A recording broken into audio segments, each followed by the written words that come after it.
laxaid with a bunch popped out. Okay, why does Cassidy have some laxative tablets on her? For good or for evil? A new murder, because murder just follows us everywhere, doesn't it? Alright, let's see what happened at the Birch Tree Theater. Prologue. Wuthering. 1995.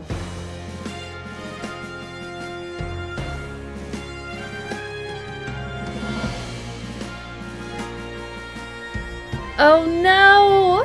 There's been a murder at the Birch Tree Theater! How could we have seen this coming?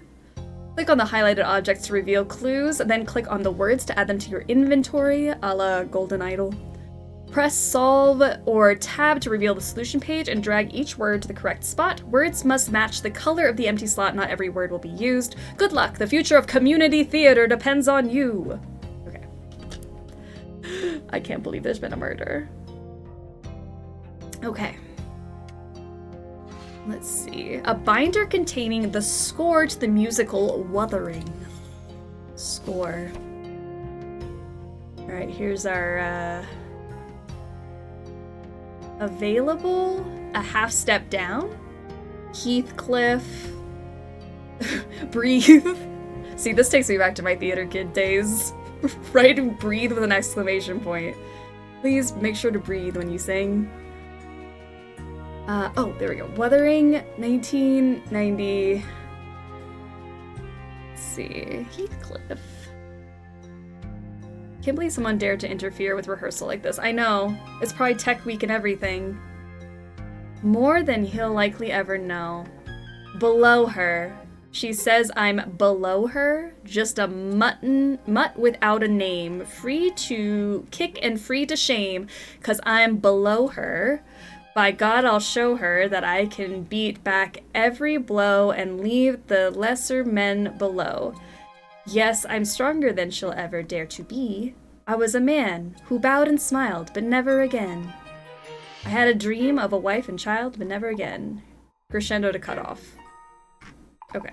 I don't know if this helps, but we have the score.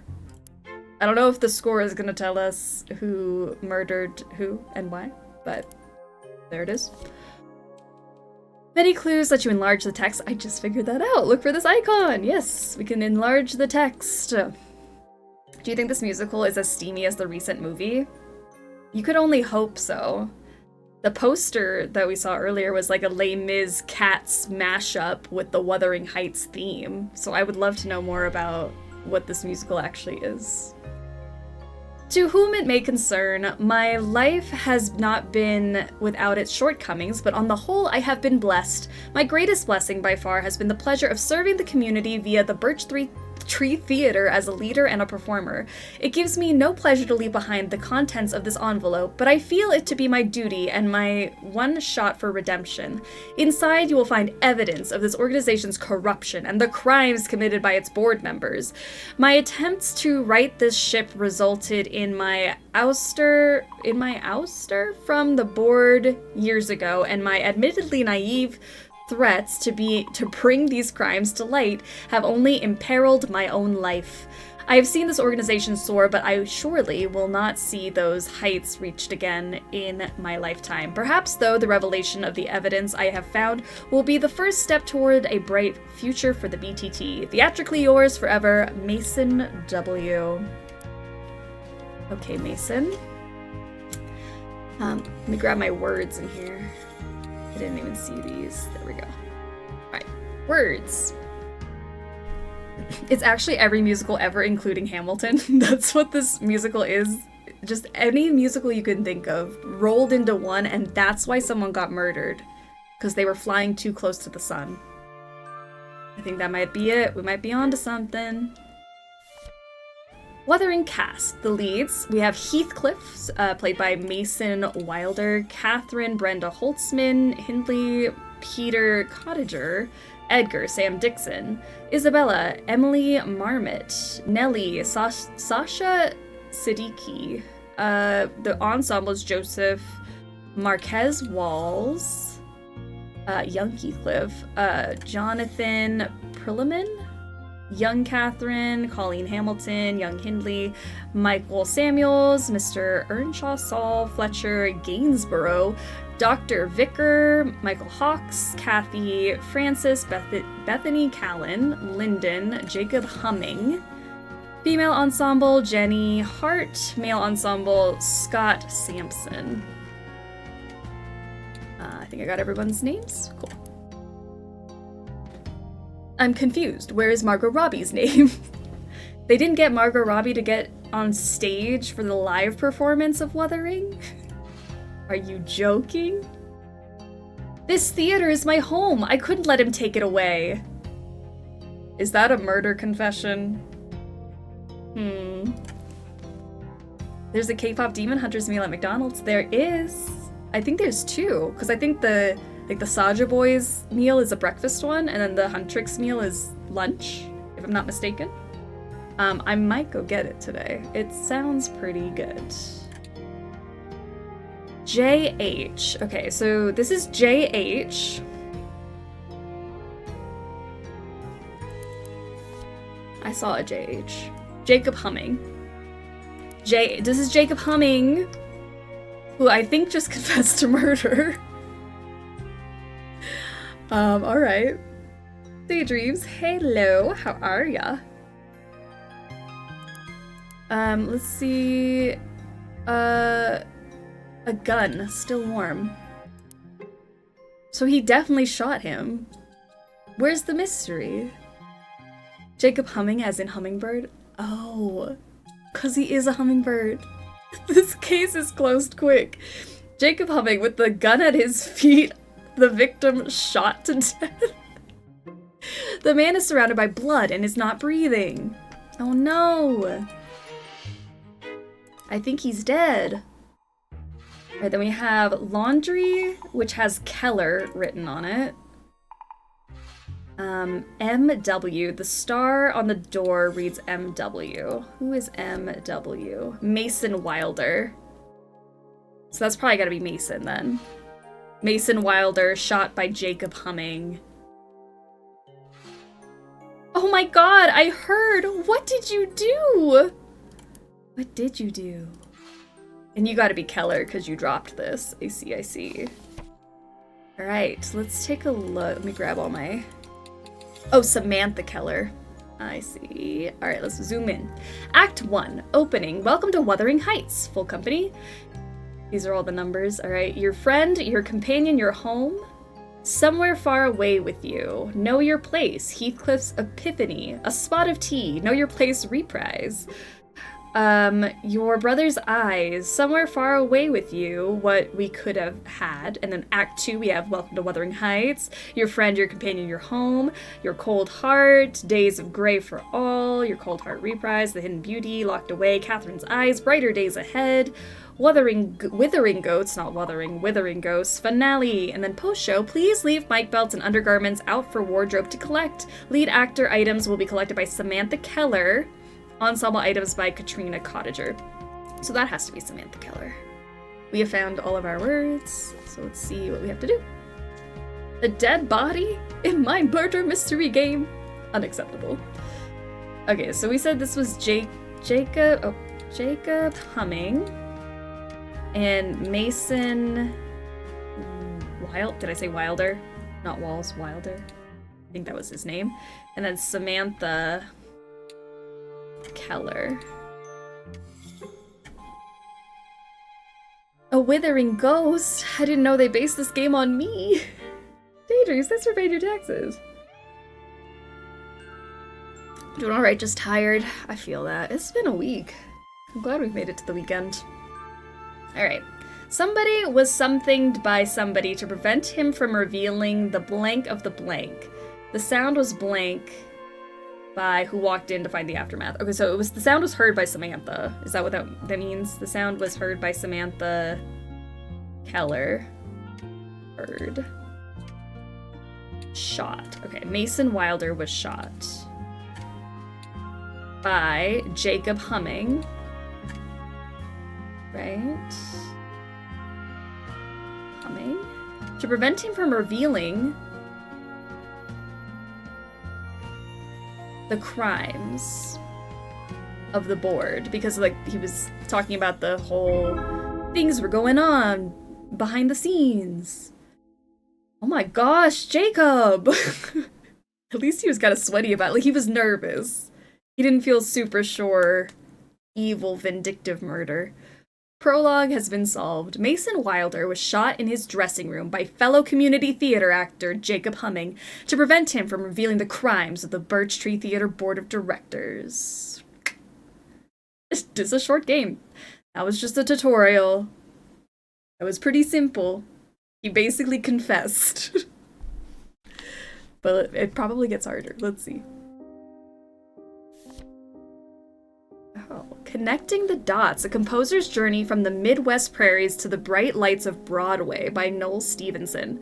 A 7 o'clock alarm, a jog through Central Park, a slice of toast and half a grapefruit, 20 minutes of warming up the piano with the classics, Beethoven, the Beatles, some koala porter for good measure. After that, Cassidy Hilliard sets to work. I usually write lyrics away from the piano. I'll start there to get a melody going, but then I'll pace around my apartment with a notebook, singing ideas and writing down the ones that stick. That way I can know what it'll feel like for an actor. Drives my husband crazy, though. Miss Hilliard recently won a Tony Award for the score of Artist in Residence, her third following the scores of Wuthering and the Time Traveler's Convention. Artist closed in June, but it was the critical darling of the season, taking home 6 Tonys out of 9 nominations. It's also one of the rare musicals to have won a Pulitzer Prize. As I sit across from Miss Hilliard, please call me Cass, I'm dying to know about the journey from a Midwest piano teacher to the toast of Broadway. I also know that a recent tragedy has cast a pall over her origin story. An actor was shot backstage after a performance of Wuthering at the community theater where Cass cut her teeth. The actor who died was her former collaborator and, get this, lover. They were lovers and he was shot. She looks forlornly at the piano when I bring this up. I owe a lot to the Birch Tree Theater. It was a scratching post for ideas. It was the center of my hometown, and we put on some incredible shows. I miss those days. But other than that, I'd rather keep my thoughts about the theater and Mason, my lover, in the past. Well, alright, that's some tea right there. Solved. Alright, we are now on to Hello Girl, Chapter 1, 1975.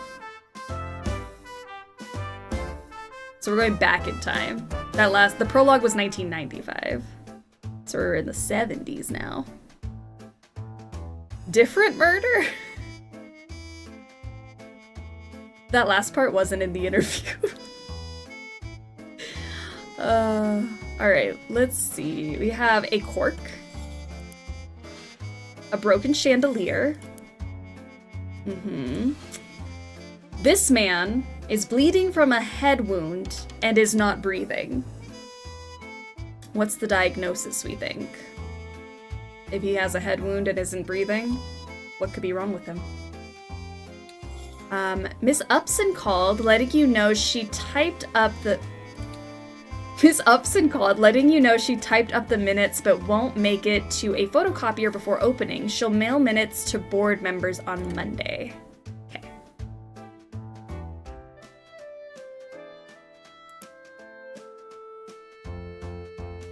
Forgot to breathe. Oh, natural death. Yeah, he just forgot to breathe. That's fine. It happens to the best of us. Alright, then we have this guy. He's dead! Oh. Guys, he's dead. I didn't know that.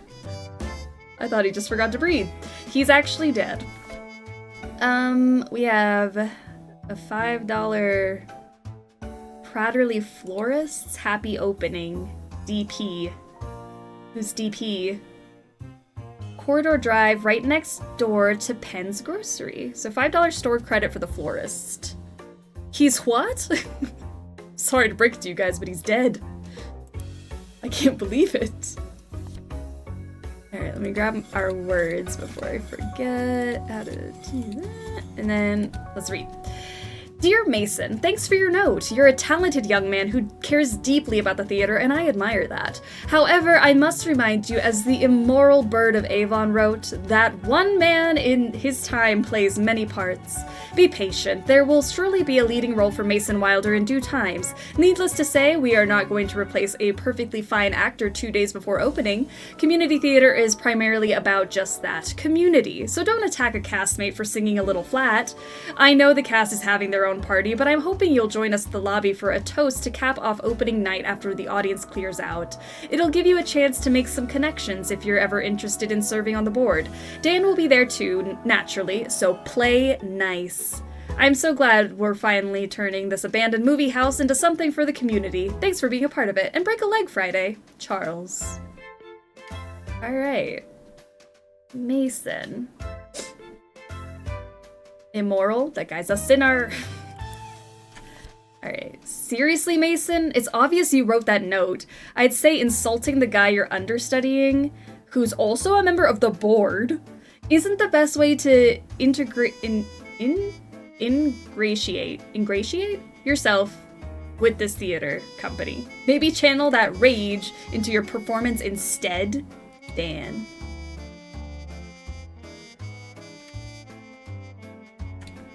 Okay. Then we have this thing. Happy opening! Here's a little something to help you make a Hello Girl teeny. 2 ounces vodka of any kind.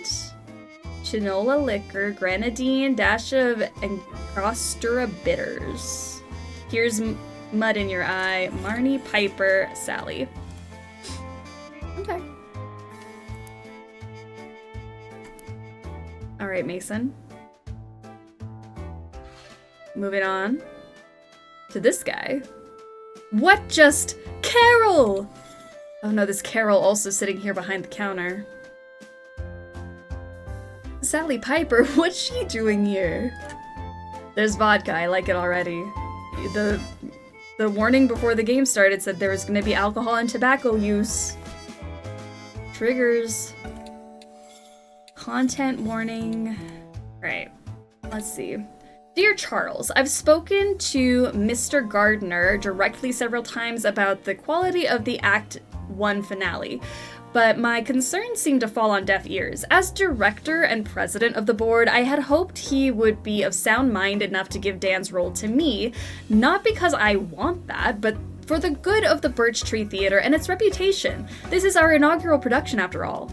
As vice president, surely you have a say in the matter. I know I'm probably overstepping, but I deeply care about this theater and all that it could be. I'm thrilled to be a part of this production, and your mentorship means the world to me. I would have preferred the leading man role, but I can live with sidekick and understudy. Theatrically yours, Mason W. He's like, I'll be fine if I'm not the lead, but you know, it would be nice. Alright, so that's Charles, the vice president of the theater. This is Carol on the floor. Oh, Carol. The woman is passed out, but she is breathing. So Carol's alive. Look at her breathing, you can see it.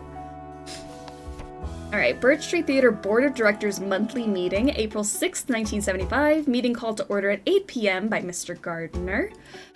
Members present, Mr. C. Gardner, president, Mr. C. Gibson, vice president. So that's Charles Gibson.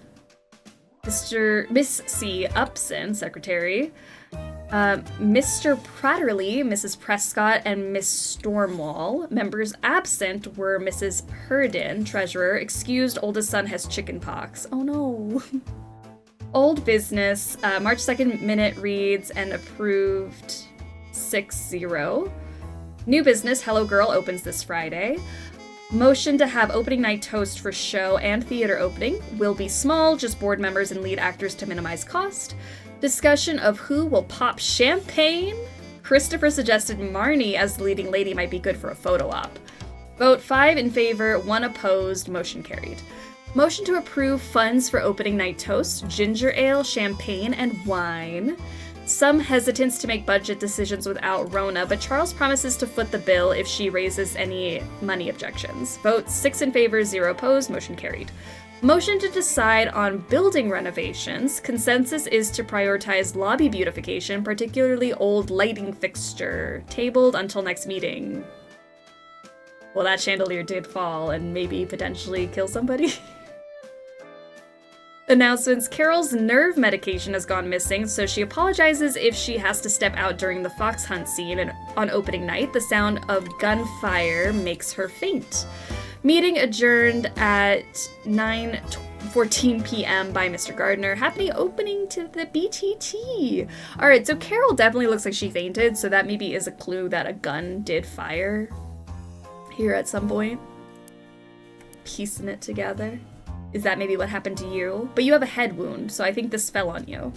So then who fired a gun? Might as well sign it off. Totally not sobbing in a corner. Like, please? I could be the lead, but you know, a sidekick is good too. Totally not sobbing in a corner. Mason. Alright, who are we over here? We just have a ... Carol Upson, take as needed, Valium. Okay, so we have Carol's medication here from City Drug. Take as needed. And we also have some florist money. Happy opening, DP. So you have a intact one. You have a ripped one. Interesting. Could be a red herring and she fainted due to seeing a dead body, and it's not Carol at all. It could be true. Maybe he just doesn't know people's names. Carol! Actually, my name is Susan. Could be a red herring, who knows? Alright, let's look at this guy. Oh man! Oh man is right. Your singing is terrible. Why don't you put a cork in that stupid mouth of yours? Oh. Happy opening.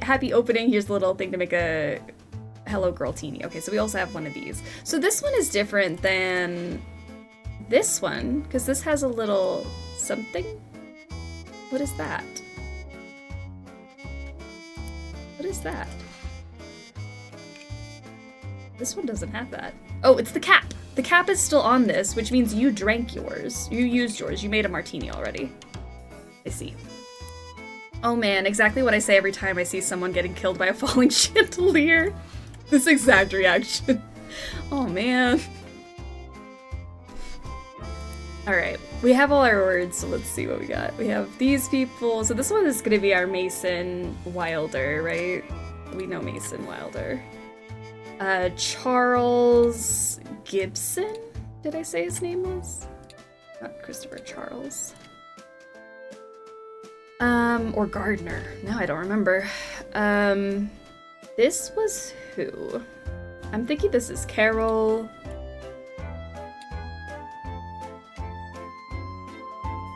Have some more names here. I don't know who this victim was. Okay.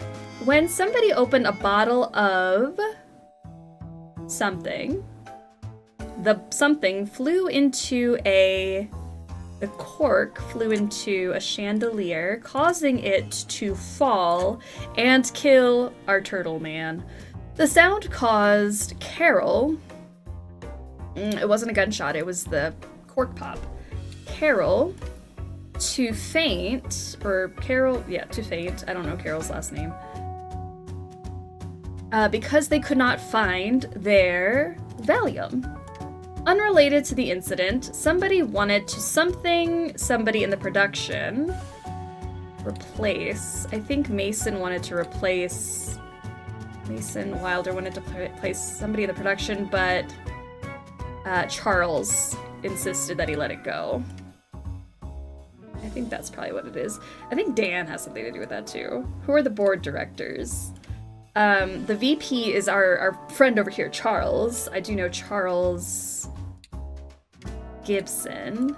I think Christopher Gardner was the president, if I'm not mistaken. But let's head back to explore. Okay, now that I know what I'm looking for. You are Dan. Miss Upson called? I think you're Dan. What do you know? Okay. was Dan? Somebody said something about Dan. Thank you for your note. You're a talented young man.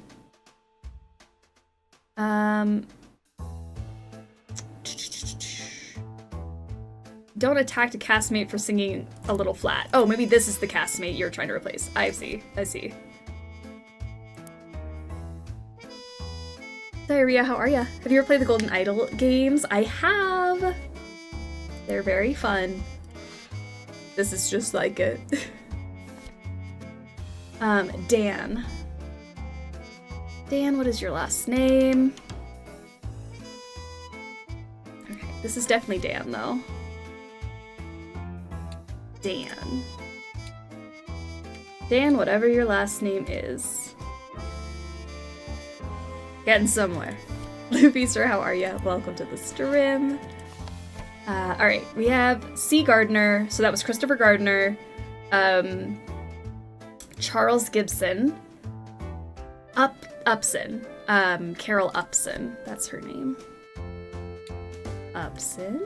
Carol Upson. Let's get you there. Somebody opened a bottle. I want to say champagne.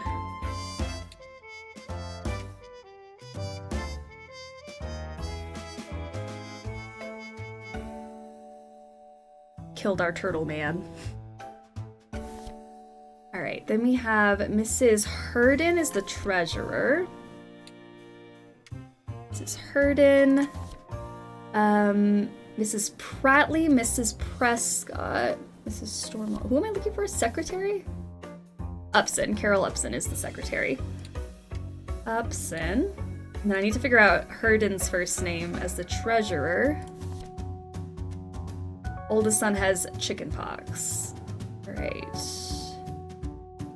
Discussion of who will pop the champagne. Christopher suggested Marnie as the leading lady would be good for a photo op. So maybe, because the motion was carried, Marnie was the one who popped the champagne. Marnie, our leading lady.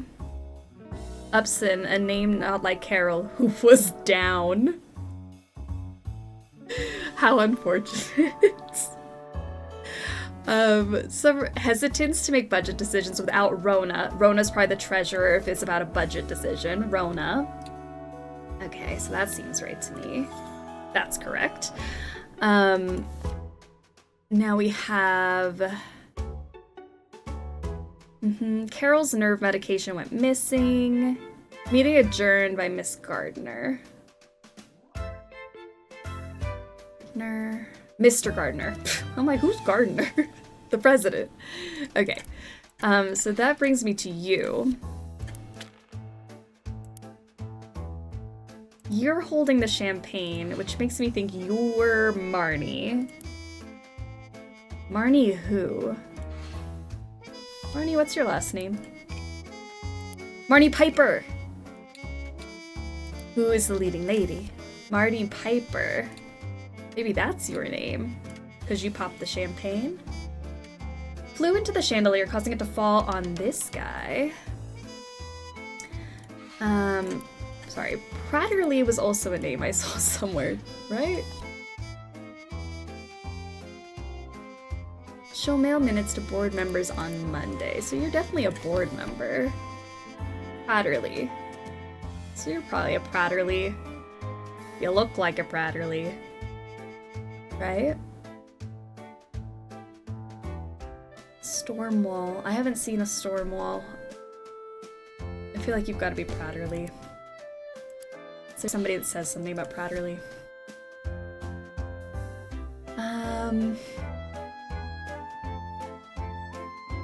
Play nice with Dan, so we knew about Dan.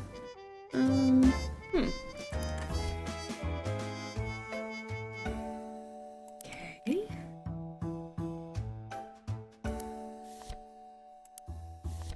DP. Unless it's Dan Pratterly. Did I have Dan's last name? DP? Dan Pratterly. That's you. Then who are you? What am I left with? I used Gibson. Herden? Who's Herden?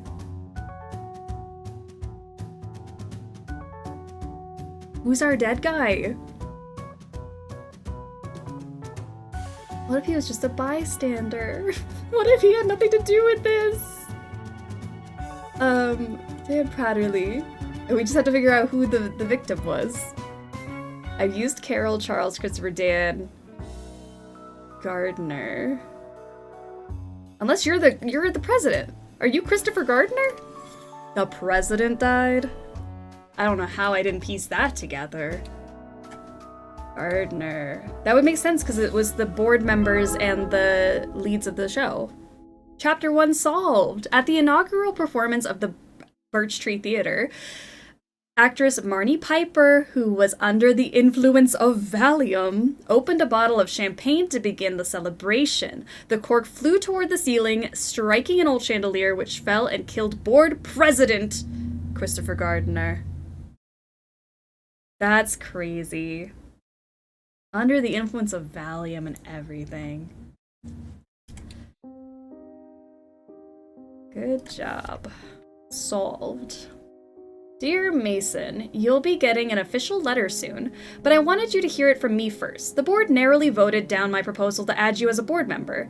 I strongly advocated for you, but even as president, I'm but one of several voices. I know this must sting given your rivalry with Mr. P, especially with him becoming vice president after last year's incident. Oh my god! But I encourage you to be patient. Time has a way of healing old wounds and your day will come eventually. Yours, Charles.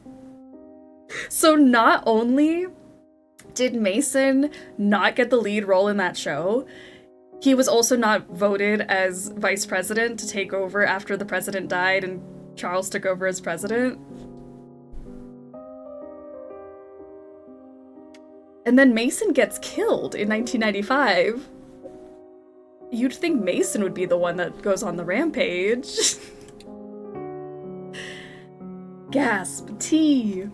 Alright, chapter 2. This is now 2 years later, 1977, for Cell Block Jazz. Cell Block Jazz.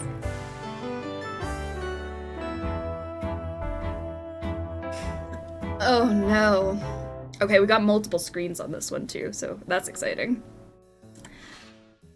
I'm okay. Is anybody hurt? Happy opening, DP. Pratterly Florists. More of the little shop bucks. Why are your pants off? What a disaster. Dear Mason, you'll be getting an official letter soon, but I wanted you to hear it from me first. The board narrowly voted down my proposal to add you as a board member. I strongly advocated for you, but even as president, I am one of several voices. So this is what we just read, that Mason is not going to be vice president. They voted Dan in. Alright. The stage has skid marks from something heavy sliding across it. Okay. Down here. Oh, no, no, no, no, no. First words, last words. Code? Code.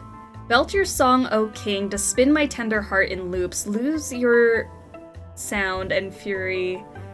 Loose your sound and fury on the shambling nemesis.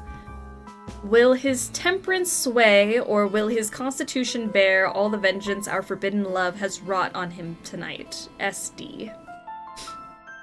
Code. Code, code, code. Cassidy. Please watch at the end, Fermata of D&I. As you know, I'm trying to cue the downbeat of measure 112 for when Dan jumps on the desk. Also, Schlubby Hubby, quieter during Mason's dialogue section. Suspicious Rag, do not rush. I know you want to conduct someday, but I can't let that happen if you can't rein in your tempi. Also, please come in early tomorrow to replunk the Gil Fink when Kitty harmony for Dan. Love, Alina. I like the way the game starts so simple and then blows up to 1,000 details. I know. Oh, like we started with such a simple mystery. You got it. Showtime's tonight, just like we said. And trust me, the wheels don't turn, so it'll fall straight in. Won't hurt no one. Sure will give the monster Mistra a fright, though. I'll be watching from above. Is this code? Tonight, just like we said. And trust me, the wheels don't turn. So it'll fall straight. Straight is wrong. Won't doesn't have the apostrophe. That's missing an L. A fright is wrong. Is it code? Because this also felt like it had some wrong things in it, but maybe it isn't. Some of these are underlined. Okay. That looks like bad spelling. Oh, am I just saying it's code and it's just bad spelling? Maybe write down all the missing letters. Maybe we try that. What happens if I write down the missing letters? You got it. Showtime's tonight, just like we said. And trust me, the wheels don't turn, so it'll... That's missing an L. It'll fall straight, GH, in. Won't hurt no one. Sure will give the monster Mistra a fright. See, there's not even an E in fright. There's another GH missing. Though, UGH. There's a lot of GHs. Maybe it's not code. Maybe it's just bad spelling. Maybe that's how we figure out who wrote this. TC just doesn't know how to spell words. Because right now it just looks like LGH, LGH, LGH. Alright, who else is in here? What in God's name? Hans! What is Hans doing? Dollars and Innocence. I'm gonna grab these. Zoom in. Dollars and Innocence. I don't meddle in chance affairs, lavish jewels, or fancy airs. I'm just peddling dollars and innocence. Shaking hands, slaving nights, taking stands, waving rights. Dan jumps on desk, which is the cue they were talking about in that one note about the fermata here.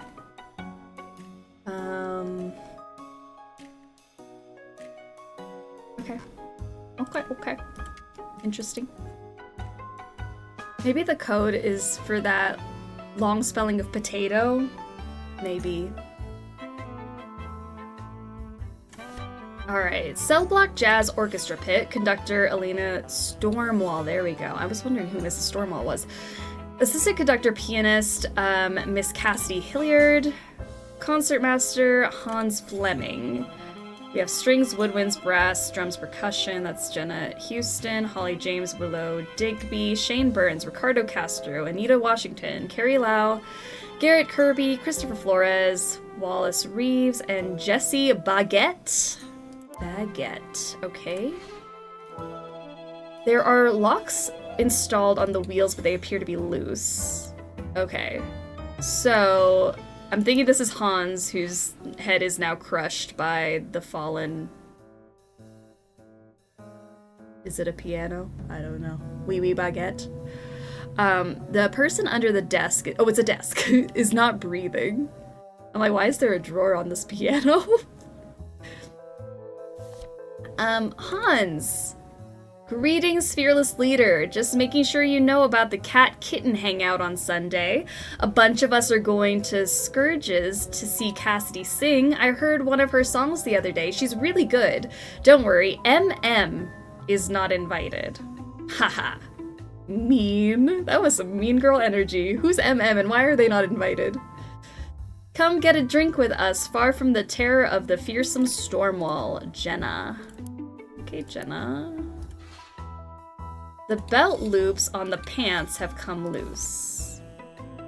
People I still need to give opening night gifts to. Lighting guy, Sandy DeSalle, Mason Wilder, right? Crew guy, Chris, Todd, I forget which is his first name.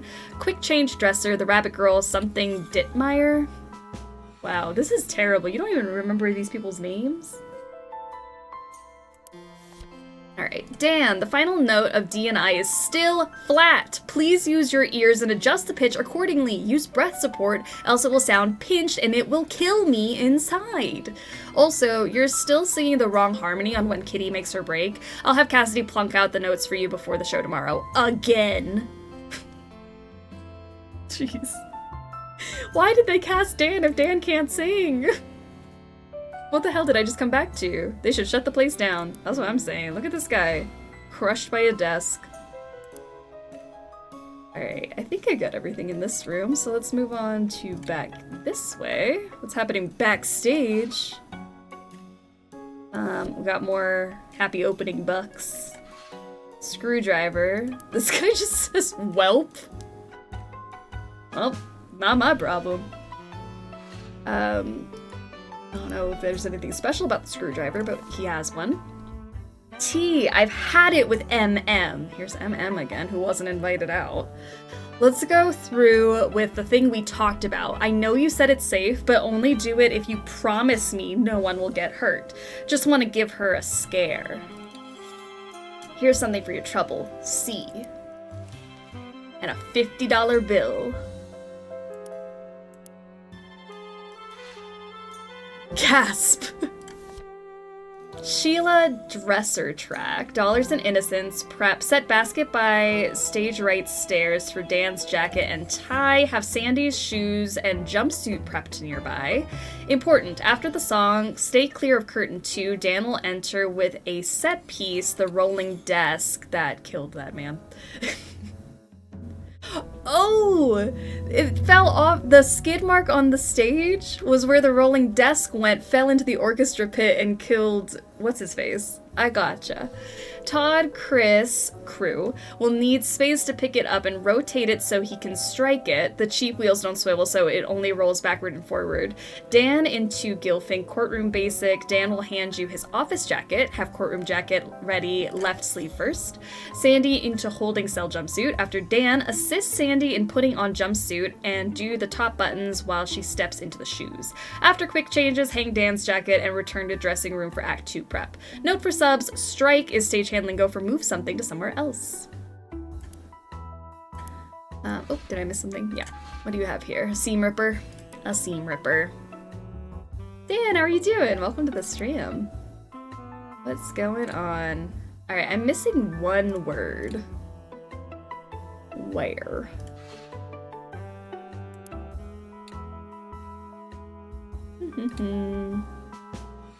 Got everything here.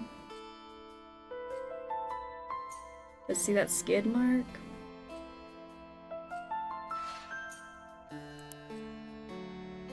Swear I didn't do anything? Are you sure? Sounds like something a murderer would say. Oh, I didn't even look at this. Hey. Sheila, message received. I appreciate your assistance in this matter. I look forward to you-know-who being laughed off the stage. These things take time, of course, but when I inevitably ascend to the board, I'll campaign to instate you as in-house wardrobe supervisor. I appreciate you sending your message in code, first and last words. Clever. So that's what all that weird stuff was. I gotta go back to that note. Apparently you can't sing. Dan can't sing. That's the thing. That's the tea with Dan. Skid mark? Did he not wipe? Probably not. You know it's unnecessary as I promptly destroy any message that might be incriminating just as you should destroy this note. Yours, MW. Mason Wilder, MW and SD. Oh, Sheila and Mason sitting in a tree? Interesting. Okay. So Sheila and Mason were doing something with these notes. Where was that thing that I saw? SD, Sheila. Code, first, last words. Belt tonight? Belt loops. Loose nemesis. Will bear all tonight? Belt loops. Loose nemesis will bear all tonight? And guess what? Belt loops bearing all?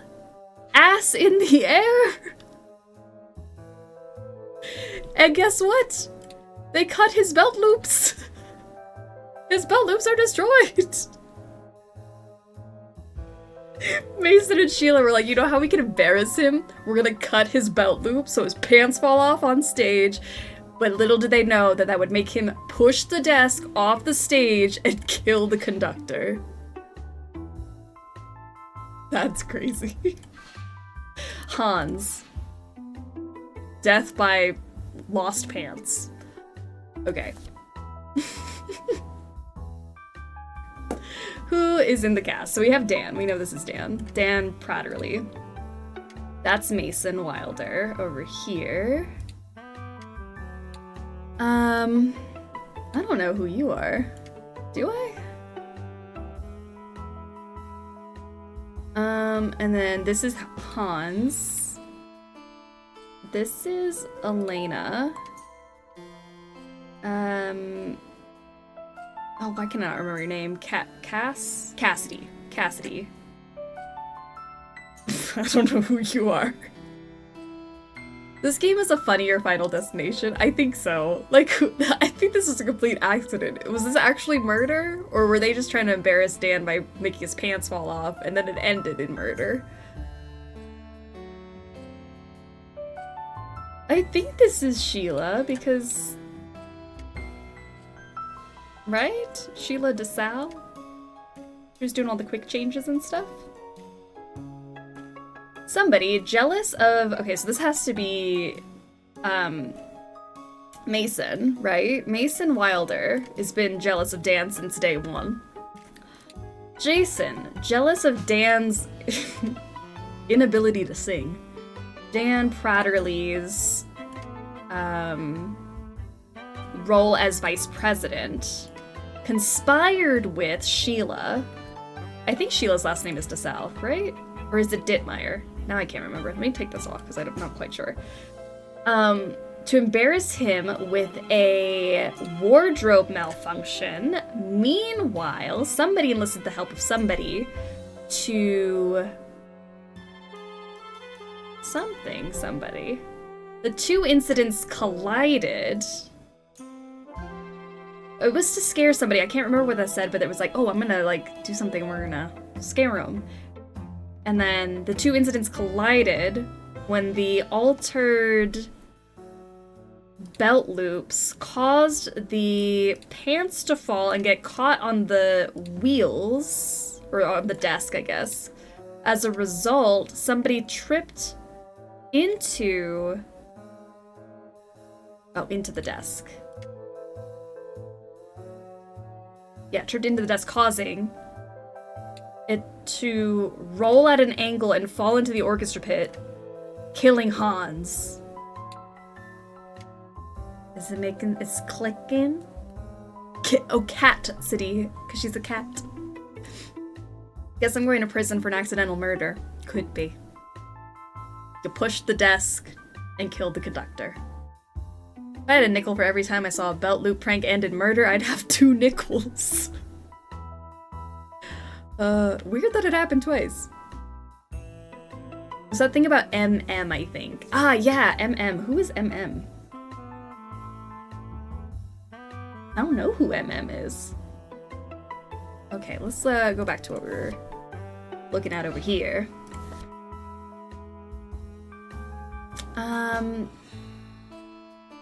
Hans. MM is not invited. Come get a drink with us, far from the terror of the fearsome Stormwall. I think you're Stormwall, yeah? That makes sense. I think I saw something about... Elena... Is it Elena Stormwall? I swear I saw that somewhere. Stormwall. Manslaughter at the Birch Tree Theater. Cassidy, watch for the Manda. Dan jumps on the desk. Gil Fink. TC. Todd. Todd has to be the stagehand that's smoking upstairs, right? Todd... What would your name be? Todd Chris. Where is that thing that I saw? Chris Todd, I forget which is his first name. I think he's Todd Chris. I think that's his name. What a fun name. Todd Chris. And that's maybe why he couldn't figure out which is his first name. It's one of the two. Okay. Wardrobe. Belt loops loosened by. And the set piece. Desk unlocked by? Or wheels unlocked by? The wheels were unlocked by somebody. Okay. That makes sense. I think Sheila probably did the belt loop since they were conspiring. Okay, let's go back. Sandy DeSalle. So Sheila's last name is Dittmeyer, actually. Quick change, Rabbit Girl something, Dittmeyer. That's it. Rabbit Girl, Sheila Dittmeyer. There we are. That's how I was supposed to know that. Sheila loosened the belt loops. And then we have to figure out who was doing the other part of the prank. Somebody enlisted the help of somebody to scare somebody. Okay. Mason Wilder, Chris Todd, Dittmeyer.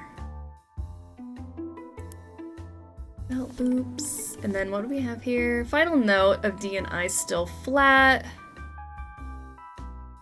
Where was that thing about scaring somebody?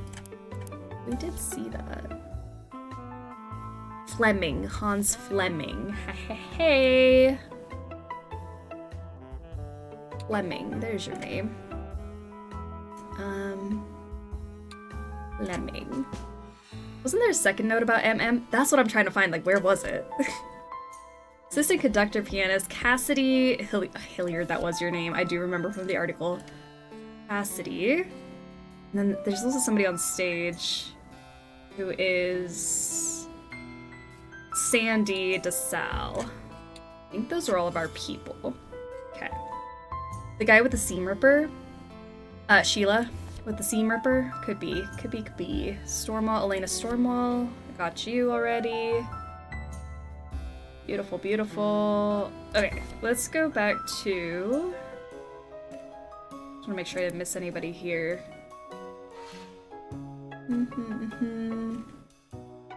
Jumps on the desk. See, what gets me is the thing about jumping on the desk. As you know, I'm trying to cue the downbeat for when Dan jumps on the desk.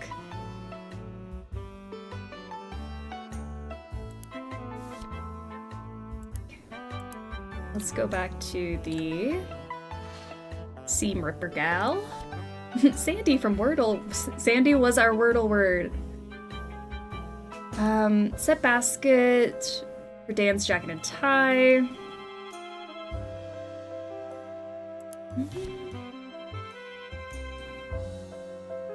Okay, so this is the note that says, like, Mason's like, hey Sheila, you know, it'd be funny if we, like, messed with his belt loops and his pants fell down and we could just make him so embarrassed.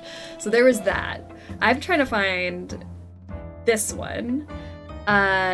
Todd, I have had it with MM.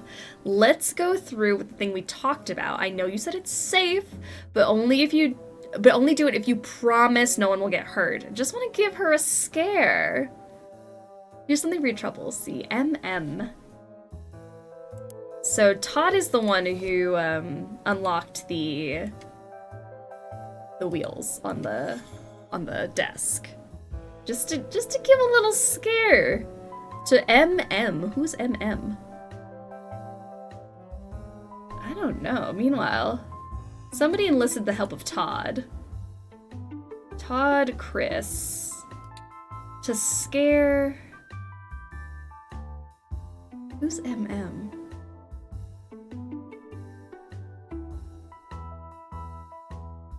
MM feels like it's not their real name, it's like a code name.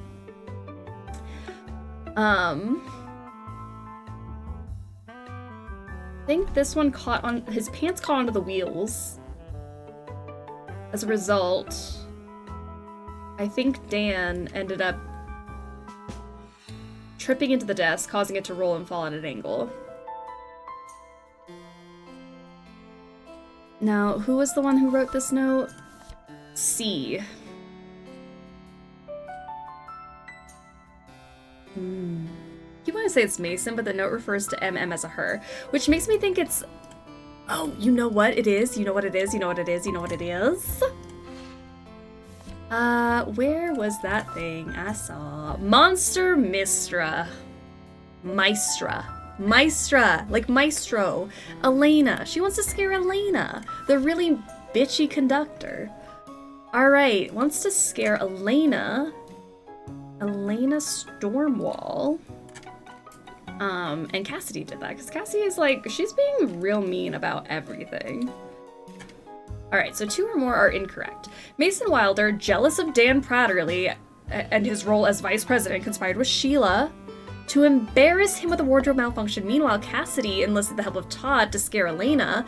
The 2 incidents collided when the altered belt loops caused the pants to fall and get caught on the wheels? I don't know if that's right. Caught on the... something. I don't think wheels is right. As a result, Dan Pratterly tripped into the desk, causing it to fall into the orchestra pit, killing Hans. Is he jealous of his role as the main character? Is the main character Gil Fink? Oh, maybe that's it. Gil Fink. Instead of his, because he's also taking over as vice president in the board, so that's what I thought that was about. Okay, so maybe, let me go back and look at what his pants would have gotten caught on. Probably the wheels. Maybe the wheels is right. Because it also looks like the chair, but his pants did fall down there. Oops, sorry, wheels. 2 or more incorrect. I'm wondering, is Gil Fink the actual name of the character?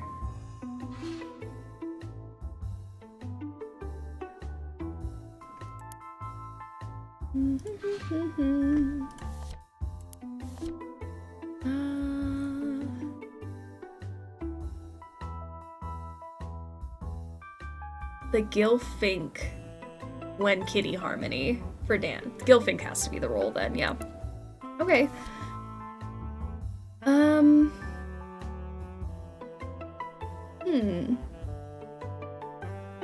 The wheels don't turn, so it'll fall straight in, won't hurt no one. I feel like we're really close. Mason Wilder, jealous of Dan Pratterly's role as Gil Fink, conspired Sheila Dittmeyer to embarrass him with a wardrobe malfunction. Meanwhile, Cassidy Hilliard enlisted the help of Todd Criss to scare Elena Stormwall. The 2 incidents collided when the belt loops caused the pants to fall and get caught on the... As a result, Dan Pratterly tripped onto the desk. I think they're probably on the chair, because he's supposed to be on the chair jumping onto the desk. Dan Pratterly tripped onto the desk, causing it to roll at an angle and fall.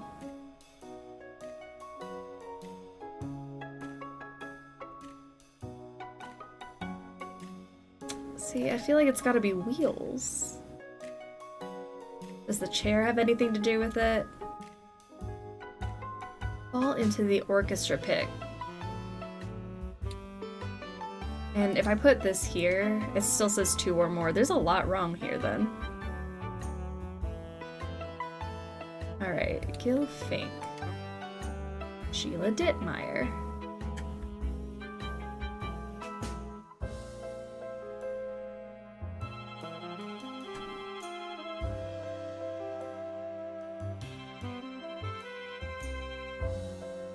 I think it's gotta be a wardrobe malfunction, not a set piece malfunction, right? It's gotta be wardrobe.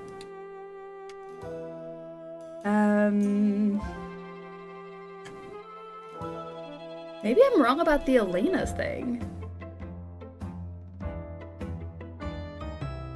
But it feels right that it would be Elena they're trying to spook. She was kind of mean. Background music for this game is great. I do love the background music. Altered belt loops cause the pants to fall. That just makes sense to me. Just look, his belt came out of his belt loops.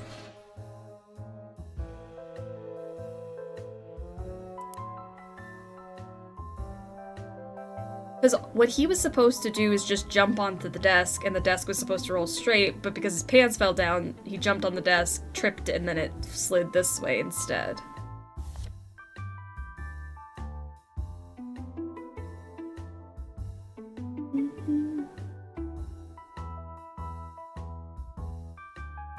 Maybe he didn't trip.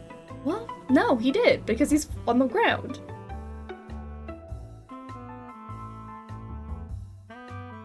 I hope my pants fall down comically when I die. Maybe he tripped on the desk as he jumped, the pants flew up with the desk, and he did a barrel and landed on his stomach. Maybe that's what happened. Altered belt loops caused the pants to fall. Right? After getting caught.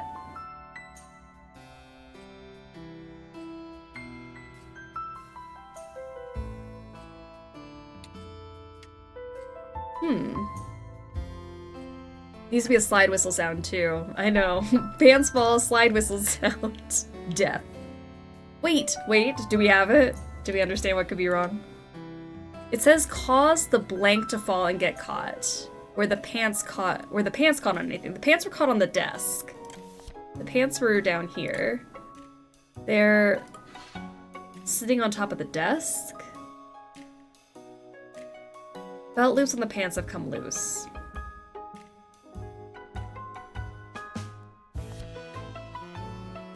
The pants to fall.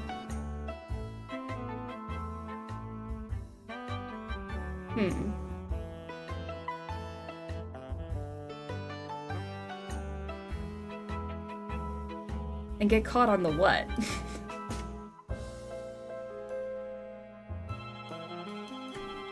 The thing is, it's two or more that are incorrect. Like, that's a lot that's wrong with this. I don't know, it makes sense to me, right? Like, the belt loops would make the pants fall. It would get caught on something, and then he tripped.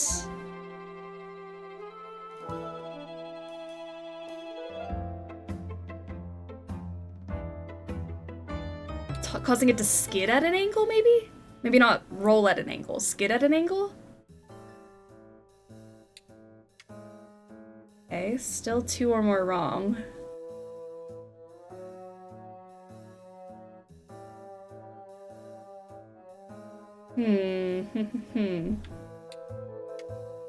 Okay, vice president, not Gilfink. Vice president. So now there's one that's wrong. Mason Wilder, jealous of Dan Pratterly's role as vice president, conspired with Sheila Dittmeyer to embarrass him with a wardrobe malfunction. Meanwhile, Cassidy Hilliard enlisted the help of Todd Criss to scare Elena Stormwall. The two incidents collided when the altered belt loops caused the pants to fall and get caught on the what? This is the one that's wrong. The desk. Okay. We did it! Chapter 2 solved. Mason Wilder wanted to embarrass newly appointed board vice president Dan Pratterly, so he enlisted Sheila Dittmeyer to rip the belt loops on Dan's costume so his pants would fall during his big number. Unrelated, pianist Cassidy Hilliard paid stagehand Todd Criss to loosen the wheel locks on a desk so that it would fall into the pit and scare conductor Elena Stormwall. These pranks collided when Dan's pants got tangled in the unsecured desk, causing him to fall and knock the desk onto the orchestra pit at an angle, killing violinist Hans Fleming. Poor Hans. Wow. Alright, what is this? Hey Cassidy, don't beat yourself up too much over this. Bad timing more than anything, which we all know can kill a musical number. Terrible things happen sometimes, and we move on, stronger as a result. Sometimes, you just gotta move on past murder, even if it was an accident. Next time, I'll be sure to burn any letters or poems instead of tossing them. How mortifying. I hope you don't get the wrong impression about me and the author. Anyway, I enjoyed the run. Hope to see you on the next one. Let me know if you want to talk more. MW. Sure, how about coffee this weekend? Cass. He must have done a barrel as the desk flew with the pants stuck in the drawer. That's true. That's probably... I wish we had like a full video play out of what happened. Alright, on to the next. Chapter 3, 1979, so 2 years later. Cassimir? A musical comedy.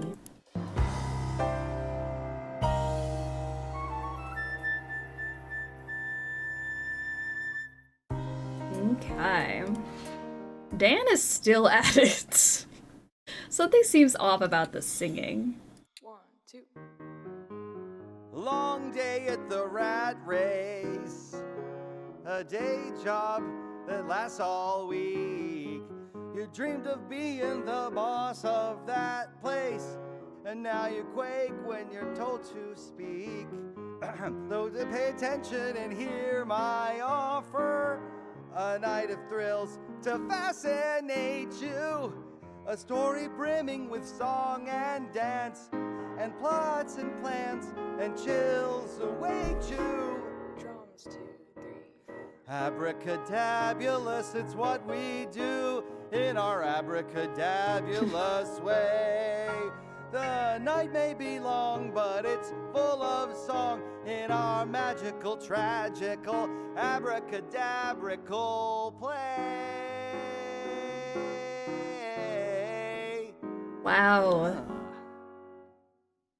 How does Dan keep getting the lead in all the shows? No wonder Mason wants to embarrass him. Okay, so something seems off about his singing. Dan. Is Dan high while singing? Maybe. Do we have a murder yet? I'll kill him to stop the off-key singing. No one's murdered Dan yet. Didn't realize someone recorded my shower singing. Abracadabulous. Alright, Abracadabulous, full company. Got the narrator that kicks it off. I don't need to read this because you just heard him sing it. That was so good. Abracadabulous. He sounds like me at karaoke. You know what? But he keeps getting the lead. So either something's going on here, or he really is that good. Okay, we got Cassidy sitting here. Cassidy's got some Laxaid. Premium laxative. With a bunch popped out. Results typically occur in 4 hours. Okay, why does Cassidy have some laxative tablets on her? For good or for evil? This is Dan. That was Dan singing. Dan, the lead of all the musicals at this community theater. Bud's Liquor. Proof of receipt. We got vodka, bourbon, tequila. Don't drink and drive, thanks. Okay, so Cassidy got some liquor. Wonder what that means. Right. That's Dan. Alright, narrator and Cassimir. This is the script. Well, now what? What do you mean? You can't just sit around. Why not? Well, because you have so much to do. You feel empty, right? Yeah? Hollow? Sure.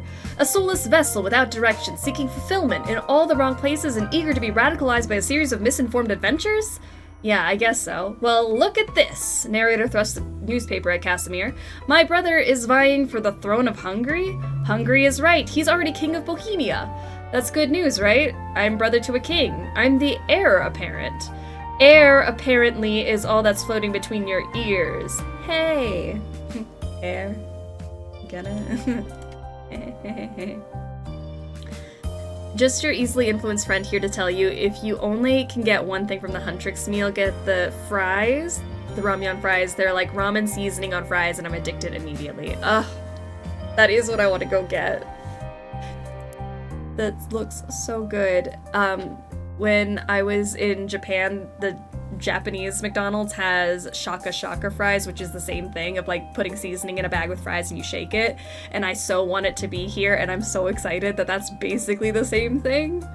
I want there to be more seasonings, and I hope that it kicks off like McDonald's here bringing like all the seasonings to their shake your fries. So I have to go try it because I want ramen seasoning in my fries, and that's it. That's all I want, and I don't think that that's too much to ask for. Me making Nina hungry constantly. It's true. The speed at which I get hungry on stream, astronomical. I envy the McDonald's exclusive from other countries. Me too. Like, why don't we have seasoned fries? Just give me a little paper bag to shake my fries in. That's all I'm asking. Ensemble favorites: Alex B, A Sky So Vast, Can't Match Tempo, Carrie R, surprise surprise, pitchy but fine, Roger Dumont, great, Too Tall for Cassimir, possible narrator, ask him to come back this afternoon, Rachel G, lovely voice, possible Janine understudy, Kelly C, voice just okay but Nina likes her. Jump scare. Strong dancer. Alright, Eddie M, no. Just no. Eddie M could not be narrator. Absolutely not. Dan P. It's still open, maybe. Diet Diary, end of week 1. Oh, we're keeping our diet diary here as well as your casting notes. You're involved? Apparently I'm involved. I didn't even know. Ugh, I don't have any of the food Nightbot is suggesting in the house. I know, when Nightbot's like, here's the food you can get, and it's like, I just don't want to go to the grocery store right now. End of week 1. It's all the same. End of week 3, we've lost half an inch on the waist. Sick of smoothies, but finally seeing results after switching out honey for saccharin? Okay. Let's look here. Conductor score to Cassimir. Some audition notes. Nothing noteworthy. Alright. We're trying to cast this show. How disappointing. Dear Mr. Gibson, thanks for your discretion in all this. It gives me no pleasure seeing my mentor spiral, but what can you do? Maybe she wants to get caught. I saw that she's keeping bottles downstairs in the kitchen. She's taught me so much. I'm ashamed that I didn't see the warning signs earlier, and that I wasn't able to help before she was too far gone. God forbid if she's unable to perform, I'm ready to step in, but only, of course, as a last resort. Regardless of all that, I'm looking forward to getting another BTT show up and running, especially one with a modern Simon Swamp score. See you Saturday, Cassidy. Cassidy's up to some business here.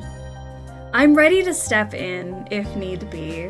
Starting to sound like Mason, like I could take the lead role like, if you wanted that. Alright.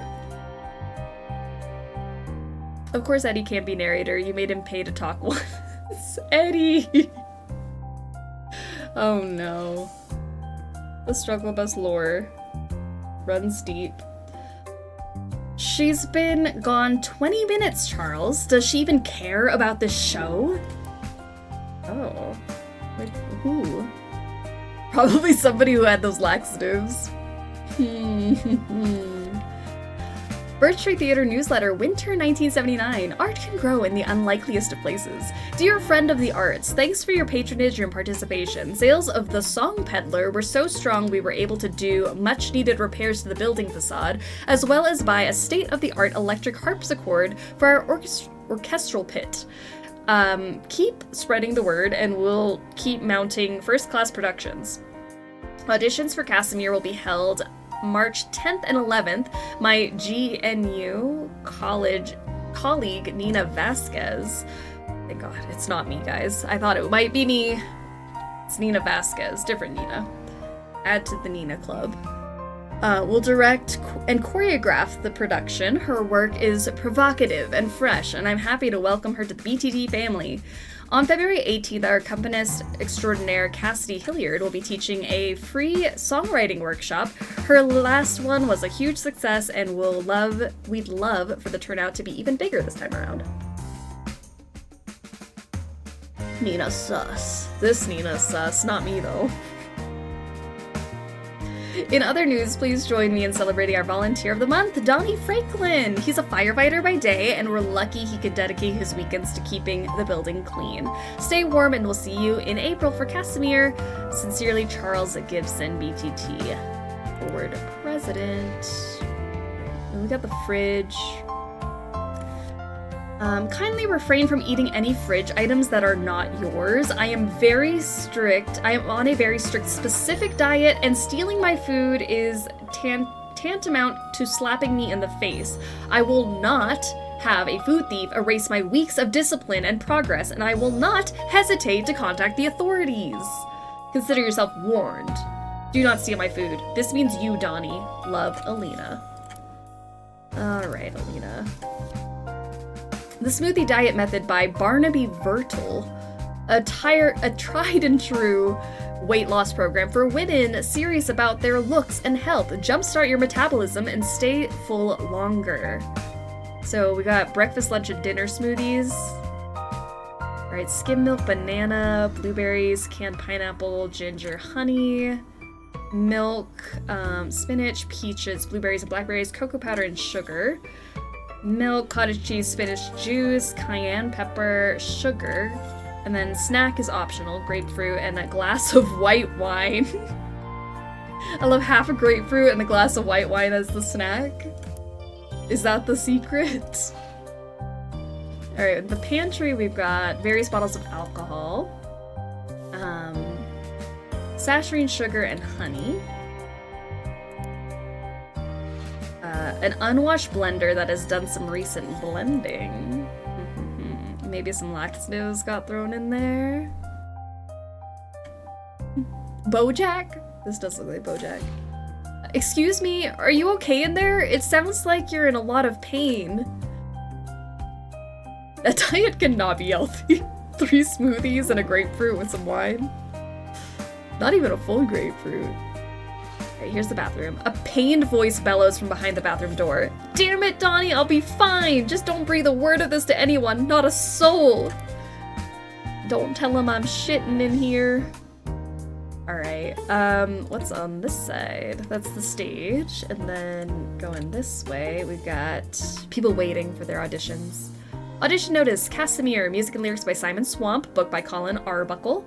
The synopsis. The youngest son of the 15th century Hungarian king looks for his place in the world, suffering through war, sex, and politics, all to find a name for himself while growing up along the way.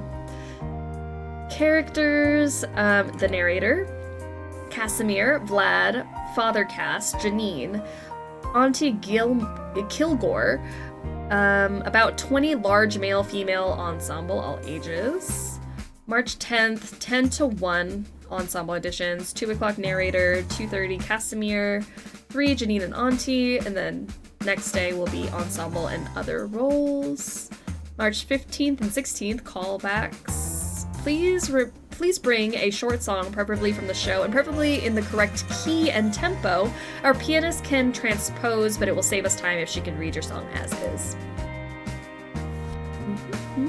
Audition sign-up form. A few of the most recent entries stand out. Eddie Montgomery, Dan Pratterly, who's on stage right now, Helen Albrecht, Mason Wilder, waiting right there, Roger Dumont, Suzanne Saperstein. We've got some blank spots here. Oh, you look stressed. H, here's the sheet music. Don't worry about the audition notice. I'll transpose to D minor for your audition, no problem. They're open to any gender playing the part, so I'll change all the keys if necessary. Break legs, Cass. Then we have Mason.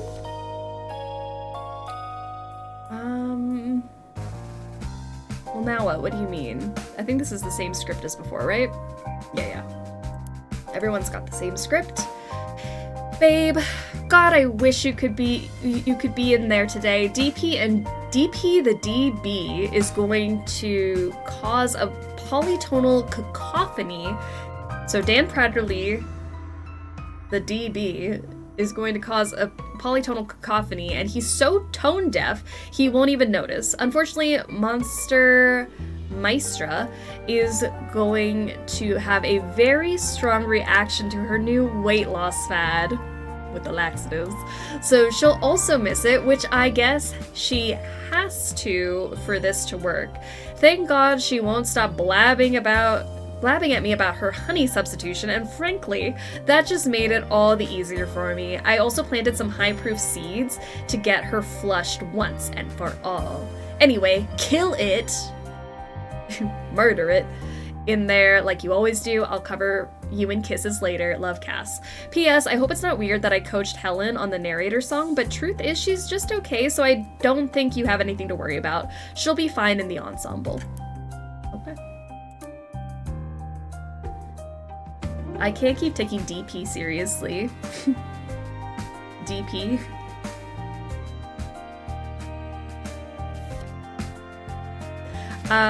There's another script. I'm hoping the scripts are all the same. Yeah. Unless there's something hinky going on there.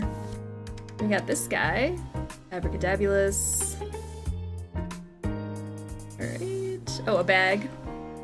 Pratterly Florists. Okay, so yeah, Dan left his bag out here while he went to go audition. The vocal studio of Miss Alina Stormwall. 3779, Dan P. Notes, much improvement, you're quite prepared for Saturday, but I still want to break your habit of being a muscle memory singer, which keeps you singing strictly in the key you've rehearsed, regardless of what the piano is playing. I cannot sympathize as I have perfect pitch, so slight deviations in pitch can drive me batty. Just keep recording these lessons and listen back 3 times a week. Alright. Break a leg at the audition. I certainly cannot make any promises, but hopefully we'll be working on Cassimir songs for the next few months. Alright, and then here's the recorded version of the song, not the song that Dan is singing on stage. 1, 2, 3. Long day at the rat race. Pitch, darling, pitch. A day job that lasts all week. Rest support. You dreamed of being the boss of that place, but now you quake when you're told to. He sounds better in his voice lessons. Well, pay attention and hear my offer. A night of thrills to fascinate you. Bite the apple. A story brimming with song and dance. Nom, And nom. plots and plans and chills await you. Sustain, Daniel. Abracadabulous, it's what we do in our abracadabulous way. Splendid. The night may be long, but it's full of song in our magical, tragical, abracadabrical play. Okay, so he Very good, can darling. sing. Just remember, crescendo into the cutoff. He can sing. I think they changed the key on him during the audition, though. 1, 2. Long day at the rat race. Yeah. A day job that lasts all week. You dreamed of being the boss of that place. Elena was like, hey, so you gotta learn how to, like, actually go with the flow when the piano's playing. Don't just sing it the way you rehearsed it. And it sounds like Cassidy changed the key on him. I'm back for the word abracadabrical. Abracadabrical. Alright, we have all of our words. Let's see what we can do here. We got Dan. We know Dan. Dan, what have you done wrong? Besides just be good at everything. Mason Wilder, still out for revenge. We've got Cassidy over here. Cassidy, Hilliard. Then we got Dan, or Donnie. Dan? Donnie? What's her name? Donnie. Donnie somebody. I think this is gonna be Nina Vasquez over here. And then we have Charles Gibson. I'm gonna see if I can find Donnie's last name. Donnie Franklin. Donnie Franklin. There we go. We know Dan, but do we like Dan? I don't think Dan's done anything wrong. Mason just keeps trying to do things to Dan because he keeps getting the lead role in all the shows. And he's now the vice president of the board. I don't know. Board president is going to be Charles Gibson. We know that. There we go. Charles Gibson. Then the director is probably Nina Vasquez. Music director is Elena, who is stuck in the bathroom. Lena Stormwall, and then pianist Cassidy Hilliard. There we go. So, the story of what happened. Somebody ruined somebody's audition for the role of something by purposely something in the wrong something. I think playing the song in the wrong key. Right? So, ruining Dan's. Cassidy. Up to some hijinks. I think he's trying for the narrator, if I'm not mistaken. Where's that sheet? 205. Yeah, narrator.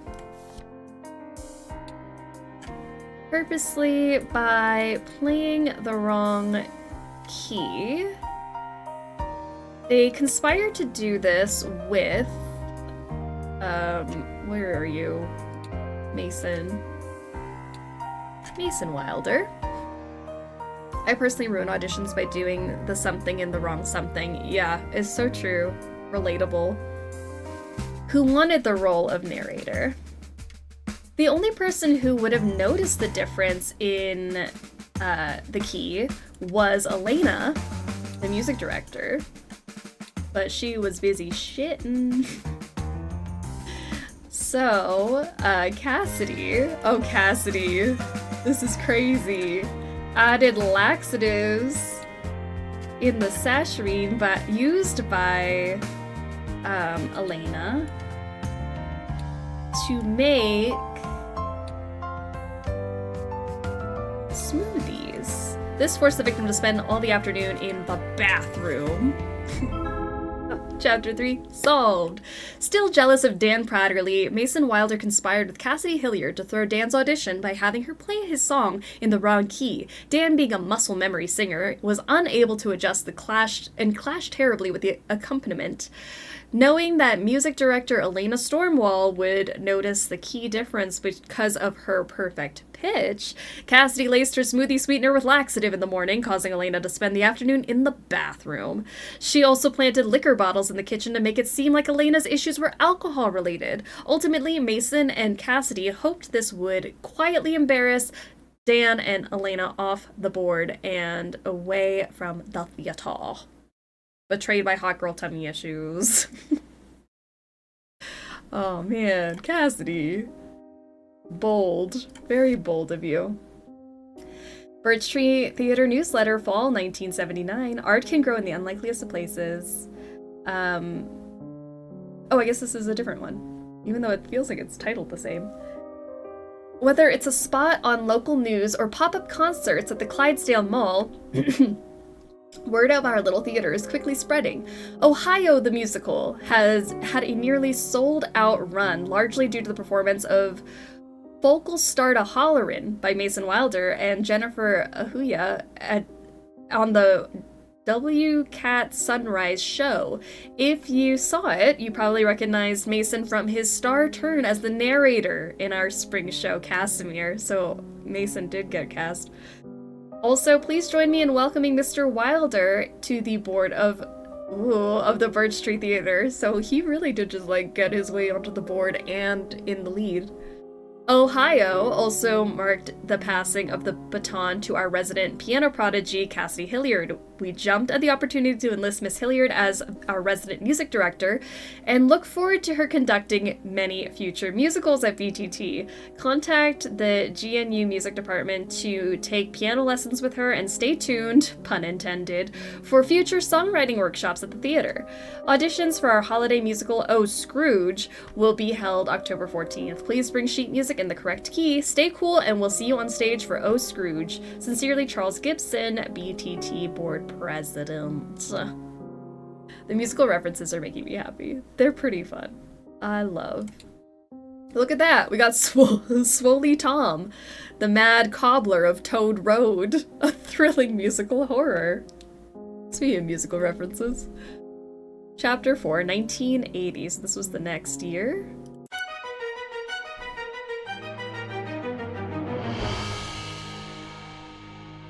Okay. Another death. Can you believe it? With Mason holding a weapon? At last, my all has made me whole again. Takeover support.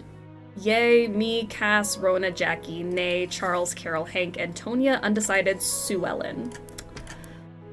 Alright, then we He's breathing, though. Okay. He's fine. He's not dead. Then we got Cassidy down here in the pit. Her.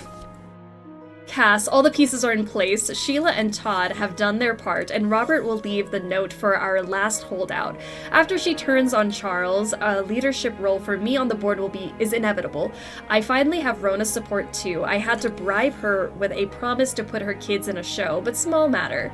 I know you've been anxious about tonight, but lay that aside and focus on conducting a brilliant show. We're fleshing out an old guard that doesn't understand the true power of art. We'll frame a new destiny for this theater, and you and I will be at the center of it. Break legs and stab backs, a la Swolley Tom. Tonight. Theatrically yours, Mason. Okay. Wow. What a messy theater couple. Alright, here's Todd back here. I prefer the one with the dancing girls. A bag of a white powdery substance? Okay. We got a bag out in here in the audience, an unattended purse with Mrs. Prescott. At exactly 9:15 tonight, your board president will step out of the performance to take part in a highly illicit drug deal on the rooftop of the theater. He has hidden his addiction well for many years, but it has finally gotten the better of him. If you care about this theater and your family's legacy, I urge you to follow him and see for yourself. Sincerely, a friend of the arts. Huh. Alright, what's taking him so long? Rona, I fear the rumors are true, and that nasty truths about our beloved leader will soon come to light. Knowing you have my back helps soften the blow. If I am to take the helm of this ship, I promise to guide it safely and stability soon. Guided to safety and stability soon. And I'll find roles for the boys next season, Mason. Okay. These must be the boys. I'm scared. It's not as scary as that old ghost-looking lady. Okay, got everyone here. Then we have Mamie Zephyr Prescott, 1890 to 1963. Beloved actress, devoted wife and mother. Mrs. Prescott, born Marjorie Ellen Clott. Born less than 5 miles from this very spot, was a prominent actress in Hollywood's silent movie era. She was renowned for her starring role in Sugar Factory and Hands Down, as well as lesser roles in Oh Dear Me and Moon Story. After marrying automotive tycoon Ralph Xavier Prescott in 1929, she returned to our city and helped erect the Birch Tree Cinema, which was active until a few years after her death. The dormant theater was revitalized by the city council in 1975 and rechristened the Birch Tree Theater. Mamie's only child, Sue Ellen, remains an active member on the theater's board of directors to this day. Portrait of an Elegant Lady. Alright, so that one. This is Prescott. What was that noise? Something out on the street? Not the streets. Please place the enclosed purple slip of paper in the ticket envelope of Mrs. Sue Ellen Prescott. So that was the thing in the purse. I've included a little something for your help as well. As well as your silence, sorry. For your help and silence, here's $50. R. Boggs. Okay.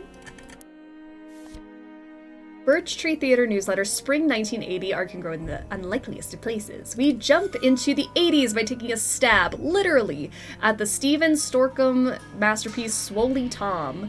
This thrilling musical and about a despondent shoe repairman turned killer will be our most challenging endeavor to date, but we are in good hands with Mason Wilder in the title role and Cassidy Hilliard conducting the dark operatic score. This summer, we'll be mounting the beloved classic Samson and his marvelous multicolored hair. Auditions will be held June 6th and 8th.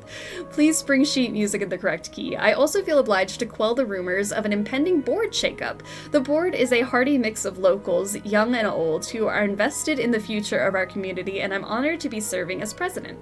The rumor about the theater being haunted, however, well, that one I can only hope isn't true. I am famously terrified of ghosts. Stay dry and try not to be clobbered by the mad cobbler this April. Sincerely, Charles Gibson, BTT board president.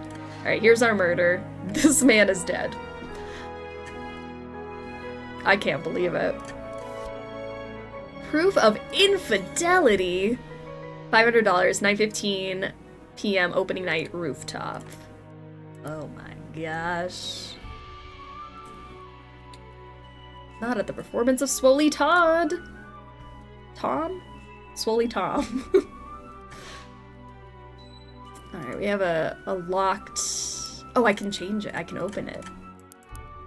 Alright, we need a 4-letter word to open this diary.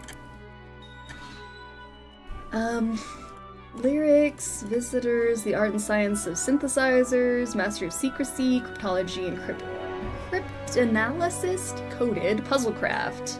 Ratman from the Moon, the Stitcher's Handbook. Anything crazy here? Just got like coding, secret code, decrypting stuff. Synth punk new wave and heavy metal show with Sheila and the Theraminians, Piss Gator, Lady Bird Johnson and the Phlegm. Only $5! April 18th at 8 p.m. I feel like April 18th's coming up. $5. At Carpetbagger Bar.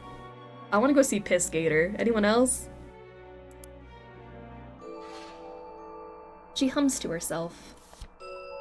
Standing on the edge of a knife, dying just to live my life. Oh yeah, can you feel it? Hear your footsteps down the hall, in sync with my heartbeats, and I fall. For you, can you feel it? Oh god, is this Todd Chris? Todd Chris? Your bod, your kiss? Todd Chris?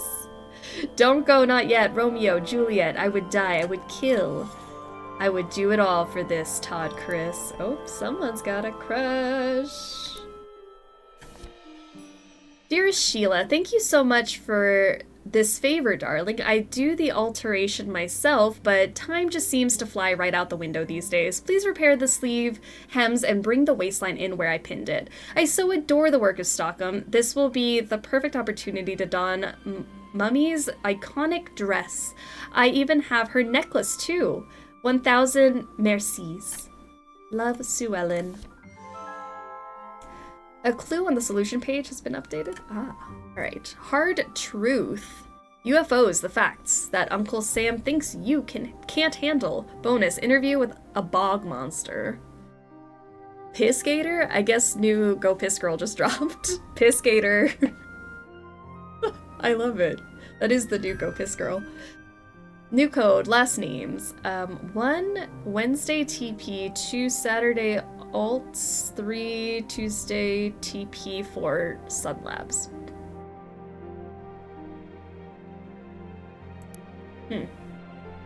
Something. It means something. Swolley Tom wardrobe schedule. Sheila Dittmeyer supervisor. Prep week. Tuesday 6 to 10. L. McEllie. Alterations. M. Anderson. C. Harmon. Track plotting. A. Nash. Then Wednesday 7 to 10. S. Scarbett, A. Nash, alterations L. McKelly, track plotting C. Harmon. Thursday 6 to 10, A. Nash, alterations is M. Anderson, S. Scarbett, track plotting L. McKelly, C. Harmon. Friday off, come to Sheila's show. Saturday 12 to 6, labels is going to be L. McKelly, alterations M. Anderson, track plotting A. Nash, C. Harmon. Sunday 12 to 6, labels S. Scarbett, alterations L. McEllie, M. Anderson, track plotting C. Harmon, A. Nash, Monday off, tech week, all hands on deck. Beautiful. And go up. I didn't even see up. We're at the roof. There are drugs in the envelope. Uh-oh. T. Because you seem confused, I'll spell this out plainly. Step 1, buy drugs, not grass. With the enclosed money, any leftover cash is yours. Step 2, a few hours before opening night, put the drugs in an envelope and plant them on the rooftop, somewhere they can be easily spotted. Step 3, destroy this note. Thanks for your continued help. More to come. M. Charles, I know you're out here. Well, Charles is dead. I don't know what to tell you. Charles fell off the roof. Alright, what are we missing? We're missing 2 words. Drugs. Rooftop drugs.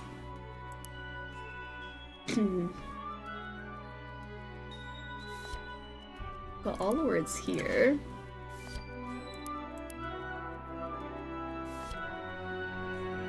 Sometimes I worry I didn't click on all the words, because I'm too busy reading. Charles Llewellyn. Todd with the drugs. Got all these. Charles is there in spirit. Literally. Just his spirit is with us. That's it. Got these. I swear that's... Oh, I haven't opened this. That's what it is. The diary. I need 4 letters here. What would your 4 letters be to open your diary? Unless it's Todd. What if your thing is Todd? Oh, we don't have an O here. Okay, so there's only a few letters that actually work. Alright, but you have these, like, puzzle books. Master Secrecy. New code. Last names. Okay. Wednesday TP. Okay, aha, that's the code to the diary. So, the Wednesday TP, the Saturday alteration person, the Tuesday TP, and the Sunday labs? Okay, so then I go to the Wednesday TP is going to be C. Harmon.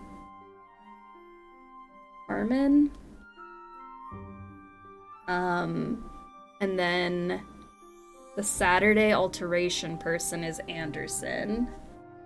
And then the Tuesday track plotting is Nash.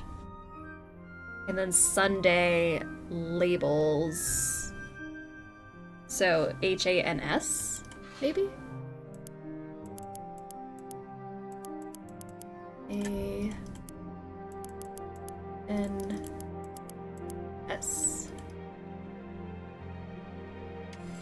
Haha. We did it. Alright, a tape. Charles Gibson, listen carefully. You don't know me, but consider me an ally. I have information you will find valuable. Namely, information regarding an affair your wife has been conducting for over a year. I will supply you with details and proof of her infidelity, including the name of the man with whom she's been cuckolding you for the sum of $500. Meet me on the rooftop of the Birch Tree Theater at exactly 9:15 p.m. during the opening night performance of Swolley Tom. Bring cash. Do not tell anyone about this message, else I'll destroy the evidence and never contact you again. Goodbye for now. And then he pushed him off the roof. My gosh. Sheila, thank you for lending your technical wizardry to this diversion. You are doing your part to ensure a bright future for this little theater we care about so much. Enclosed are 2 tapes. The black one has the original message, and the green one is blank for you to do your vocoder magic. The altered message should be understandable, but make sure my voice is not recognizable. One day before opening, call Mr. Gibson with your device and play the tape. Replay it if necessary, but do not speak afterwards. Burn both tapes and this message. If you can't burn them, immediately keep them under lock and key until you can. Thank you, Sheila. The wardrobe supervisor position suits you. I look forward to continuing our long and fruitful friendship. Historically, theatrically yours, Mason. Alright, here's the other tape. The green cassette tape. Charles Gibson, listen carefully. You don't know me, but consider me an ally. I have information you will find valuable. Namely, information regarding an affair your wife has been conducting for over a year. I will supply you with details and proof of her infidelity, including the name of the man with whom she's been cuckolding you for the sum of $500. Meet me on the rooftop. I mean, it's pretty distorted. I couldn't tell you who that was. 9:15 p.m. during the opening night performance of Swolley Tom. Bring cash. Do not tell anyone about this message, else I'll destroy the evidence and never contact you again. Goodbye for now. Ooh. Alright. So now we can piece everything together now that we have all the words. So we know that this is Charles Gibson. We know this is Mason. Wilder. Cassidy. Where are you, Hilliard?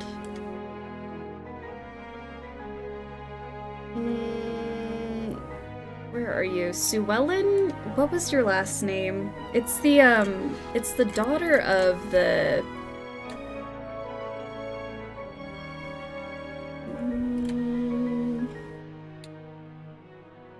There it is. Where are we? Prescott.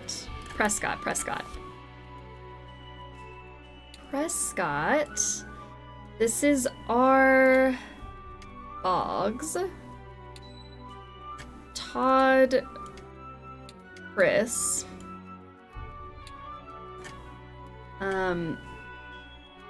Sheila Dittmeyer. So that's all of our people. The Wednesday TP, oh, I guess this was for the code, was Harmon,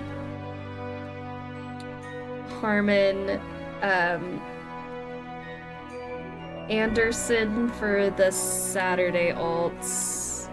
That's kind of cool that they put it here so that you would know it, but I solved it on paper. Nash and Scarlet.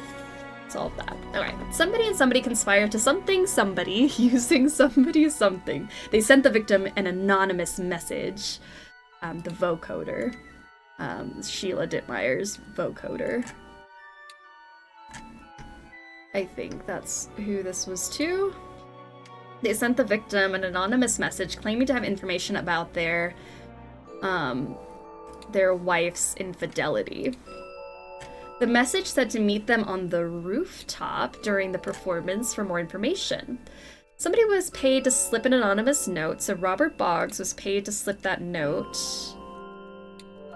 into Suellen's purse, or envelope. Suellen Prescott with their ticket, which tipped them off about Charles Gibson buying drugs on the rooftop. And then Todd was the one who had the drugs in his possession. Todd Chris was enlisted to plant the false evidence on the something. Somebody got... When he saw... Scared when he saw something because he thought it was the blank of her blank. Causing him to blank to the blank and die. Fall to the street and die? 'Cause that's how he died.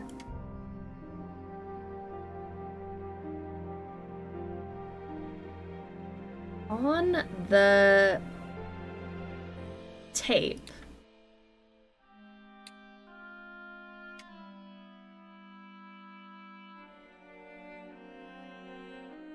because he thought it was The ghost? The ghost of her... That can't be right. I think on the rooftop. Somebody got something when he saw somebody because he thought it was the ghost of her mother. Because he saw Prescott, who was dressed exactly like how her mother would dress. So obviously Charles is the one that got scared when he saw Suellen, because she's wearing the same dress. Because he thought it was the ghost of her mother causing him to fall to the street and die. Dostgogs? Dostgogs. So I'm thinking that... I don't know, Cassidy and Mason keep working together, so maybe they're the two that go here. Alright, sometimes it's so sensitive it doesn't let me throw these in here. Mason Wilder, inspired to frame. I don't think this is that we're trying to kill him. I think they were just trying to frame Charles. Come on, don't do that to me. Charles Gibson. Or maybe they're trying to scare him.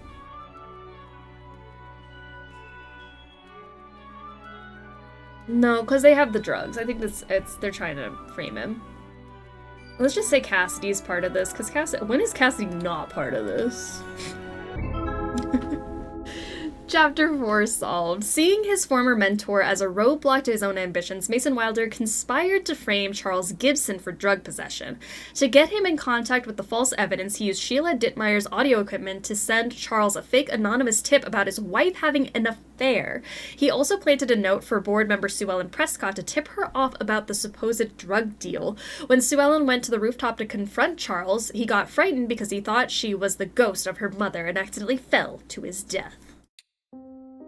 Crazy. I have made foods and sadly have to start getting ready for work soon. At least enjoy the food before you have to do that. Take a beat. The Prairie Chronicle, solicitor on the roof. Theatergoers were shocked on Friday when Charles Gibson, 66, was found dead outside the Birch Tree Theater following a performance. I thought it was part of the play, said theatergoer Lynn Hilty, like maybe its third act or a sequel or something, but then we realized something horrible had happened. Mr. Gibson allegedly left the performance to purchase 2 ounces of cocaine on the rooftop. It's unclear what happened on the rooftop, but somehow Gibson fell to his death. Police believe the incident to be drug-related, either at the hands of the seller or self-inflicted. Gibson had written a note with some pretty delusional thoughts. He wasn't thinking clearly, said an officer close to the case. Mr. Gibson was a beloved local figure who taught English at GNU for over 30 years, and before retiring in 1977, he had since served as the president of the Birch Tree Theater Board of Directors. The Birch Tree Theater community, no stranger to tragedy, was rocked by Gibson's death and the revelations that surfaced. He was a great mentor to me, said a shaken Mason Wilder. Mason. Currently playing the title role of Swolley Tom. I had heard the rumors of his drug use, but like so many others, I just didn't want to believe it. I wish I could have done something, but the best way to honor him now is to put our hearts into this theater and that he loved so much. The show must go on, and so will the legacy of Charles Gibson. Mason, just lying through your flippin' teeth. Work on a stream day? No, that won't do. Absolutely not. You would think with all these deaths around the theater, people would suspect it over something else. I know, you would think murder. Why are so many people dying in this theater? A little sus. Chapter 5. So 2 years later, in 1982, we've got A Night Among the Stars, a gala fundraiser celebrating 7 years of Birch Tree musicals, with Mason Wilder, who's now director and MC, Cassidy Hilliard, music director, cocktail hour followed by dinner and live cabaret performances. Love it.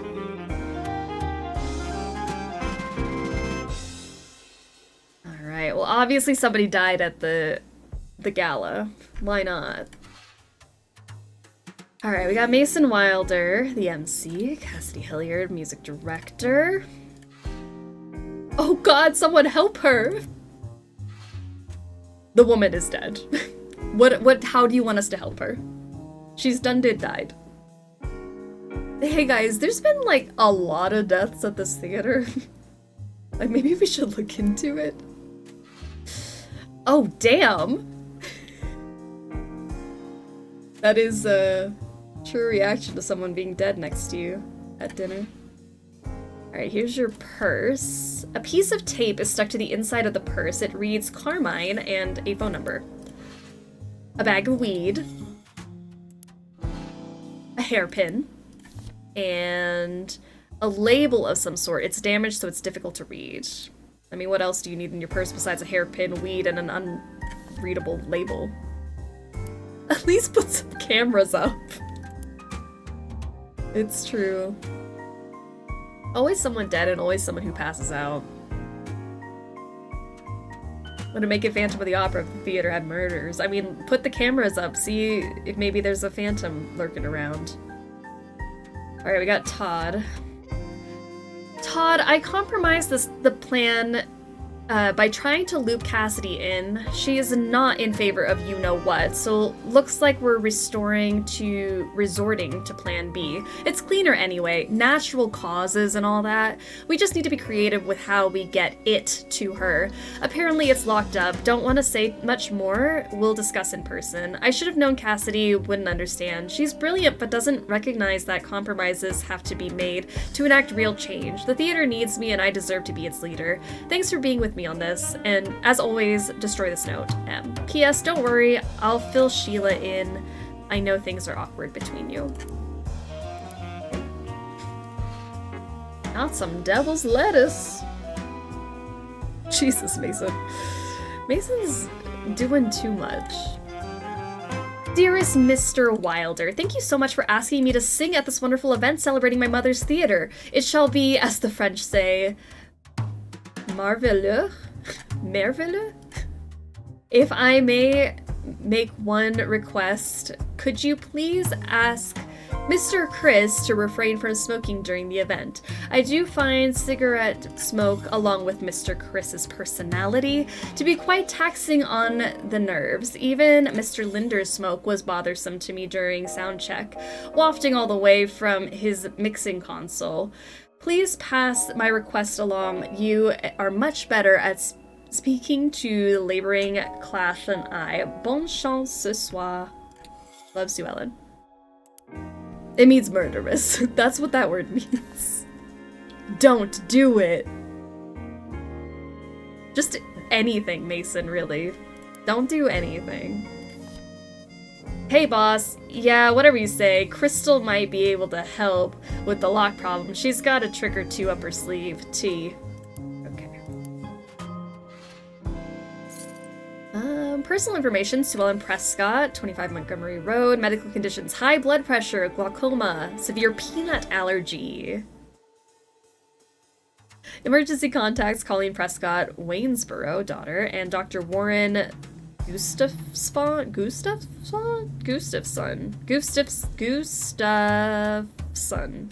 Primary care MD. Birch Tree Theater Gala set list. Birch Tree Melody, maybe tonight. Abracadabula, somebody once told me. On with the show. Mason Wilder. Welcome. Opening remarks. Do a little doodle. Heather Bayberry. Sky So Vast. Roger Dumont. I sang it all for you. Helen Albrecht, Jamie Dorn, Corn-Fed, Saddlebred Gal, Carol Upson. Hey Carol, we haven't seen you in so long. Folks will start a hollering. Mason Wilder, Jennifer Ahuya, Dollars and Innocence, Mason Wilder with me on your team, calling Jameson. Don't you want to come up? Sue Ellen Prescott, Sailing Away We Go, Margaret Lazel, Jeff Barb, Two Roads, One Path, Joe Hughes, The Best of Us, Cassie Hilliard. Thank yous and closing remarks, and then Dream for All full company. Gustafson? Gustafson. That makes more sense than whatever I was saying. That's how you know I've been reading too long. Sue Ellen, your singing is fantastic, darling. It is so meaningful that you're part of this. Just a few notes. Koala Porter intended for grandly to rhyme with dandly. I know it's a stretch, but lean into it and it'll get a laugh. Keep it sultry. The goal of the song is to seduce. To borrow a showbiz term, eat the microphone. Literally, your lips should touch it. It will help with clarity and it'll keep the warmth in your voice. That's all. Knock 'em dead. Mason. Because we always get hung up on the weird names. We really do. Alright, well here's... The woman is dead. Suella didn't make it. Unfortunately. Look at the turtle guy is stressed beyond belief. Alright. We're not feeling too great. We're hissing. We have our waiter here, who looks like Dan. This is Doug, actually. Hey, Doug, what's the... I saw a dog, and I'm like, that's Dan. It has to be. Hey, Doug, what's the new code for the supply closet? Was hoping to pre-game. I know that it's 5 digits. 5 digits long, but that's all I can remember. Ginny. STC, WSTC, TIBTOF. I don't know what that says. R? BTOF. Switch these two. STC.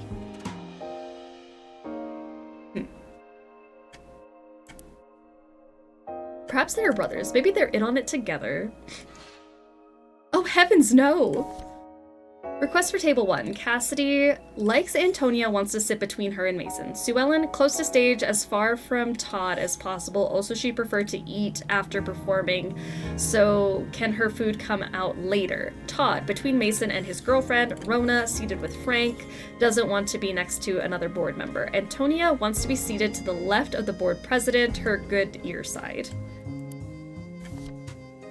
Lakeside Tavern. Dear Mrs. Upson, thanks for your correspondence regarding the Birch Tree Theater Gala on May 8th. Rest assured, we take patrons' allergies very seriously, so I will personally lock the kitchen's peanut items in our utility closet on the morning of the event. I guarantee that the chance for food and drink contamination is 0%. On a personal note, the Birch Tree production of Swolley Tom was one of the most thrilling nights I've spent in a theater, so I greatly look forward to hosting your event at the Lakeside Tavern. Feel free to call me with any further questions. Most sincerely yours, Gary DeMarco. Okay, let's move on to this side, to the bar. The napkin reads, plan aborted, we'll figure something else out. Thanks for sourcing the beautiful lady, but we don't need her right now. Yeah. Okay. Alright, why are we so upset? I got another one of these like circles with okay, so who's sitting at the table? Which drink we're gonna poison? I think that could be it.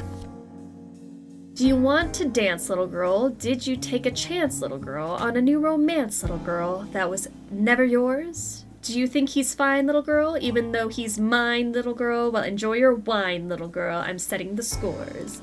Belladonna, deadly drink. You're a gonna down the sink. Disappear with no trace. Stupid dress, stupid face. Belladonna, bring him back to me. Oh, we're feeling our feels. Alright, here's her purse. The torn out encyclopedia page reads, Belladonna, literally translated as beautiful lady, also known as deadly nightshade, is a toxic perennial herbaceous plant. Because the foliage and berries are extremely toxic when ingested, the use of it as poison dates back to ancient Rome, where it is rumored to have been used to murder Emperor Augustus. It is still regarded as one of the most toxic plants on Earth. Sing it, yeah. It was a bop. The vial contains an unknown substance. Okay, she's definitely got some belladonna on her, right? I do like the worm bartender. Another round, Miss Dittmeyer. Look at him. His name's Chaz. Oh, Chaz, I love you. Chaz, I told you not to give Ginny the new code. I replenished the stash yesterday, but she must have smoked it all because now it's gone, Doug. Oh, it's just saffron. That's fair. It's probably harmless. Alright. Alright, Birch Tree Theater presents A Night Among the Stars, a gala fundraiser celebrating 7 years of Birch Tree musicals. Mason Wilder, Cassidy Hilliard. Following dinner, a cabaret performance will commence featuring your favorite songs and performers from the past 7 years of Birch Tree Theater musicals, plus a few musical surprises. Performers, Jennifer, we already know all these people, it was on the whole other list before. Band, yeah.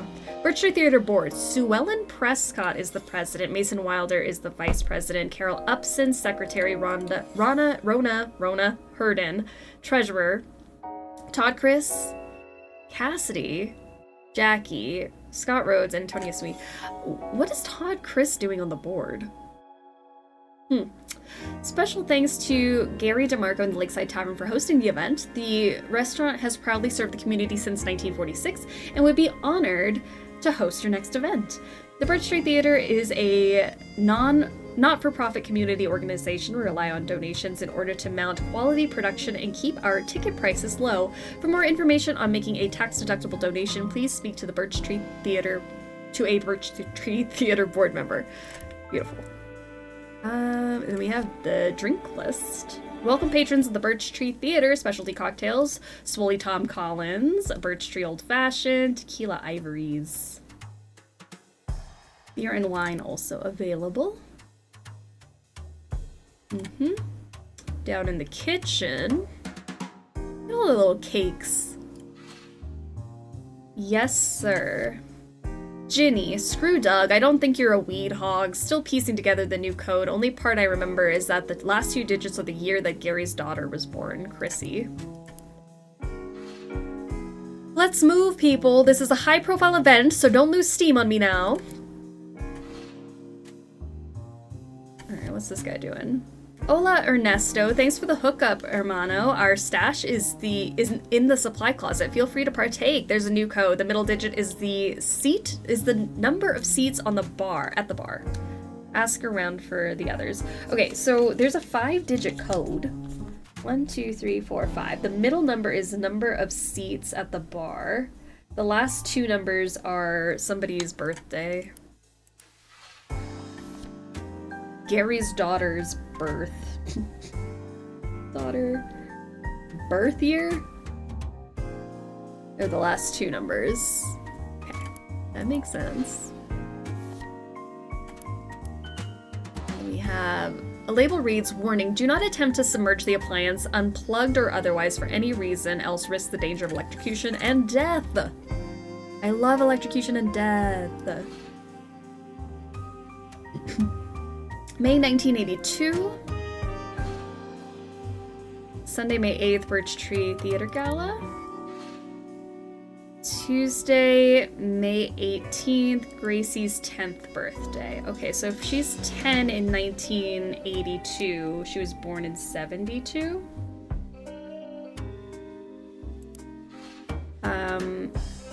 GNU alum event. Knights of Impala Memorial Brunch. Gracie's 10th birthday, that's gotta be your child, right? We have a 5-digit number that needs to go in there. Chrissy, pre-game at the usual time and place. Remember, the first 2 numbers are the year the restaurant was founded. You can tell Ginny, just don't tell Doug I said that. Okay, the first 2 numbers are the year the restaurant was founded. Founded. JWM, how are you doing? Welcome to the stream. What is happening? Alright, I also want to go back to the bar. How many seats are at the bar? 1, 2, 3, 4, 5, 6, 7, 8 seats at the bar. Alright, and then we've got to figure out when the place was founded. The tavern. Lakeside Tavern was founded when? Same old. How goes the battle? You know, it goes. Same old. Nothing new. Solving murders. Birch Tree Theater Gala. Mom event. Memorial Brunch. Alright. We're missing some stuff, which I'm assuming is in here. What year was this place Founded. First two numbers are the year the restaurant was founded. Okay, now how would I figure that out? Restaurant, anything about the tavern. That's all about poison.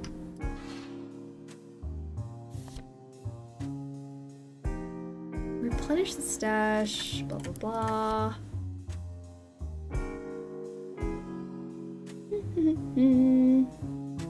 1946. Hello. 46. Okay, so now we should be able to open this with 46872. Ah. Pest X, a box of poison intended for pests. Got some cleaning supplies. Unlabeled container of oil. There's the peanut butter and the peanuts. Jar of peanut butter and a container of peanuts. And then Chaz's weed box is empty. Oh no. Alright, we are still missing some words. Which is interesting. What could we be missing?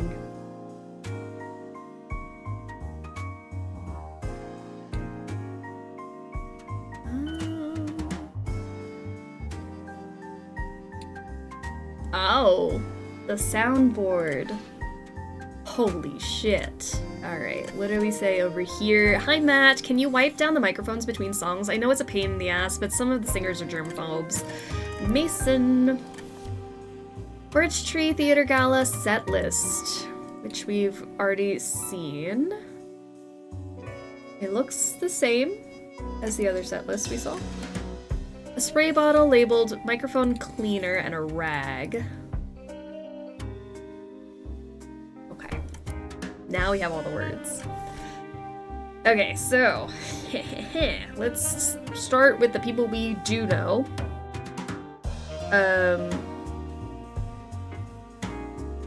What is your name? Swolley. Swolley, I feel like it's Prescott, right? And then we got a dead gal. And then this is... The hell is your name? Sheila. Sheila Dittmeyer. Carol.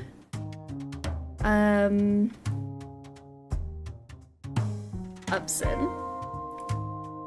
This is Matt. I don't know Matt's last name. We also have this image now. Which is exciting because that means we've pieced together the two things. Every time I hear Mason, I get flashbacks to the numbers. Mason? Numbers? I don't think I get it. Who are you? You are... Gary? Gary. Numbers the show? I'm lost. I've got words. I can't even think numbers right now.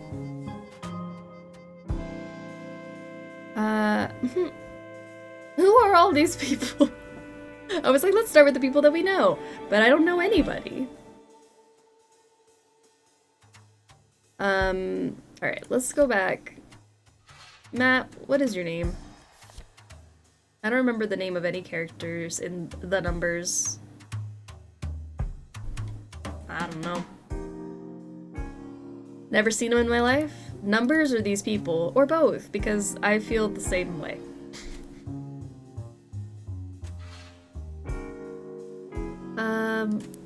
Okay, there's gotta be a Matt somewhere.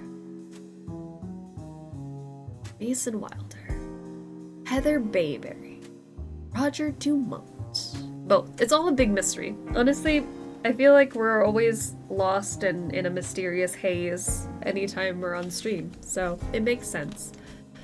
Jennifer. We have Colleen Jameston. Sue Ellen Prescott. Let me go up here, see who we got. Sitting around. This woman is dead. The hairpin. I feel like the hairpin's not important. Carmine. So this has to be Carmine, correct? Is your name Carmine?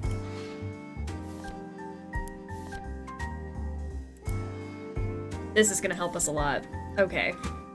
Table 1. Is this table 1? This seems like table 1. Okay, I lost my train of thought. I had a really good thought. I had a brain blast and then I forgot it. Carmine, and then I was gonna think of something else to do something. Maybe that's your last name, but I'm gonna go ahead and put it in here. Just so I don't forget. Also Todd. I know Todd. Todd, I know you. Todd Chris.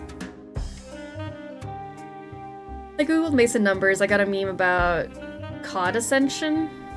See, now I'm even more confused.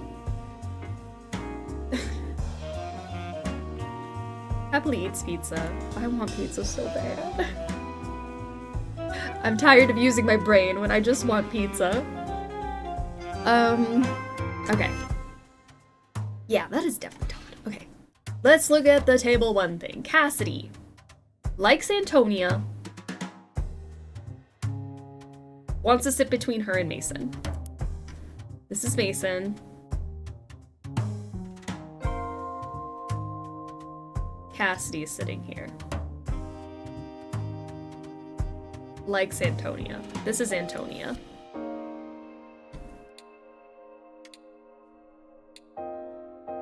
Had some Pizza Hut earlier. Good stuff. Oh, Pizza Hut sounds good.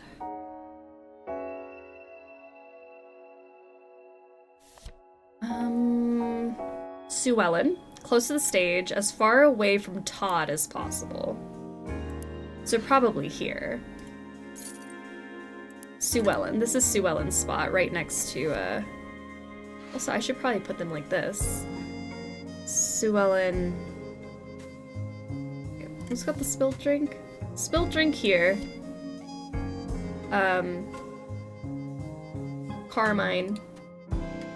Todd is over here. Todd Chris. And then Mason Wilder. Damn it, Mason, where's your name? The alphabetical order doesn't even help me. We have Antonia over here, because Cassidy is sitting in the middle. Hilliard. Sue Ellen is up here, closest to the stage. Sue Ellen Prescott. That makes sense to me.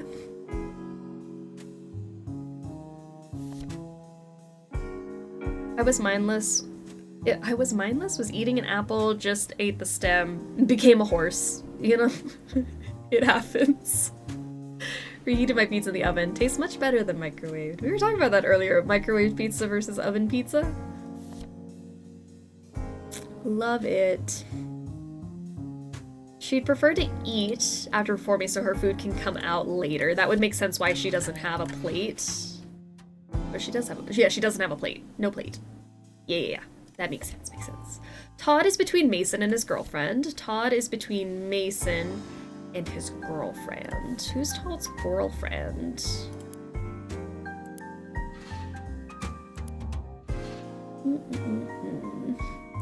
It's whoever what's her face was lamenting about. Belladonna? Bring him back to me. Who are you jealous of? Okay, your girlfriend. And then Rona is going to be seated with Frank, but doesn't want to be next to another board member. Rona and Frank are here. So this gotta be Rona and Frank, I'm assuming. Just process of elimination.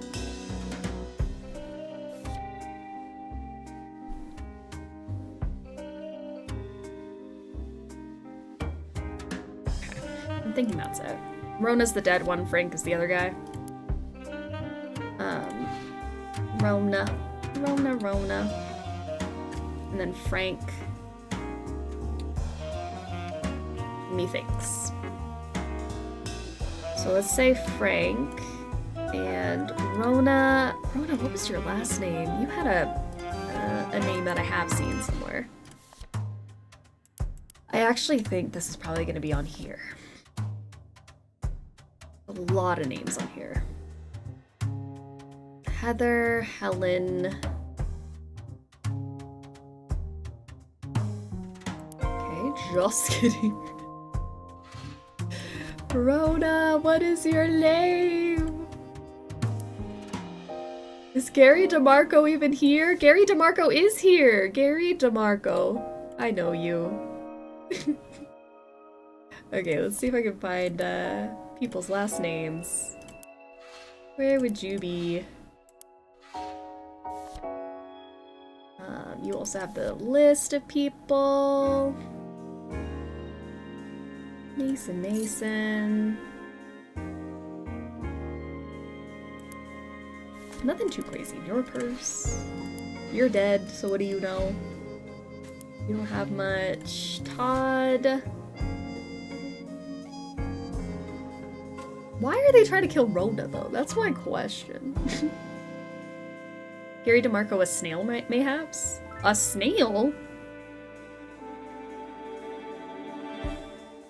Do we even have a snail?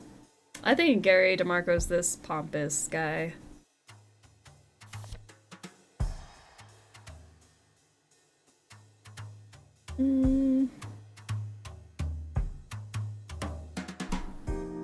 Okay. I was hoping I could figure out more about your girlfriend, too. But alright. Amazing. Chris to refrain from smoking at the event. Mr. Chris. Mr. Linder was bothersome during the sound check. Linder, that's your name. Matt Linder, during sound check, you also be smoking. Okay. Now we have... beautiful. Don't do it. I won't. Don't you worry. Crystal might be able to help with the lock problem. She's got a trick or two up her sleeve. I'm thinking maybe Crystal is your girlfriend because you're talking about her so... Crystal. Alright, who have I not used here? I've got Carol, Cassidy, Chris, Frank, Gary, Herden? Why does Frank Herden sound right to me? Herden... Sweet... What else am I missing? Is it weird that my post-COVID brain is just freaking out at the name Rona? Not the Rona. ETOF.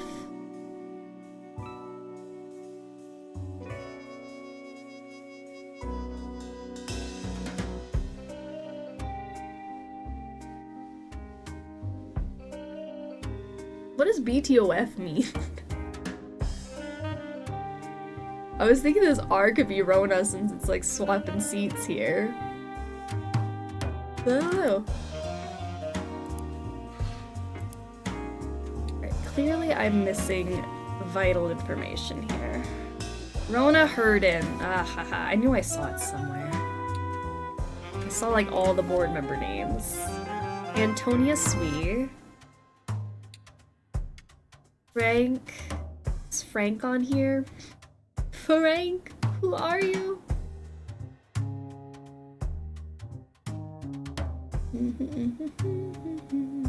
Gary DeMarco. Frank, who are you? Frank, who?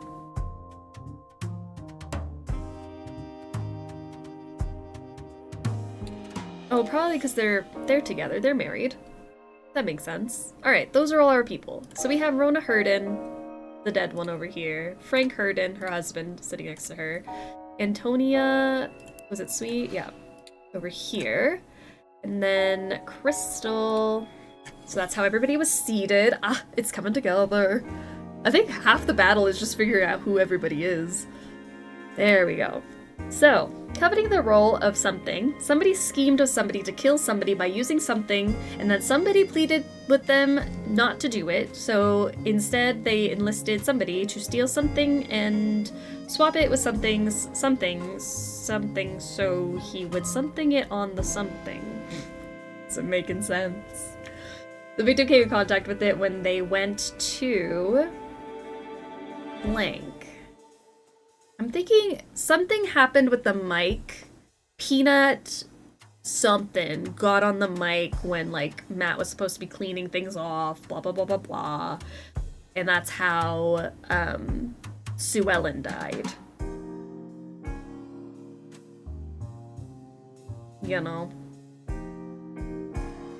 Meanwhile, somebody had grown jealous of somebody's new girlfriend. We know about that. I know for certain that Sheila has been growing jealous. Oh, but then they flipped the seats. I see Sheila was trying to poison Crystal, but Crystal and Rona swapped seats at the table, and that's why Rona died. I see. Okay. Sheila Dittmeyer, it's all coming together, had grown jealous of Crystal Carmine. No, not Crystal Carmine goes here. Crystal Carmine, who is Todd Chris's new girlfriend, because he really gets around. Okay. And tried to poison her with belladonna. However, the targets switched their drink order with, or food order with Rona Hurden. Maybe drink. Probably didn't drink.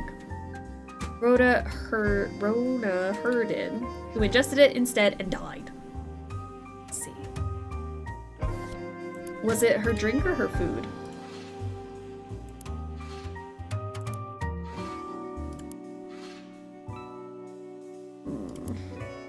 I'm assuming drinks, maybe, because you're holding drinks, and you've got the drink thing here. Yeah? Yeah? Maybe? Coveting the role of MC. You know who's always behind these things? Mason.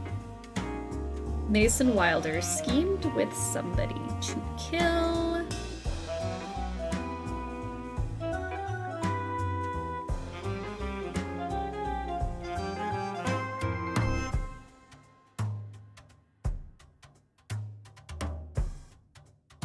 I'm assuming they're trying to kill Swolley because what makes me think he wants to be president, because Mason is unhinged. And I think he just keeps wanting to kill all the presidents until he becomes president. So that's why he's trying to kill Swolley. Oops, Swolley Prescott. By using Peanut. Right? Somebody pleaded with him not to do it because that note that says don't do it is in his pocket. So they enlisted somebody to steal peanut butter and swap it with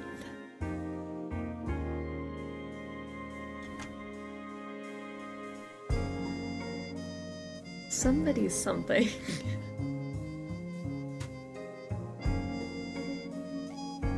Maybe peanut oil?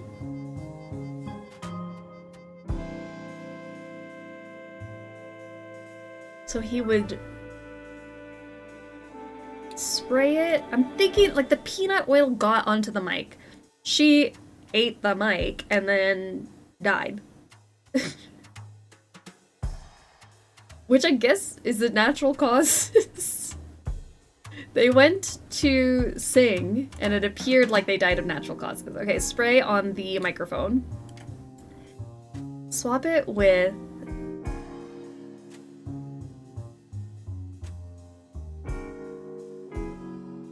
What do you even say? Microphone oil. Microphone cleaner. Microphone cleaner. Matt Linder's microphone cleaner. It makes sense. Eat some more pizza. Shove that pizza in your mouth. Enjoy it. Only pizza, no thoughts. Distill peanut oil. I'm thinking... Because there is oil. Is it peanut oil? Or would you still consider that butter? Got peanuts. Unlabeled container of oil. Makes me think that's peanut oil. And you could absolutely get away with putting it in this thing, which looks like peanut oil.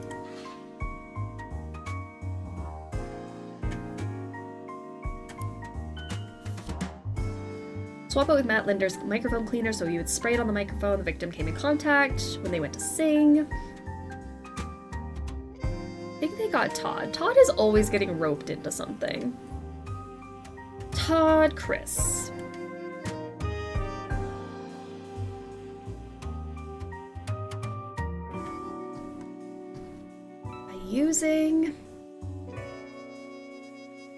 I'm thinking poison.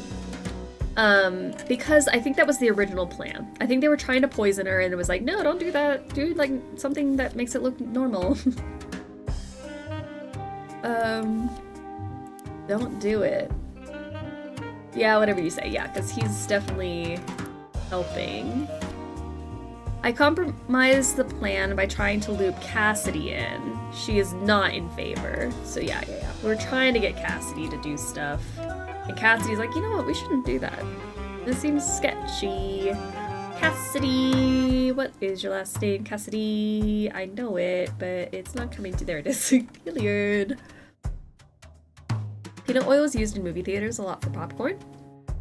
Peanut oil is good stuff. Not if you're allergic to peanuts. Pleaded with them not to do it. I'm thinking Cassidy is probably the one that's 2 or more incorrect. Okay, let's see. I compromised the plan by trying to loop Cassidy in. She is not in favor of you-know-what, so looks like we're resorting to plan B. It's cleaner anyway, natural causes and all that. We just need to be creative with how to get it to her. Apparently it's locked up. Don't want to say much more, we'll discuss in person. I should have known Cassidy wouldn't understand. She is brilliant, but doesn't recognize that compromises have to be made to enact real change. The theater needs me and I deserve to be its leader. Thanks for being with me on this. As always, destroy this note. I'll fill Sheila in. I know things are awkward between you. We're filling Sheila in? Okay. I think we're on the right track. So coveting the role of MC, Mason schemed with, I don't think it's Cassidy actually, to kill Sue Ellen by using poison. Cassidy pleaded with them not to do it. So they enlisted, I'm thinking maybe we were scheming with Todd and then we looped Sheila in to steal the peanut oil and swap it with Matt Linder's microphone cleaner. So he would spray it on the microphone. The victim came in contact with it when they went to sing and it appeared like they died of natural causes. Meanwhile, Sheila Dittmeyer, I don't think Sheila's part of this, of Todd Chris's new girlfriend, Crystal Carmine, and tried to poison her with belladonna. However, the target switched to drink, ordered with Rona Herden, who ingested it and died. I'm 100% certain on that bottom part. Mason turned out to be so evil. Mason is at the bottom of all of these things. Okay, so this is what I'm confused about. Who are we? I'm thinking I'm right about... Sorry, I'm so stopped up. Schemed with who to kill Sue Ellen? By using poison. But then Cassidy was getting in the way. Cassidy... Yeah. So they enlisted somebody to steal.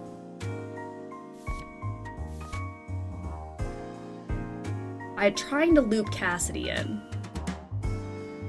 Not in favor.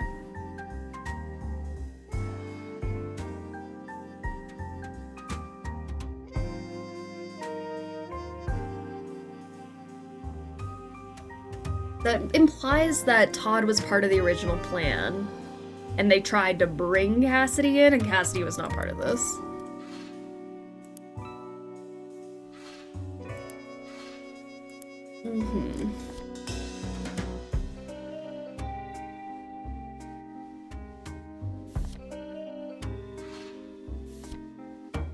Whatever you say, Crystal might be able to help with the lock problem. She's got a trick or two up her sleeve. So they enlist Crystal to go to open the thing. Crystal, Carmine. So I think maybe that's right. And then Todd Chris was the original guy who they were working together. Ugh, damn! Microphone cleaner, so he would spray it on the microphone.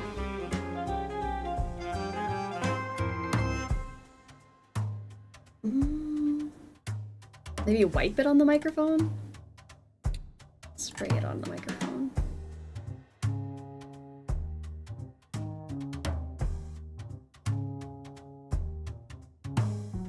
I mean, this could be food also. I don't know about food or drink here.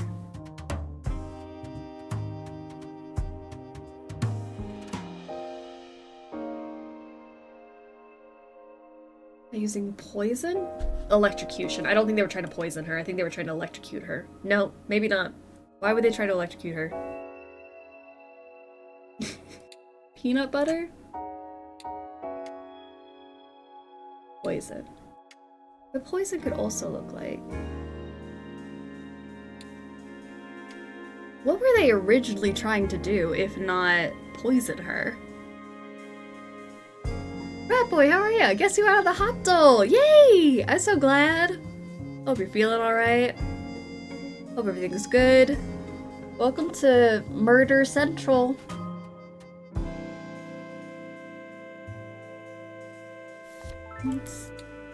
Do you have anything from Mason? Just these things? Okay. Alright, plan aborted. We'll figure something else out. Thanks for sourcing the beautiful lady, but we don't need her right now. Sourcing the beautiful lady. The beautiful lady. She did source the belladonna. Okay. So...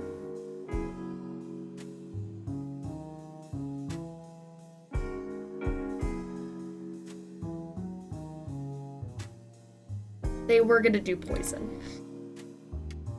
They're like, actually, you know what? Don't worry about it. So we're scheming with Sheila. That was the thing. Sheila Dittmeyer. To kill Sue Ellen by using the belladonna, but actually she ended up using it for somebody else anyways. Cassidy was not wanting to be a part of that, so they enlisted Todd. Steal the peanut butter? Peanut oil? What is wrong with it? Is this the first actual murder instead of unexpected manslaughter? Actually, yeah, I think so. I mean, Sheila did accidentally kill the wrong person, but I do think this is the first, like, murder. Mason Wilder schemed to kill Sue Ellen by using poison. Or I guess belladonna. We'll say belladonna. Because that is the thing that they were trying to use. Cassidy Hilliard pleaded with them not to do it, so instead they enlisted...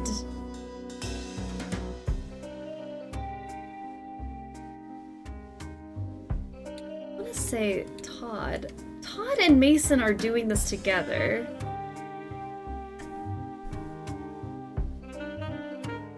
Todd, Mason, and Sheila are like, let's get that belladonna, poison the president. And they're like, hey, Cassidy, you want in on this? Cassidy was like, absolutely not, that's horrible. So they're like, okay, fine, let's just do some natural causes, peanut butter style. So I'm just trying to figure out what exactly they want me to say here. Coveting the role of MC, Mason schemed with Todd. By using belladonna. No, I don't think that they schemed with Todd to... Ugh. Cassidy pleaded with them not to do it, so instead they enlisted Crystal. Because Crystal was gonna get into the cabinet, steal a peanut oil, and swap it with who's Hilliard Linder? Why did I put that there? Matt Linder. Matt Linder's microphone cleaner. So he would spray it on the microphone. The victim came in contact when they went to sing and it appeared like they died of natural causes. Sheila Dittmeyer had grown jealous of Todd Chris's new girlfriend, Crystal Carmine, and tried to poison her with belladonna. However, the target switched their drink order with Rona Herden, who adjusted it and died instead. Unless this is food. But I'm thinking it's drinks. I don't know. I don't know what's wrong and how 2 or more are wrong.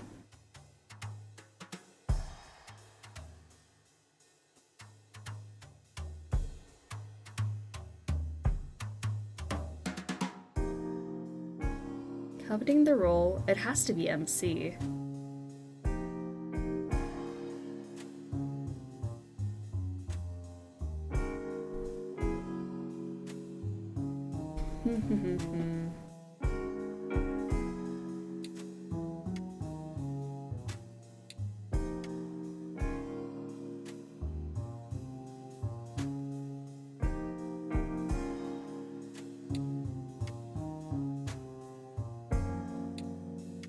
It's gotta be the names that are wrong. Any chance you mixed up Mason and Todd? Mason and Todd? Maybe. Just take all the names out. Alright. Mason is the MC. So, coveting the role of MC is the thing that makes sense to me. Because coveting the role of drink, no. Coveting the role of food, coveting the role of girlfriend would be Crystal. And Crystal wasn't really a part of this, she was roped in last minute. Coveting the role of microphone, no. Coveting the role of president is Sue Ellen. And Sue Ellen's the one who died. Are we confident that Mason wanted to MC gig? He is the MC though. Mason Wilder, director, MC. Finished my pizza, let's go over the clues again. Mason Wilder is the MC, and that just feels like it's the only one of these blue words that it could be. So coveting the role of MC,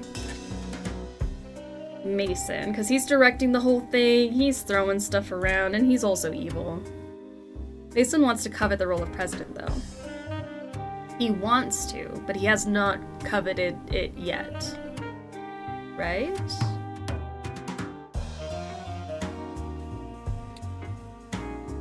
Look, guys, you might be right, and I'm completely wrong. I've been thinking too much. Alright. Back it up. Sue Ellen Prescott, current president of the theater. Severe peanut allergy. Dead.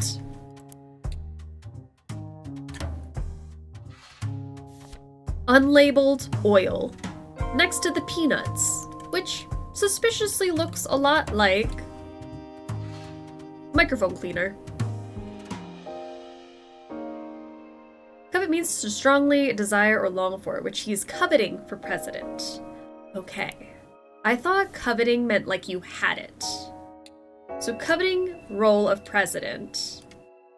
I thought it's like I've coveted the role, but he's coveting.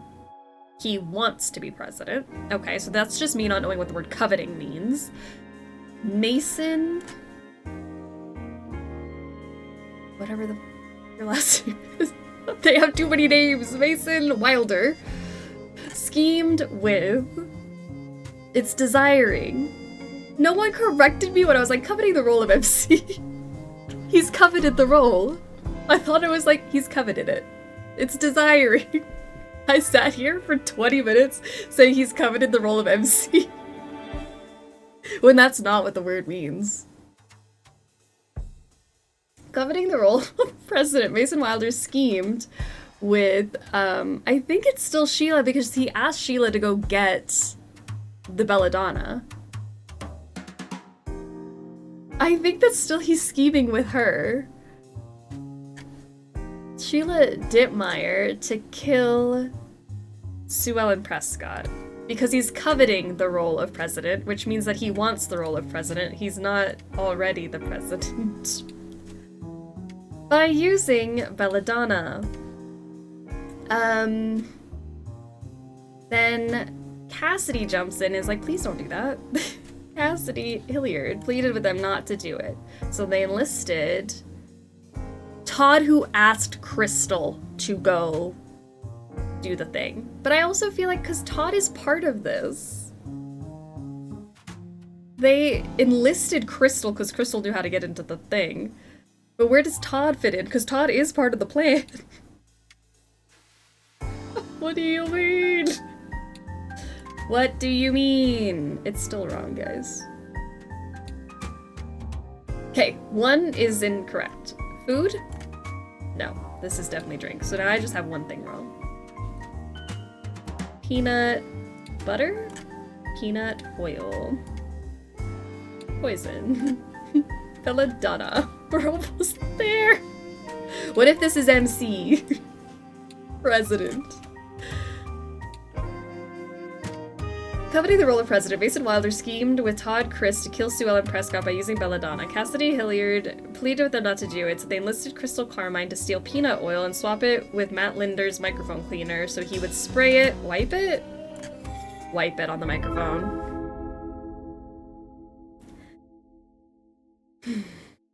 You know how fast we would have gotten that if I knew what coveting meant? I wasn't paying attention. I was asleep. We've been busy. I know. I was just drowning. It's that meme of like the kids in the pool and you guys were like holding up your responsibilities and things you were doing, and it's me, the other child, that's like drowning in the background. Someone make that meme, because that was that. Alright, chapter 5 is solved. Mason Wilder planned to kill Sue Ellen Prescott, his final roadblock to becoming board president, using belladonna, sourced by Sheila Dittmeyer.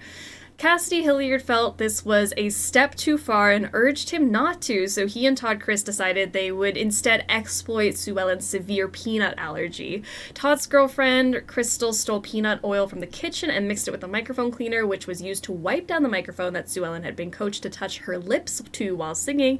It quickly triggered an allergic reaction and killed her. Meanwhile, Sheila impulsively decided to instead use the belladonna to poison Crystal's drink, but after Crystal swapped drink orders with Rona Herden, Rona ingested the poison and died. Hell yeah. And the optional third part of a skeleton on the ocean floor labeled Covet. Covet. I'm too focused on the order. Crazy twists, man. I blame you not knowing the names is why I was no help. It's okay. I appreciate the company, that's all I asked for. I just got lost in the sauce on that one. There were a lot of names of people that I hadn't met yet. Birch Tree Theater newsletter, summer 1982. Art can grow in the unlikeliest of places. Hello, fellow tree lovers. I've been reading too long. Hello, fellow theater lovers. My first time writing to you as board president is a bittersweet moment. I have dreamed for years of one day leading this company, but the road to this day has been paved with tragedy. Sue Ellen Prescott was a staple of this theater since its inception, back to the Birch Tree cinema days. Her sudden passing has shocked us all, but I'd like to think it was what she would have wanted. Being on stage in a room surrounded by her friends, singing Koala Porter with such grace that her poor heart just couldn't keep up. I feel the weight of her and Charles Gibson on my shoulders, and I promise to let them guide me. We also honor the memory of Rona Herden, longtime treasurer, who always managed to bring chic elegance to any room. The sick individual who caused her death has been locked away, but the absence is still acute. She is survived by her husband Frank and their sons Kyle and Corey. That aside, I am thrilled to usher Birch Tree Theater into the future. Our fall musical will be Dyer Avenue, a toe-tapping dance show, sure to please audiences. Auditions will be held the second week of August. I am also proud to announce an initiative for new works. Building on her years of songwriting workshops, Miss Cassidy Hilliard will head our new Musicals Now division, offering songwriting workshops, concerts, and masterclasses. Stay tuned for more news about this exciting endeavor. I could talk about the theater all day, so I'll leave you with the promise to keep bringing exciting, high-quality theater to our community. Theatrically yours, Mason Wilder, BTT Board President. Wow. He really just killed his way to the top.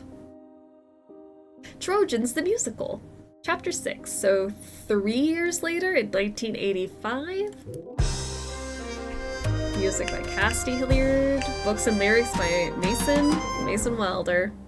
Alright, so what do we have here? This is our dead guy. The person under the set piece isn't moving, probably because they're dead. We have in their shield, a script is taped inside the shield. Let's zoom in. Can I zoom in? Like this, I guess. I swear there was a way for me to like zoom. A zoom. Okay. Soldier 1. King Priam, what is it? Can't you see I'm busy looking very powerful? Yes, sir, but it's important. Oh, brother, what now? You tell him. Oh, I don't want to. He never listens to me. And on the rare chance he does, he makes me do push-ups. I would love to tell him. Then tell him. Quiet. The soldiers jump to attention and salute Priam. Now you, spit it out, why don't you? Yes, sir. Greek forces have begun to retreat, sir. They have left a giant horse outside of our gates, sir. A horse. Interesting. Surely this is a sign of retreat. A trophy of our impending victory. Huzzah! This is cause for a celebration. Green, drop and give me 20. Aww. He does so. Music begins. The Greeks couldn't withstand the might of our military prowess, our cunning, and our gods-given charm. Come on, boys, let's show them what it means to be soldiers of Troy. We're soldiers of Troy. Yes, soldiers, oh boy. They like sing because it's a musical and they're theater kids. And we just sing everything. And we're keeping the Greeks all at bay. Our schedules are strict, our diets are clean. We encourage you to try it with a workout routine. We're soldiers of Troy. Yes, soldiers, oh boy, want to visit? You'll just have to wait, because as a matter of course, no Grecian man or his horse is never ever going to get through our gate. The soldier is sad, the soldier is glad, but they're keeping the Greeks all at bay. I'll be angry as hell when I swing my mace. My sash may be blue, but I'm red in the face. Why does this feel like clues? Like his sash is blue. We said something about green, not red, green. Something he called the other guy green. Listen, soldier of Troy, that's a mace, not a toy. Put a hammer, a sword, and plus a hammer, a sword, and a lance. Stab, stab. Yes, sir, armed to the teeth, but take a look underneath. You'll see the Trojan soldiers just want to dance. Dance break. Hell yeah. Funny because I'm heating up pizza again, but I will try to help this time. Maybe.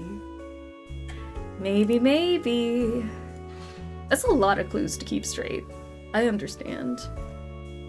Casty call. Trojan soldier must be able to do 20 push-ups. Bow down, ye Trojans, for it is I, the goddess Athena. Oh no. Alright, then we got this guy. Stunned. Alright, here's Mason. Come on now, the show must go on. Scott!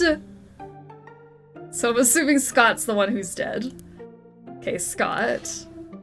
Damn.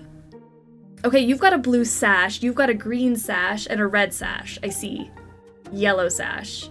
Green is the one that has to do the push-ups. Blue sash was in the song. Okay. It's kind of coming together. The guy with the blue sash is soldier number 4. Soldier number 4. Blue sash. Sash may be blue. Soldier 4. And soldier... Who's the one that says push-ups? Soldier 3 is the green one. Soldier 3, soldier 4. Great. Alright, here's Cassidy. Oh, she looks great with her blush and her lipstick. Oh, no. The Soldiers of Troy. Music by Cassie Hilliard. Lyrics by Mason Wilder. Stab. Oh, see, like this one zooms in. I'm thinking the music is the only stuff that zooms in. I don't know why I was where I was. Alright. Cool. Soldiers 1 through 4. Sing that song. Birch Tree couple pens new musical. They really are a power couple at the community theater. Tonight marks a milestone for our town and its theater community. The Birch Tree Theater, primarily known for mounting classy Broadway productions with local volunteers, is bringing something new to its audience, an original musical. It's part of the New Musical Now program we started 2 years ago, said Cassidy Hilliard, the resident conductor of the BTT, as well the composer of the new musical Trojans. It started as a series of songwriting workshops and concerts, until one day Mason said, "Why don't we make something together?" Mason Wilder, BTT board president and frequent director, penned the book and lyrics for Trojans. Cassidy is so talented. I've loved seeing her grow as an artist since we met on Cell Block Jazz, and I've been eager to elevate her work in any way I could. Wilder and Hilliard have also been romantically involved for several years. When I asked if marriage is anywhere in their future, they nervously laugh. "One collaboration at a time," jokes Wilder. "Anything but opera," says Hilliard with a grin.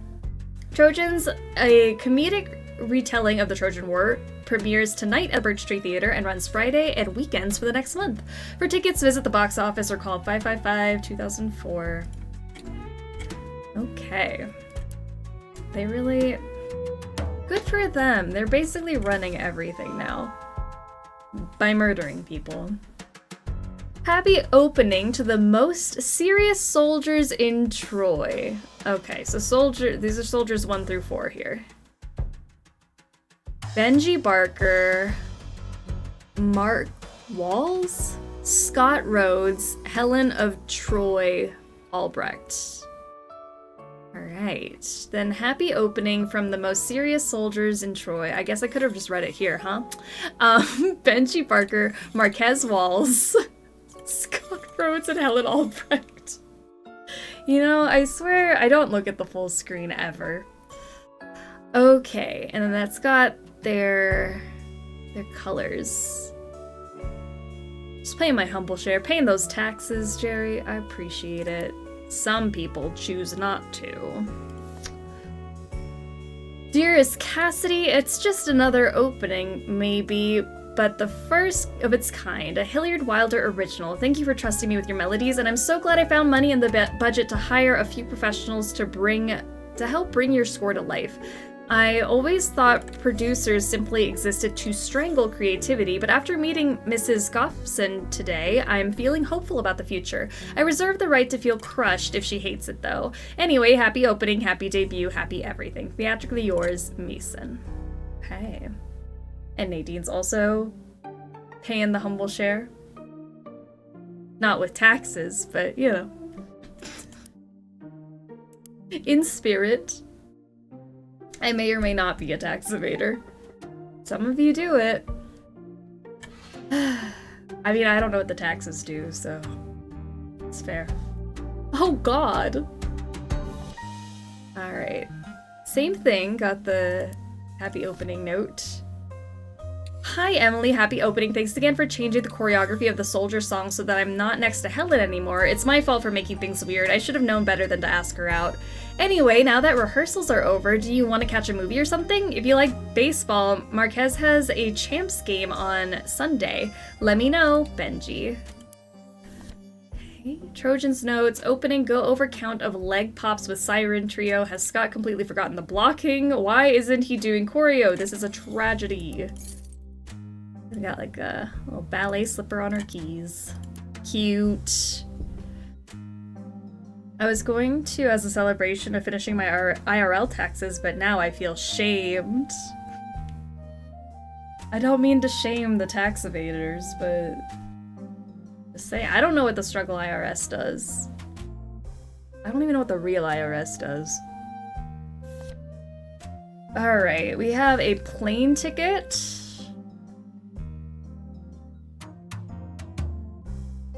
I don't know. Trojans, the Birch Tree Theater, Mason Wilder President, Antonia Swee Vice President, Carol Upson Secretary, Scott Rhodes Treasurer, presents Trojans, music by Cassidy Hilliard, book and lyrics by Mason Wilder, director Mason Wilder, conductor, music director, orchestrations Cassidy Hilliard, choreographer Emily Calder, head stagehand Todd, he became head stagehand? Todd Chris, wow, you do a murder and you get promoted. Amazing. Costume and wig supervisor, Carol Upson. The IR struggle will never catch me. Okay. Room 2. I think that's everything on this page. If we go backstage or into the office, we have... The trunk is empty except for a broken costume piece. Opening day of the Birch Tree Cinema, April 1st, 1929. Look at all of them.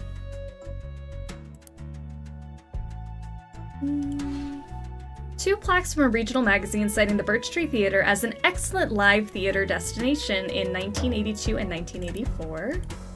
Look at the Swolley Tom poster. A familiar looking set of clothes. Something's gone wrong. Come to my office ASAP. A community award from a local bank. The Oz Room. This unfinished room in the basement of the Birch Tree Theater was used to store projectors and other film equipment in its movie house days. The room was boarded up and laid untouched for 20 years, unearthed by stagehands cleaning out the then derelict theater. One remarked, "I feel like Dorothy stepping into the land of Oz." The name stuck, and the room continues to be used as storage space for set pieces and costumes. What a cute name. I just started doing my taxes yesterday, and now I feel like I should finish them. Sorry to remind everybody about tax season. Didn't mean to do that. We have to change the name. It's gotta be like bus fare or something. Something less traumatizing. The frame contains 3 photos of Mason Wilder playing various onstage roles. Look at them. The criminals. It's Dragonina, how are you doing? Welcome to the stream. I'd pay a bus fare. Okay, maybe we gotta switch it to bus fare. That sounds nicer. Less, scary. Hello, this is Annabelle from the offices of David Marmot. Just calling to confirm airport pickup for Mrs. Goffson's 1:30 p.m. arrival. Thank you. Mason, it's Scott. Listen, we need to talk about the theatre financials. You cannot use the Birch Tree Theater as a piggy bank for your personal projects, be it travel or musicians or whatever. Not without board approval. I'm hoping I'm wrong about this. I'm running late, but let's talk in your office before the show. Trojans opens tonight. Hey, it's Cassidy. I hope you hear this before the show. Just calling to say, break a leg tonight. I'm just so glad things are back on track with the theater and with us and with everything. Aww. It's all been leading up to this, and I'm so proud of what we've made. Hope you are too. I love you, and I'll see you out there. She's in love with a murderer. Okay, so we can back up and play that as many times as we want to, because I bet there were more clues in there that I didn't pick up on. Oh! Mason! Is Mason about to pop the question? Okay, he's got a ring hidden in his drawer. Production meeting notes from Thursday. Jennifer Sharma is having trouble backstage, doing a quick change and making it to the Trojan horse. Best solution is to cut her from the opening number. Cassidy will give her the news. Helen says it's odd that her character's color is green, while their mood is sad. Green is usually envy. She might have a point, but it's the least of my worries at the moment. If one more actor asks me whether or not their line is supposed to be funny, I'm going to jump into the orchestra pit. She's married to the Muffin Man. I mean, the murderer. I mean, the Mason Man. The Mason Man.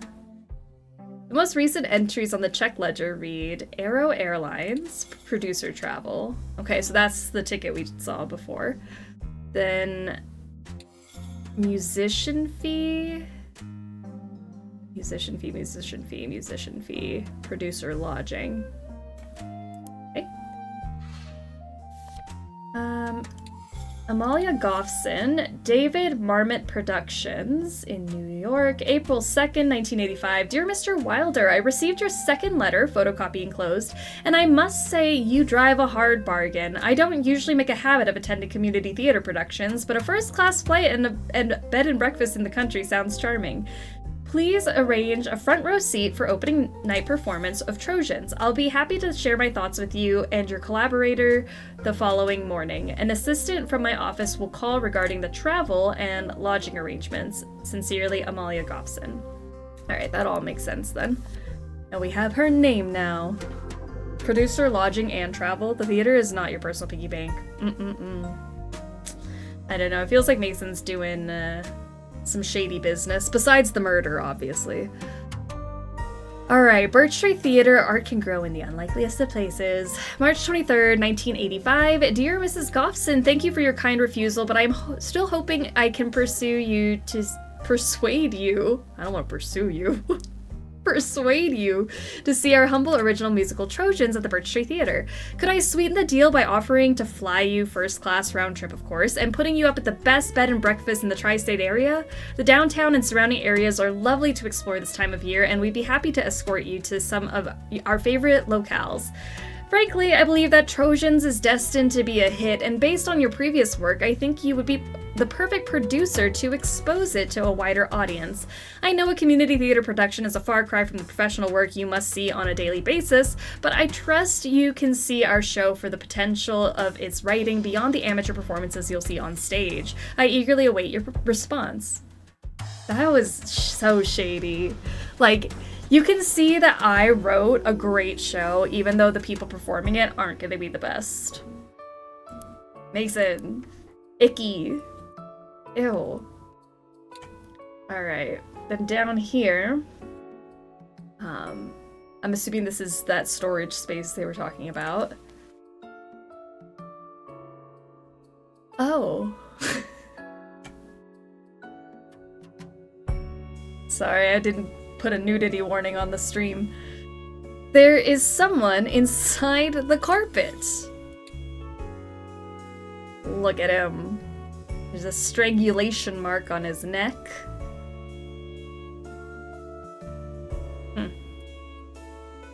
Okay. And his ultimate goal wasn't to get funding for the theater, but to leave the theater behind. Even worse! It's true. Mason is not my favorite character.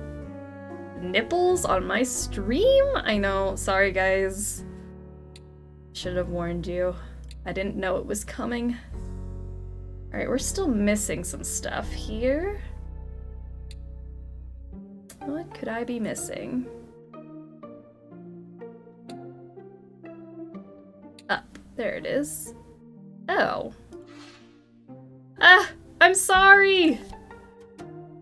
Terry, something's come up. You gotta handle the rigging system yourself tonight. Just do what I did during tech. Remember, the counterweight for the Trojan horse will feel off after Jennifer gets in, so secure the hand line to keep it from coming in too quick.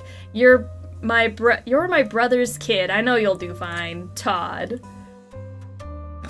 So Todd left his nephew in charge. And then maybe he accidentally killed Yellow Sash Guy? Is it Yellow Sash? Yellow Sash Guy. Okay, Introduction to Theater Tech.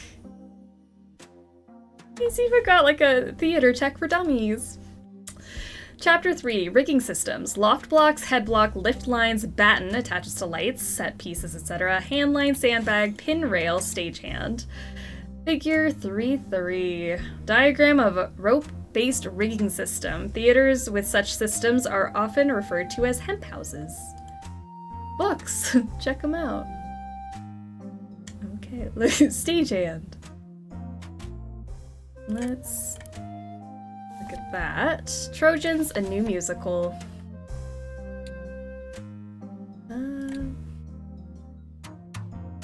Okay, so this is the same script that we read before.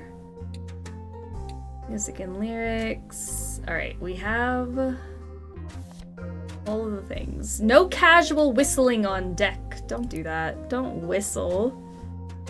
Okay, so we have all of our words. Let's try to piece together. This was Amalia Goffson. Emily is the one that's sitting over here. Emily, what was your last name, Emily? It'll come to me. Scott Rhodes is, somebody important. This is Terry. Terry, and I'm assuming Chris, because Todd Chris, Terry Chris could be the same thing. What's this? Oh, I gotta figure out which soldier's which. Oh, and I gotta put in their sashes and stuff. Okay, so what did we say? Soldier 3 was the green one. So hold on, I'm trying to make these like that. Soldier 3 is the green one. Soldier 4 is the blue one. We did know that. Another dead body. We are so shocked. I know. It's alarming at this point. Shroom, how are you doing? Welcome to the stream. Howdy, howdy. Alright, so this guy's got a sword. And it's this blue one. The shark girl. Sword. What kind of face do you have? A sad face. Okay. And then the blue sash is angry. And it's you. Blue sash is angry with a mace looking thing. Oh no, the Trojan broke. It certainly did. And so this would be... Marquez is the one that plays with the champs, right? And then we have Helen here. And then I'm missing you and you. I see your little doggy ears, which is a red sash.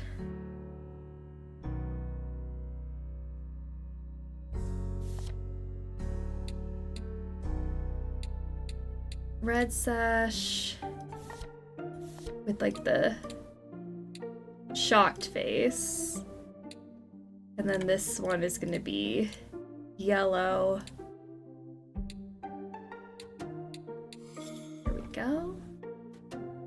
Alright, Soldier 1, Scared Mask, Lance, Red Sash is Benji. Soldier 2, Happy Mask, Hammer, Yellow Sash is Scott.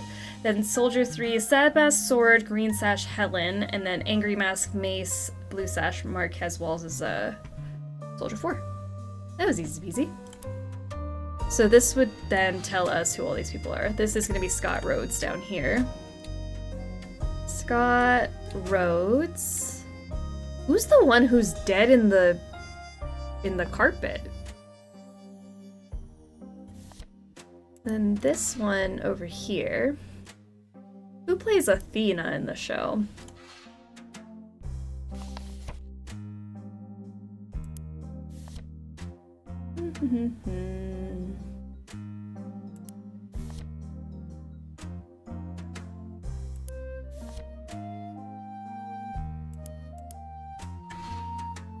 Where is... Okay, Emily, I wanted your last name. Emily... I swear I saw Emily's thing. Calder. Emily Calder.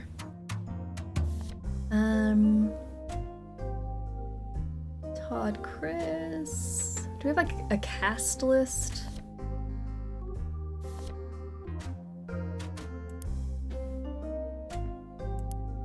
I'll play that on the piano. I have a screenshot. I have to screenshot it when I get home. Play it. I would love to hear what it sounds like.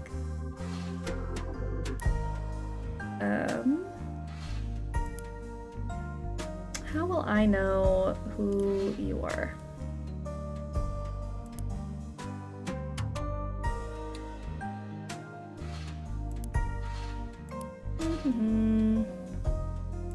Oz room.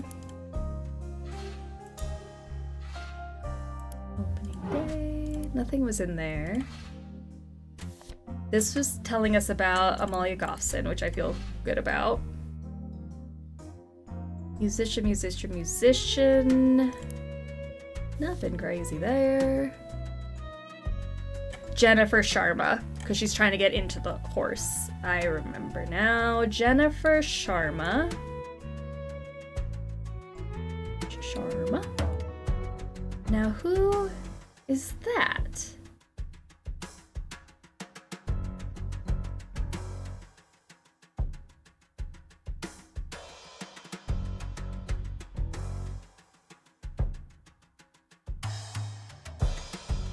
Whose name have I not used? Sorry, I wanted to look at this. So what are the odds that that guy is that guy? Like, what if it's supposed to be that person, but that's not that person? No, but that's you. Then who are you?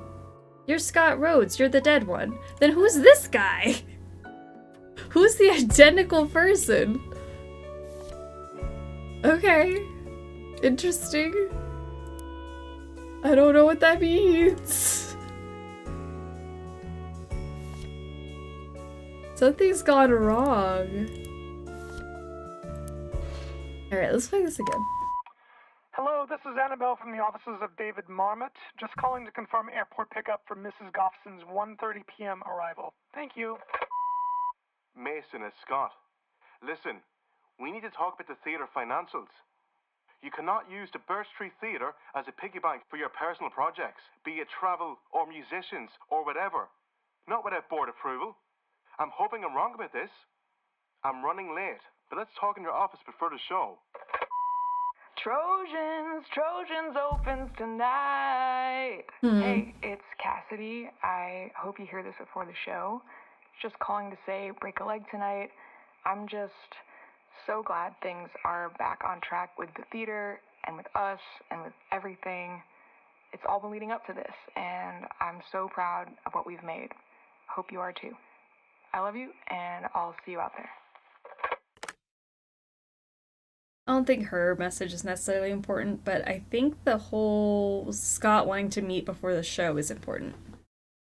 Nice, there's voice acting. There's like some cute little clues and like singing portions where you can play the voices, which is really nice. So I'm thinking this little collar thing, if that is a collar and I'm thinking it is what cut the other guy's neck. Like his neck is like just bruises. So maybe the collar that broke. I don't know. The days of answering machines and beeps. Doesn't it take you back? Okay. Because they all have this little collar thing, so it makes sense that it would be somebody in the show. But who be this? Like, this makes me think this is not Scott, because why does this person have a script in their shield? If Scott had been, like, with them for a while. Like, wouldn't he have known all the things? He would have known his lines. So then who's that? My gosh. MLMs, how are you doing? Welcome to the stream. For my first day of my new job. So exciting. Happy first day. I hope it's going well. If there's only one slot for a person's name, use their first name. Okay. To me, this looks like that's Scott Rhodes. Is that not Scott Rhodes? But that's Scott Rhodes? Who is that? I don't know. Alright, let's try to see maybe I can figure out from the paragraph. Wicked Witch of the West.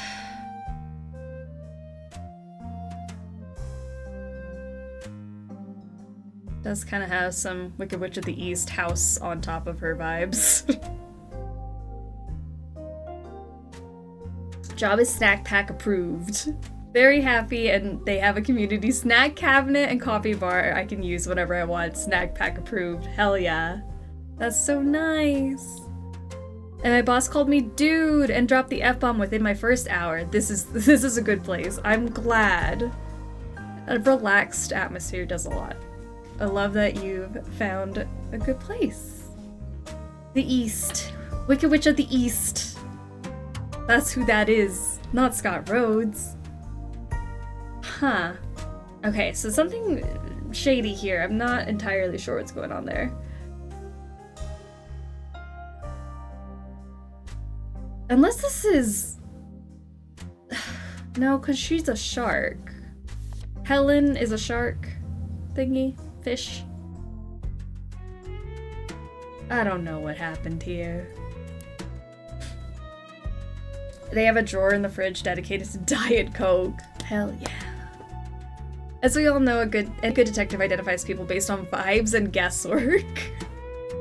Like, you have a certain air about you, so obviously you're the victim.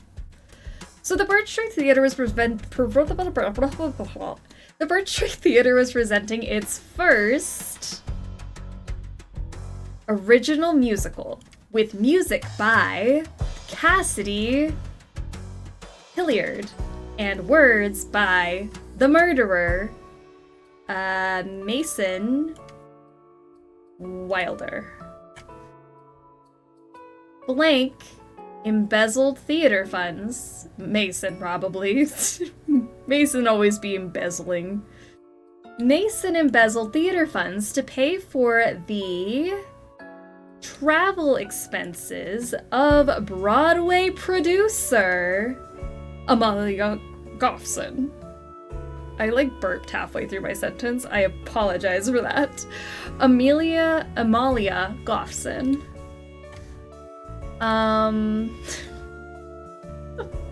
And to hire more professional musicians because he paid all those musicians. Where's the guy with the dog ears? The guy with the dog ears, he's right here. He's that guy.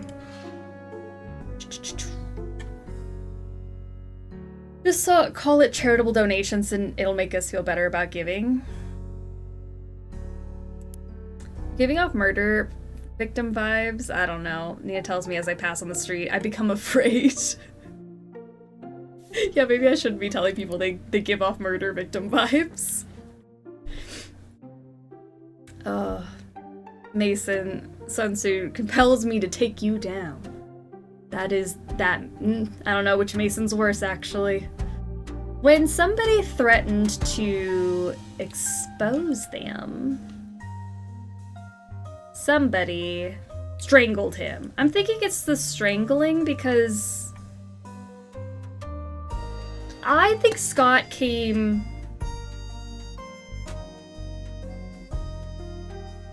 I think Scott came and said something, and then look what happened. He stripped him down, took his clothes, and then rolled him up in a rug. That just doesn't seem right. I got a few people at work I'm going to let know they give off murder victim vibes. See y'all in the HR office. Don't do it. It's not worth it. Strangling do be turning your eyes into X's. I think when you die, that's what happens. They just... Whose clothes are these? Have I seen somebody with those clothes on? Maybe that's what I'm missing. Who's got this purpley look?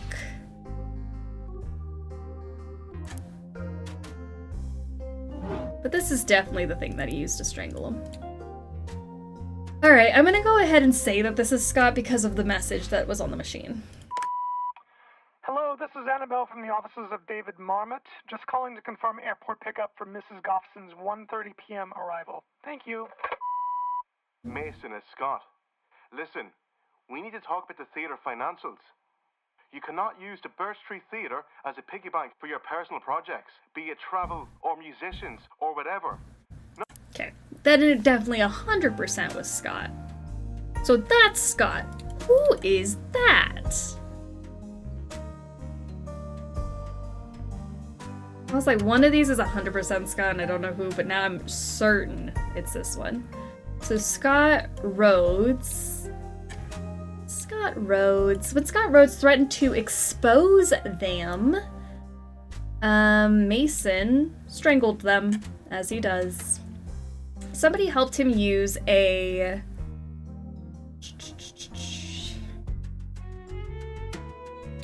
carpet? No. To move the body from the office to Oz, the backstage area. I'm assuming then this is carpet. Use a...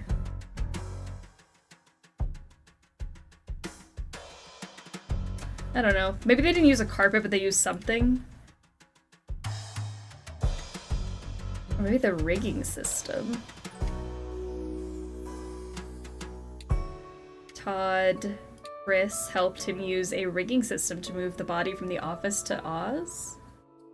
Rigging system seems weird. Something's happening there. Rigging system to move the body. The thing is, I don't understand how the rigging system would have access to the office. Right? Because, like, the rigging system's up here. Maybe it could be the rigging system. I don't know. Something's come up. You gotta handle the rigging system yourself tonight. Something comes up as in he's going to help. Trunk to move it? Maybe because we did find the little thingy in there. To move the body from the office to Oz. Because blank was supposed to be, because Scott was supposed to be he's supposed to be in the show. Soldier?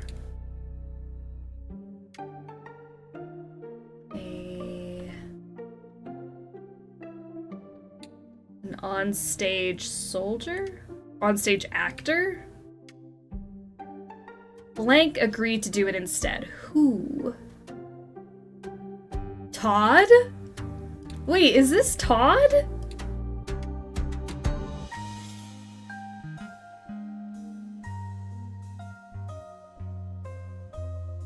Todd! We've been with Todd since the beginning. I can't believe it. I mean, that's what you get when you're an accomplice to murder.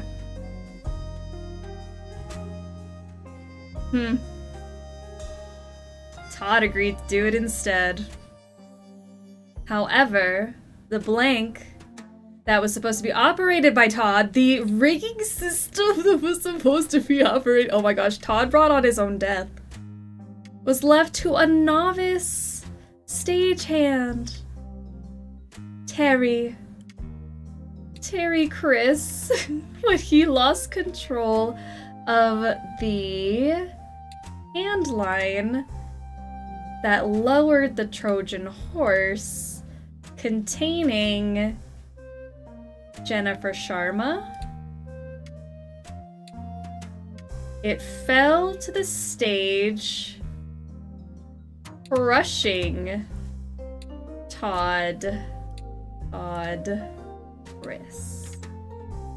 Okay, so I'm thinking maybe this one is carpet, not trunk. No, it is trunk. Okay, so then what am I missing here? There's one slot that's wrong. Oh, Todd. Todd, why? Who's Todd? That's Todd. The dead guy. The stagehand. And he was promoted to head stagehand just when he got that promotion. The Birch Tree Theater is presenting its first original musical with music by Cassidy Hilliard and words by Mason Wilder. Mason embezzled theater funds to pay for the travel expenses of producer Amalia Goffson and to hire more professional musicians. When Scott Rhodes threatened to expose them, Mason strangled him. Assuming strangled is right, because it's not stabbed. Todd Chris helped him use a trunk to move the body from the office to Oz because Scott was supposed to be an onstage— maybe this is soldier? Soldier. Yeah. Chapter 6 solved. Mason and Cassidy were eager to get their original musical Trojans to a larger stage, so Mason embezzled theater funds to wine and dine a Broadway producer and hire professional musicians to elevate the quality of the show. When Treasurer Scott Rhodes found out and confronted Mason, Mason panicked and strangled Scott on the spot. Todd Criss helped him hide the body in the storage room using a trunk to move him. Mason needed someone to fill Scott's role in the musical, so he had Todd do it with a hidden script. However, the rigging system that Todd usually manned was left to a novice stagehand, his nephew Terry. When Terry lost control of the handline that lowered a large set piece onto the stage, it fell and crushed Todd. Look at Todd. Little did he know this was going to be his last moments. Hello everyone, not feeling the best today. I'm sorry, Fluffy Giraffe. Welcome to the stream though. Hopefully murder can get your mind off of it. Todd. I can't believe he's no longer with us. And he killed his own uncle. I mean, not on purpose, but yeah. Alright, Amalia Goffson. April 23rd, 1985. Dear Miss Hilliard, thank you for the opportunity to meet last week. I hope you are recovering from the shock of the tragedy that we all witnessed. In all my years, a stagehand murdering an actor to assume his role on stage is by far the wildest thing I've encountered. As I said when I met with you and Mr. Wilder on Saturday, I found Trojans to be lackluster and unoriginal. I know the performance was cut short by a falling horse, but having read the script, I've come to the same conclusion. I was, however, struck by the sophistication of the music you wrote for Trojans, as well as your other songs. I confess I've been listening to your demo tape non-stop. You have a gift for melody and storytelling that rivals songwriters on Broadway today. Theatrically Yours stops me in my tracks every time I hear it. My husband loves it too, and he hates musicals. I'll get straight to the point. I'm spearheading a new project based on Wuthering Heights, and our composer-lyricist dropped out. I know you have a good thing going with the Birch Tree Theater, but I'm wondering if I could persuade you to come to New York for a few weeks. You could meet the team, I'd pay you to write some songs, and if all goes well, we can aim for a workshop later this year. To be clear, I am extending this invitation only to you. Mr. Wilder is charming and talented, but I don't see him as a good fit for the project. Sorry for any awkwardness that this might cause. Hope you're interested. Feel free to call my office or my home line. No way Mason's ego can deal with this. I know. Oh, he's gonna be so mad. Okay. Chapter 7, 1988. Oh, Mason already looks devastated. Let's see. There he is in his lead role. And as the sands pass, we too, so shall we. Mason, you have to let this go. Wuthering is in previews. I don't have time for this. I just want to get on with my life and wish you would too. Do not contact me again or I will have my lawyer enforce the cease and desist order. Cassidy. Oh no. And he's just keeping a picture of them in his pocket. Poor guy. Don't make me feel bad for him. Never mind. This is Mason the murderer. I don't feel bad. The actor looks exhausted and annoyed. Oh no. Pratterly Florists. You remember Pratterly? The Gibson Players, in association with Pratterly Florists and GNU, proudly present Julius Seabird by William Shakespeare. Some bios stick out. Dan Pratterly, Seabird, is a founding member of the Gibson Players. Previous GP shows include Hometown, The Amazings, and Call Me Crazy. Other productions include Selbach Jazz, Oh Scrooge, and Hello Girl. Dan owns and manages Pratterly Florists, which have served the community for over 40 years. Mention this bio for a 5% discount. Love to Sandy, Luke, and Carrie. G to G. GTG. Janice Stormwall, props master, has worked on backstage tech crews ever since high school. Coming from a musical family, she plays both classical viola and bass for the hardcore band P-gators. You can't see it, it's also censored out. It's P*** gator. Jana is a certified exotic animal handler who is available for children's birthday parties. Okay, Cell Block Jazz. Cell Block Jazz was a time if people didn't die. Alright, let's see. Kyle's notebook, do not read! Sorry, Kyle, I'm about to. Children of Gibson. 1/8/1888 minutes. 8:03. Call to order, all present. 8:05. Reading from Shakespeare. 8:26. Slanders commercial discussed. We will not be mocked. Slanders commercial. Dan says it's time we strike back. 8:33. Vote for revenge. 4-0. Passes. Okay, so revenge wins.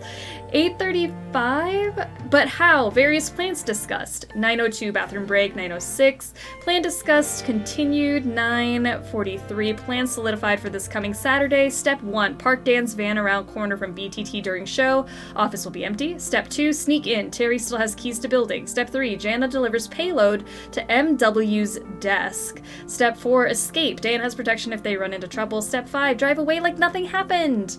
9:45. Terry motions for movement of silence for his Uncle Todd's memory. Motion denied. 9:56. Adjourned. Motion denied. Savage. Terry's like, can we take a moment of silence for my dead uncle who I accidentally crushed with a Trojan horse? And everyone voted no. Glory to Gibson. Denied. Todd sucked anyways. Oh, Todd. A brooch. Okay, a brooch. Shouldn't they be back by now? Okay, we got... These are the Gibson players, I'm assuming. They got their ski masks. That's Dan. Dan Pratterly. The one who kept stealing all the lead roles with his mediocre voice. Alright, we got an ice cream shop. A chair is wedged under the doorknob. The door reads President's Office. The sign reads Charles Gibson Memorial Boardroom.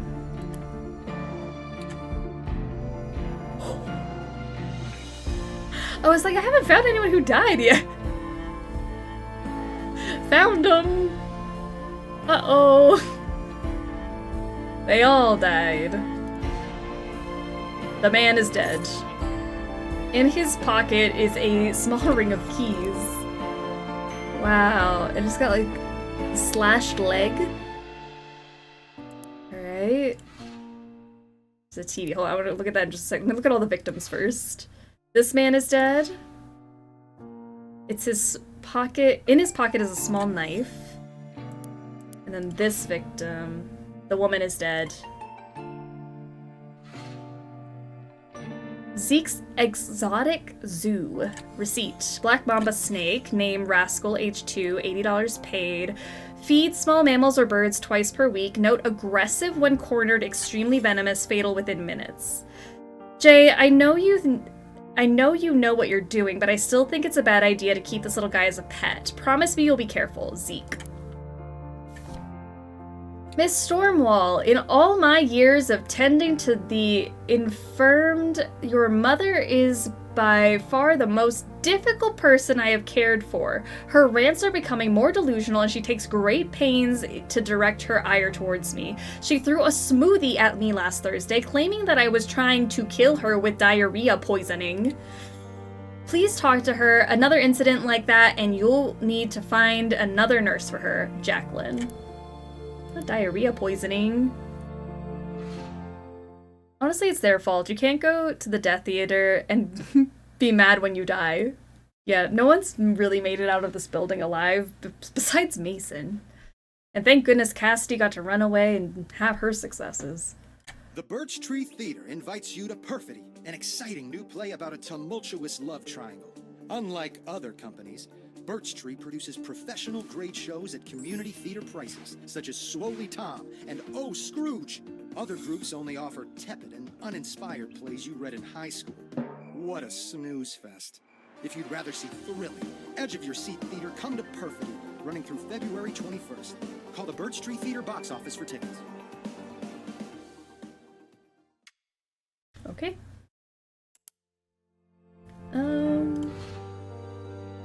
Mason Wilder. Oh, Mason. Just have pictures of yourself up in your office. Boost the ego. Eddie, how are ya? Welcome to the stream. A plane ticket to New York City and a theater ticket to the show Wuthering. Alright, so he might go see her show. It's an empty grocery bag with a hole in the bottom. Oh, the ring is still there! He never gave it to her. And there's another bottle of liquor in here with some tiny bottles too. Oh, Mason. A snake! What a cutie. So they tried to set something off in the room, but someone sealed the door so they couldn't escape. Never mind, not set something off. Set something loose. It's a snake. And the motivation for the Gibsons putting a venomous snake in Mason's office was him calling them a snooze fest? Probably. I mean, Mason was going around killing people when Dan Pratterly was the lead and stuff, and he was just upset about everything. From the offices of David Lamb Esquire. Note to cease and desist. Oh no. Dear Mr. Wilder, this letter is being served due to your harassment of Miss Cassidy Hilliard by multiple attempts to contact her via letter and telephone activity, despite her attempts to block contact from you. If the activity continues, we will immediately seek a restraining order and possible arrest against you and any accomplice, and will seek monetary damages to be proved by trial. This letter serves as your final warning. Get him! I can't believe he's harassing her. The Prairie Chronicle. From Main Street to Broadway. This week, area native Cassidy Hilliard makes her debut as a Broadway composer. The show Wuthering is a musical adaptation of the Emily Brahman novel. After 3 weeks of previews, it officially opens this Friday on Broadway. It's been a whirlwind for sure. I've been locked in a dressing room all morning doing lyric rewrites, Miss Hilliard said, speaking by phone on a lunch break. I've been writing songs as long as I can remember. When the opportunity to musicalize one of my favorite books came along, naturally, I jumped on it. Hilliard, a GNU alum, built her musical reputation as a piano teacher and the Birch Tree Theater's resident music director. She was also acclaimed for her community songwriting workshops. The BTT debuted her first musical, Trojans, although it was not well received. Miss Hilliard has referred to it as a valuable learning experience. Soon after, she moved to New York to start working on Wuthering. I owe a lot to the Birch Tree Theater, she says. It was an important stepping stone in my career. You hear that, Mason? You were just a mere stepping stone.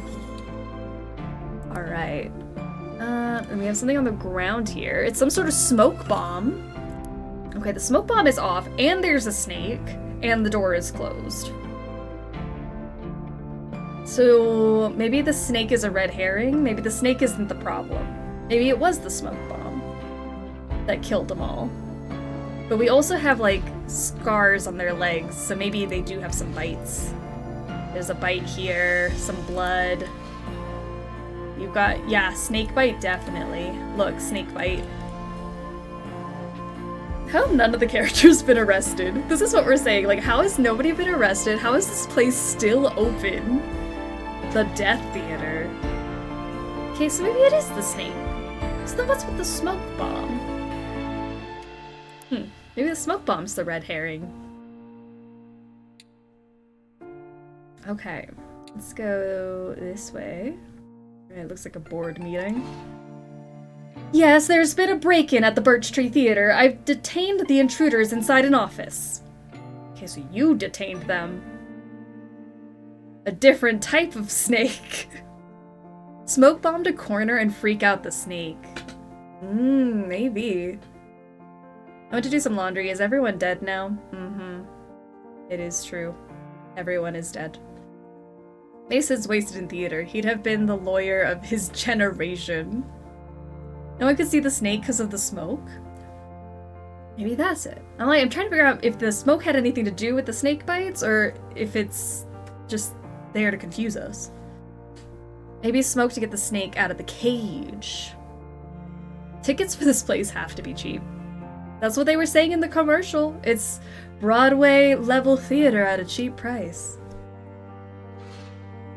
Thank God he heard that noise. There's the brooch. Who are you to Dan Pratterly? What's going on here?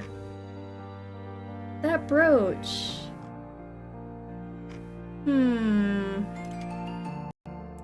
Interesting. The theater's financial ledger. I hope I don't regret calling this meeting.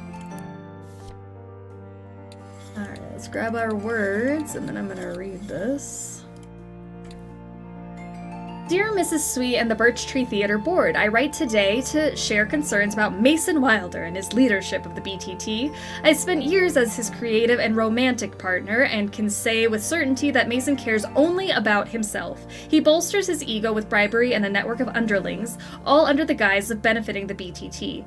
3 years ago, Mason embezzled BTT money to fly in a Broadway producer to see Trojans, as well as hire professional musicians. He knew the board wouldn't approve, so he did it in secret, hoping it would grant us success beyond BTT. I can't connect this plot to the death of then-treasurer Scott Rhodes, but knowing Mason and his connection to the late Todd Criss, it wouldn't surprise me.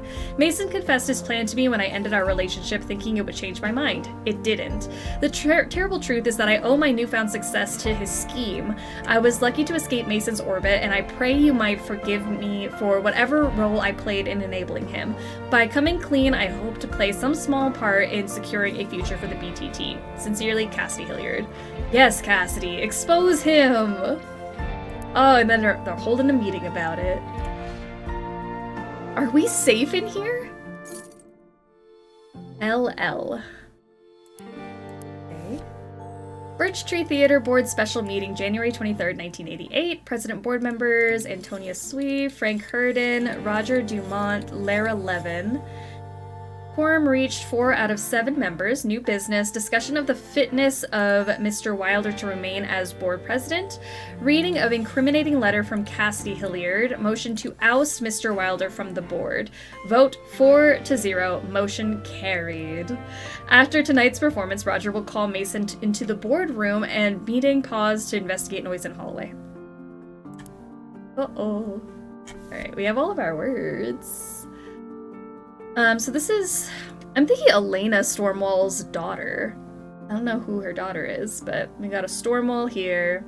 I'm thinking this is a Pratterly, because it's the puppy ears. We have Lara Levin here. This is Antonia. Frank is which one? And we also have, yes. Okay. Leader in defense, building access, payload handler, and driver. Well, that's the driver. I'm thinking you're probably the leader because Pratterly. Building access and payload handler. Huh. Okay. But then I put in their names. I'm thinking this is Dan Pratterly. I gotta figure out who the rest of them are. Okay. Let me look at my thing over here again. Frank Herden and Roger Dumont. Frank Herden. Which one is Frank Herden and which one's Roger Dumont? I don't even remember.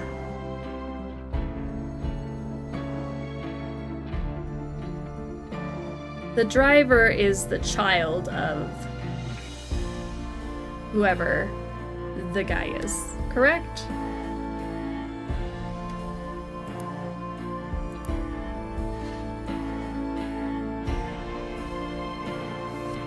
Let me put them in here so then I know it's one of the two.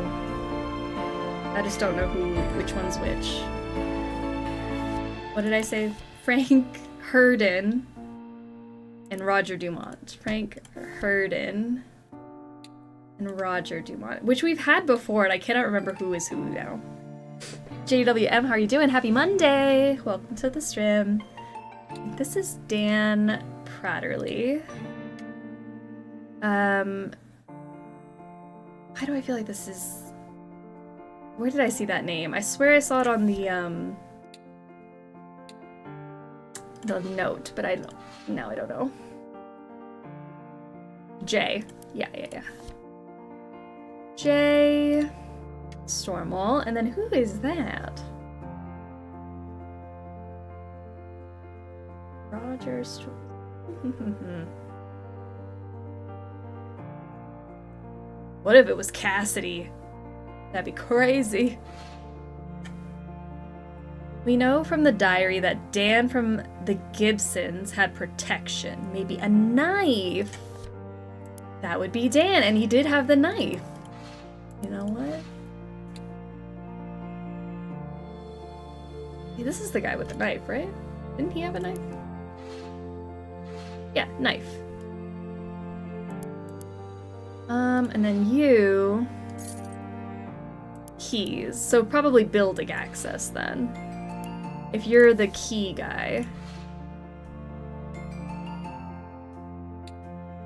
And then that would leave you as payload handler. Is that correct? He got the access. Alright, what's his name?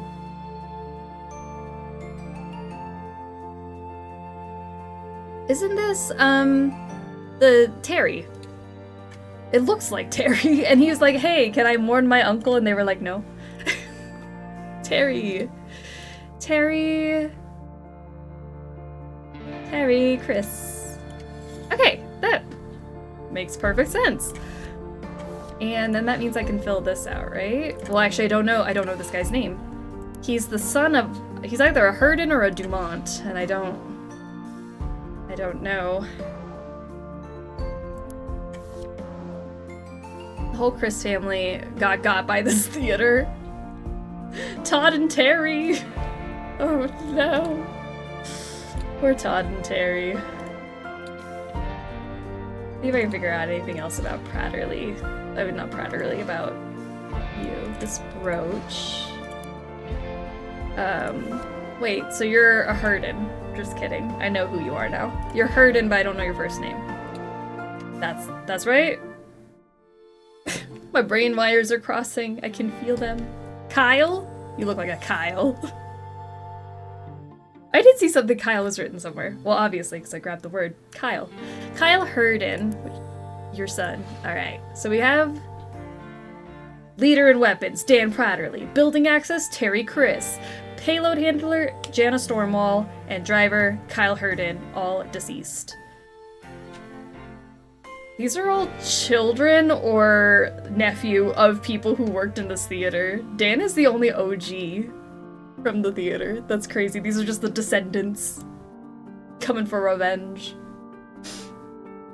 Seeking revenge for blanking the blank with a blank. Seeking revenge for... blocking?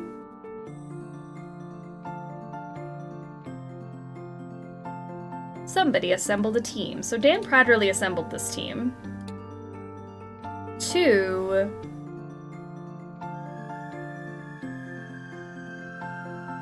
something Mason Wilder.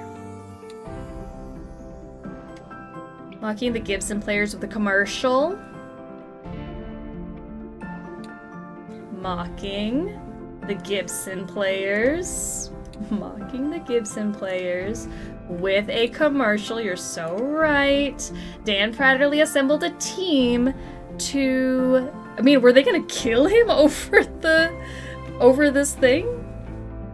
I'm backseating. I love backseating. Please. I like when we all play together and we use our brain cells. I love a backseat. Otherwise, I feel like I'm in my own puddle of brain mush. Seeking revenge for mocking the Gibson players of the commercial, Dan proudly assembled a team to... I'm assuming they were gonna kill him, which is a little extreme. Kill Mason Wilder. They entered his office using keys. Nope, using, it's gotta be somebody's keys. Terry Chris's keys. Because he still had them from working here. They must have tried to kill him. They wouldn't stick a wild animal on him for fun. It's true, they brought the snake. And planted a venomous snake provided by Jana Stormwall. Meanwhile, somebody had called a secret meeting. So Antonia called the secret meeting of board members to oust Mason Wilder because Cassidy Hilliard wrote to tell them that he had embezzled money. The meeting was interrupted when I think Roger was the one who heard it. Roger Dumont heard a noise and went to investigate. Seeing the snake? I mean, did he see the snake? No, the Gibson players inside Mason's office. He locked the door and called the police. Inside the office, panic ensued when they couldn't open the door, which led to Jana's snake. No. Somebody's smoke bomb. Dan's smoke bomb going off and the snake killing everyone. Okay. Dan's smoke bomb. I think it's Dan's smoke bomb, but there's still 2 or more that are incorrect. Seeking revenge for mocking the Gibson players with a commercial, Dan proudly assembled a team to kill Mason Wilder. They entered his office using Terry Chris's keys and planted a venomous snake provided by Janice Stormwall. Meanwhile, Antonia Swee had called a secret meeting of board members to oust Mason Wilder because Cassidy Hilliard wrote to tell them he had embezzled money. The meeting was interrupted by Roger Dumont when Roger Dumont heard a noise and went to investigate. Seeing the Gibson players inside Mason's office, he locked the door and called the police. Inside the office, panic ensued when they couldn't open the door, which led to Dan's smoke bomb going off and the snake killing everyone.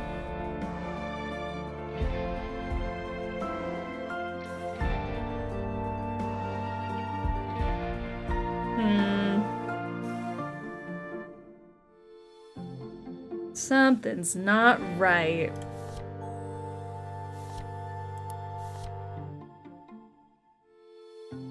Slander's commercial discussed. Time to strike back. Various plans discussed. Sneak in. Delivers payload to desk. Escape. We know for sure the smoke bomb was on Dan. I believe so. Because he's the one holding it. But now I don't know. Who else would have had the smoke bomb? Terry had the keys. Terry motions for movement of silence for Todd's memory. I see 2 slots we could change. Okay, let's see what we can do.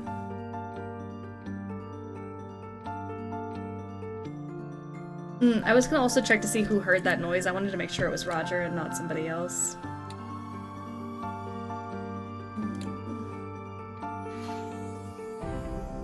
I've detained the intruders. Okay, so it is Roger who did it. He detained them.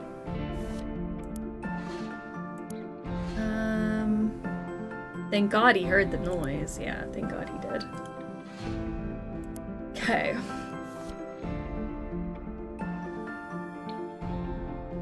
I'm like, they're not gonna bribe him. They're not gonna do anything crazy. They're just gonna kill him. They're not gonna do anything crazy. They're just gonna kill him. Sorry, that sounded insane. Using Terry Chris's keys. Planted a... maybe they didn't plant...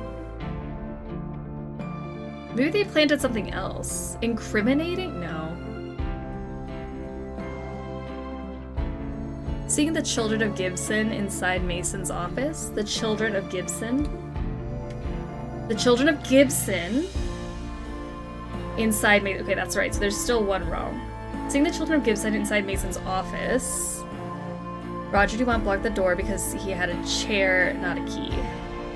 Blocked the door. I see. Okay. Chapter 7 solved. After Mason released a BTT commercial that mocked rival theater troupe the Gibson Players, a small sect known as the Children of Gibson, all with reasons to hate Mason, conspired to kill him by releasing a deadly snake in his office.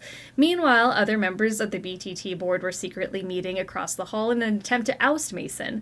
Board member Roger Dumont heard the intruders and upon seeing them in Mason's office, blocked the door and trapped them inside. Chaos ensued in the office, and the snake bit and killed 3 children of Gibson: Dan Pratterly, Terry Chris, and Janice Stormwall. Alright, gotta go do laundry. You go do that laundry. You've earned it. Alright.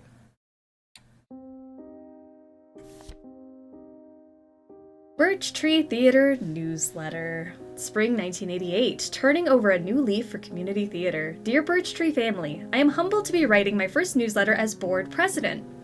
I have proudly served on the board for over a decade. So stepping into this role is both an honor and a dream come true. I won't lie, the past few years have been rocky, but I am committed to righting the ship's course and defining a future for the theater that includes everybody. Therefore, here are some future initiatives that I'm very excited for. A return to programming mainly musicals, 2 classic, 1 modern, 1 family holiday show per year. The Playwrights Club, a bi-monthly book club for plays, public masterclasses, scene study, song performance, music composition, post-show discussions with guest artists, and board meeting will now be open to the public. Dates to be announced. We are committed to being an artistic hub that serves the community. Therefore, we have also set up a suggestion hotline. Please leave us a message with ideas for future productions, new programs, or anything else. I'd also like to take this opportunity to congratulate BTT alum Cassidy Hilliard on the debut of her musical, Wuthering, on Broadway. Cassidy was the musical backbone of this theater for years, serving as conductor, pianist, and workshop teacher for many years. If you've ever worked with Cassidy, you know what a delight she is. Cassidy, we are all so proud and so thankful for the years you lent us your talents. I'll be organizing a group trip to New York City to see Wuthering. Anybody interested in joining can let me know by calling the hotline. Auditions for the summer musical Kickline, replacing the previously scheduled King Deer, will be the first weekend of April. Details to be printed in the Prairie Chronicle soon.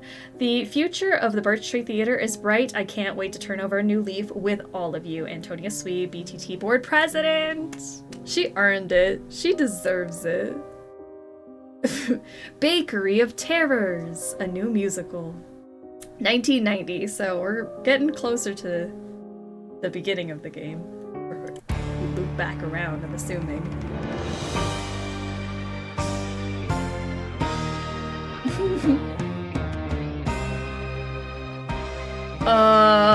This looks so fun. You know what? I want to see Bakery of Terrors, the musical. Me too. Little Shop Who. An impressively large puppet of an anthropomorphic cake. A cake. The frosting-covered man sings. All of a sudden, Mason is here to surprise you. All of a sudden, Mason. Look him in the eye. All of a sudden, Mason. just wants to hear you say he gave you your start, then you ripped out his heart. Yes, you're a star now, but Mason is why. And there's a Wuthering playbill. Oh, Mason. Oh, Mason. A shiny prop style knife. A gun, still warm. And we have Kenny. I love you, but I am begging you to reconsider this. I know he's your teacher, but just because he's a good actor doesn't mean he's a good person. He was banned for a reason, and this would make you his accomplice. If someone gets hurt, I don't know if I could forgive you, Jacob. And a wrench. Oh my god, I can't believe he went through with it! I'm sorry, Cassidy. I don't know how this happened. Okay, Cassidy. Let's get all the names.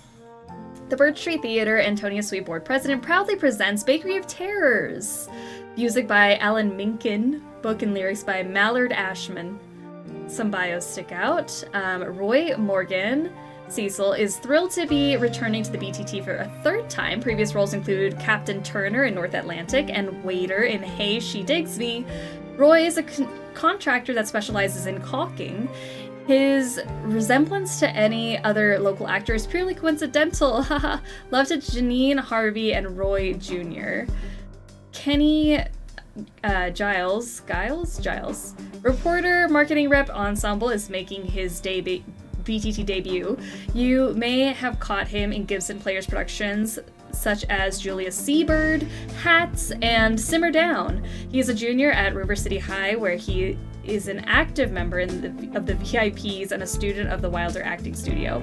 Jacob Humming, urchin number 3, is thrilled to be returning to the Birch Tree Theater after getting his beak wet in last season's Downhill From Here. Jacob is a sophomore at River City High, where he is an active member of the wrestling team, show choir, Go VIPs, and debate club. Love to Mom, Dad, and the cast and crew of Bakery of Terrors. The program insert reads, Dear patron of the arts, please stick around after the show for a guest talkback with Broadway composer and Birch Tree alum Cassidy Hilliard. Alright. What else do we have? Due to heightened security, bags and other personal items may be subject to search. We apologize for the inconvenience. A plaque reads, Sue Ellen Prescott Memorial Reading Room. A taped up note card below reads, and security office. Got new security today. Row dead rat poison. The certificate reads, Rest assured the Birch Tree Theater is certified safe by hometown security measures. Service package includes 1 security guard, 1 security camera, 1 security monitor with videotape recorder, and Securitech scrolling device. Door code, month 2 digits, weekly code from Antonia, 4 digits, day 2 digits. We have the security camera. Mason with a mustache. Okay, he went in there. Something in the potted plant. Gets into the employees only section. Alright, and that's the whole thing. The woman is asleep. Okay, so we're not very secure, are we? Coffee problem roasters. Okay, we have a diary. June 2nd, recovering from opening night, got too drunk at the party. Not a great look for a security guard, but everyone's cool. Angie kept bringing me more champagne. Who am I to say no? I think she felt bad because she brought me a coffee today. June 6th, got a letter from Miss Swee about opening. Guess the party's over. Not sure why a part-time playhouse in a small town needs security, but whatever. Somebody thinking about stealing a fake cake. Angie brought me coffee again, so it's not all bad. June 7th, didn't know actors had stagehands help them put clothes on. Theater is weird. Theater is weird. June 8th, she noticed my nails. She said she arrived early to do laundry, but maybe she just likes seeing a woman in uniform. June 10th, cappuccino. Wrote this down so I can look it up later. Angie brought me one. New kind of coffee. Not my thing, but I'll drink anything that girl brings me. Aww. Little crush. June 13th, thinking about Miss Angie Nash. Miss Angie, if you're nasty. 2 days off was torture. I'm noticing a coffee obsession. She keeps bringing her coffee. It's interesting. This theater in particular is murdery weird. Yeah, not even just regular theater weird. This is murder theater weird. Dear Miss Maloney, let this letter serve as a formal reprimand for on-the-job intoxication. I understand that we all should enjoy the festivities of an opening night, but in this day and age, security is very important. I shouldn't need to lecture you on that. If this happens again, I will have no other option but to request a replacement security guard from HSM. I know we've spoken at length, but be aware that Mr. Wilder will likely try to enter the theater on the day of the talkback, June 14th. Photos attached. That's why we've been changing the door code every day. He was banned from the theater last year for trying to intimidate actors during shows, but who knows what he's capable of now that Miss Hilliard is involved. He knows how to persuade people to do what he wants, so be ready. This is sweet. Hey. Mason Wilder. He's wildin'. Put in the trash. A torn piece of paper. The trash there. So Mason went in here.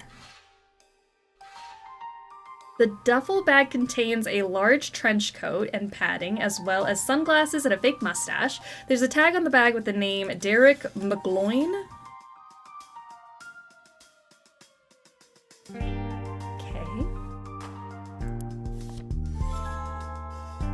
Torn piece of paper. This has a 6 on it. I think the other one had a 3. That looks maybe like a 5. The envelope is labeled with the name Heathcliff Bronco and contains 1 ticket for Bakery of Terrors. Rough. Rough. All employees must wash hands, paws, hooves, including thumbs, opposable or not. Oh, there's one in the toilet too. Torn piece of paper. Okay. That was the bathroom. Now we got the employee area. We need to get the code for that. And then there's the security camera.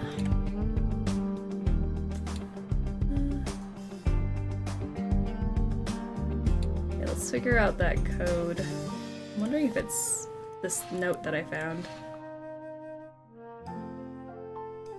6583?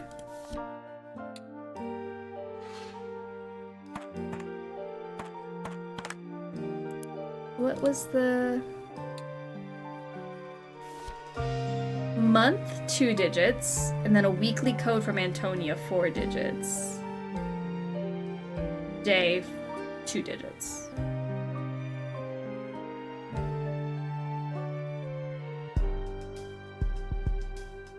Okay. I'm assuming it's June 14th. So 6, let me write it down. 6, and then those 4 numbers, and then a 14.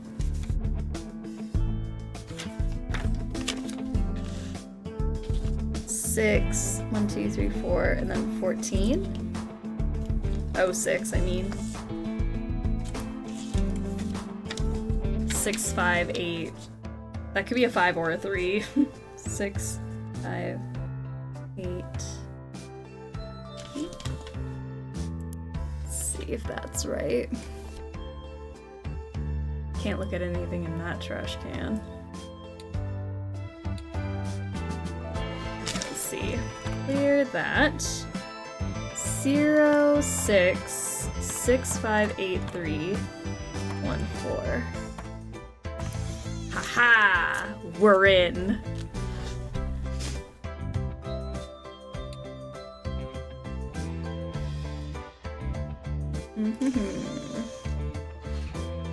DM. The tape has the letters DM written on it. This is missing that wrench that Kenny has.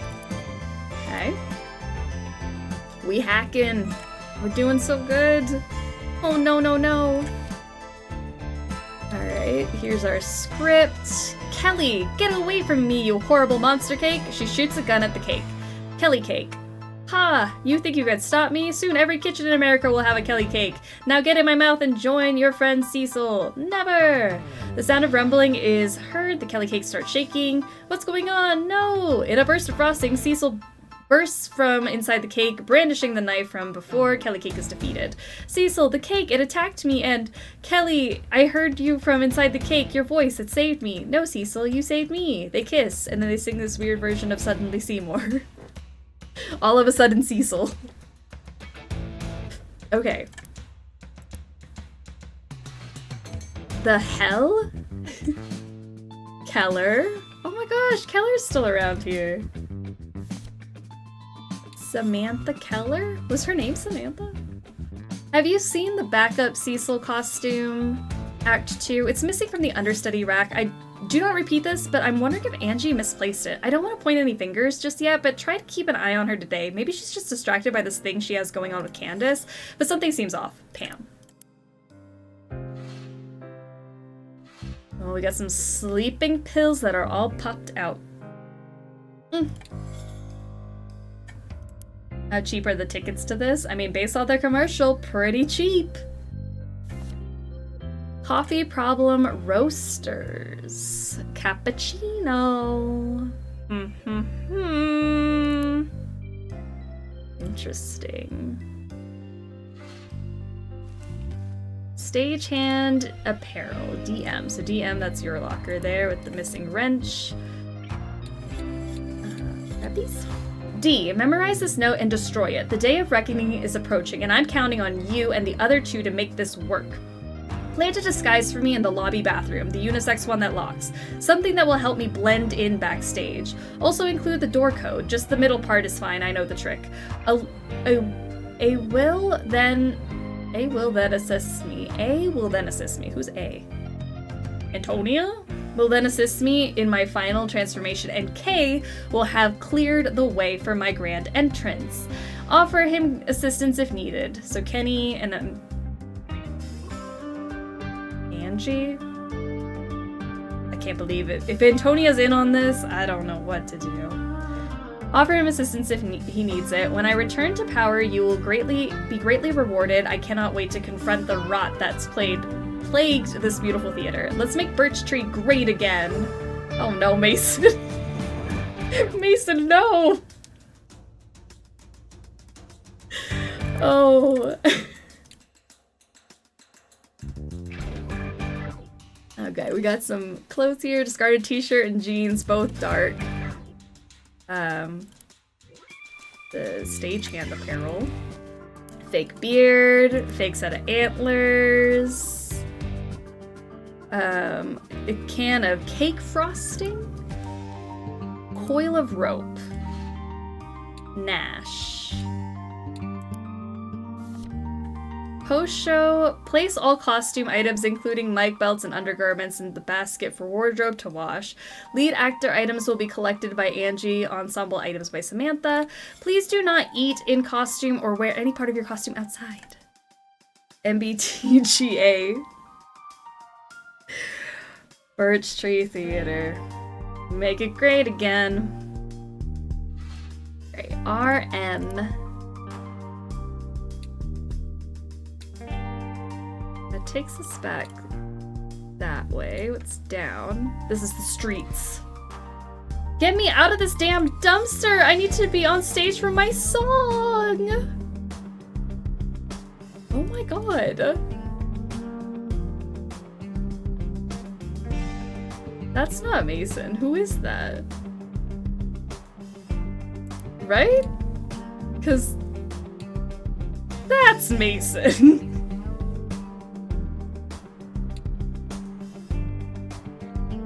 Well, alright then. Let's see what we gotta solve here.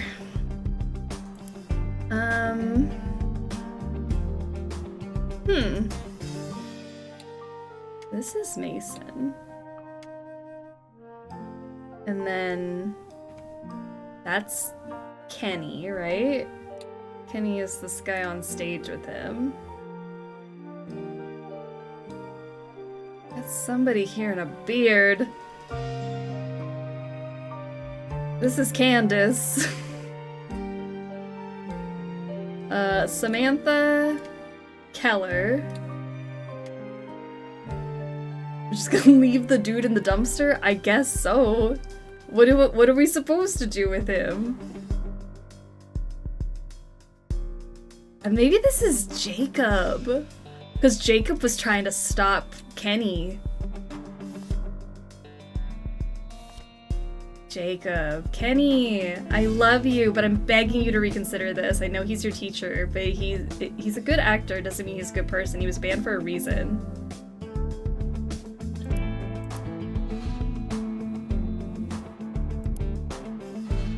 Where's that, No! Roy Morgan! That's who you are. Then who's Jacob? Jacob. Maybe this is Jacob. He looks worried. This is Roy. What did I say his name was? Roy Morgan? Because he's supposed to be the one playing Cecil. Oh, yeah. And then he got kidnapped and thrown in the dumpster. I think Dumpster Boy was meant to be our Cecil. He was robbed of his moment in the spotlight. Kenny. Kenny, there's your last name. And then Jacob Humming is urchin number 3. Jacob Humming. Because he's a little hummingbird. I remember Jacob Humming. Wasn't he in the first case? Then we have, these two. I think your name is Maloney because you were the one that they left the note about, like, don't be drunk at work. Especially if you work security. That's fair. His debut got sabotaged so Mason could violate his restraining order again. Can you believe it? Like, Mason, there has to be a line at some point. Where do we draw that? Okay. So then we are missing... Who are you?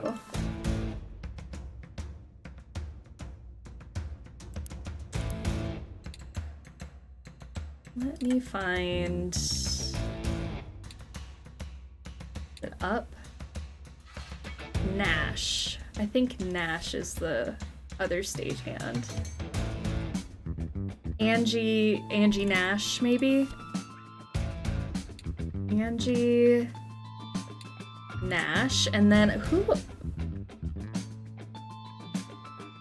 would be this one with the beard?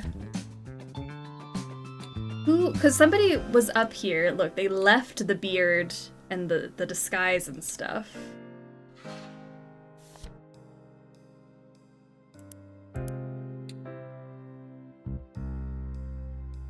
But who would have been that person?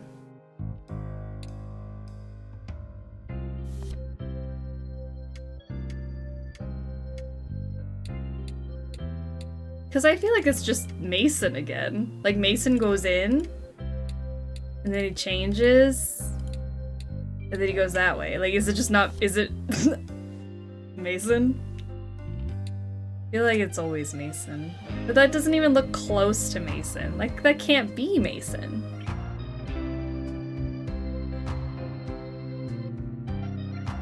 Who was McGloin again? There was something about McGloin, wasn't there?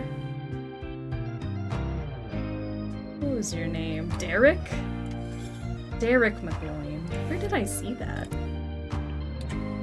I did think it was a funny name.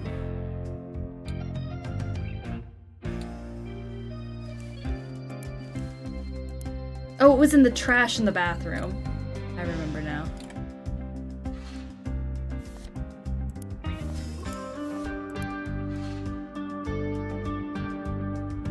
Derek McGloin.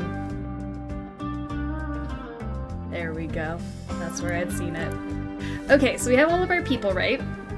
somebody was scheduled to give a something. So I think we have Cassidy. She was coming to do the little workshop, back and forth thingy. Actor, no, guest. Guest. Talk back. Right.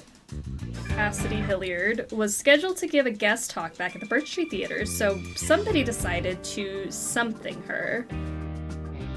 Confront her? Attack her. I don't know what Mason was trying to do. Attack, confront, kill. Who knows? No one really understands what's going inside Mason's head at any point in time. Mason Wilder decided to attack her. He had been banned for...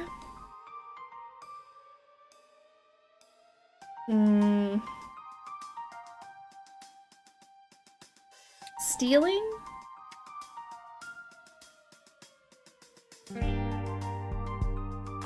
Stagehands understood he's... patrons. No.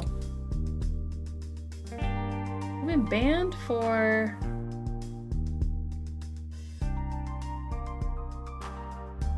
attacking actors? That feels like that could be it, too.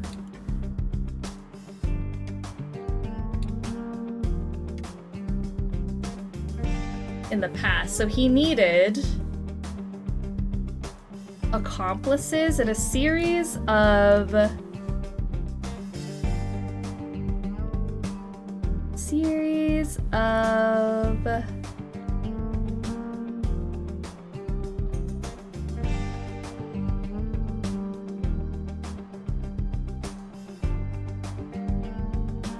something to get inside.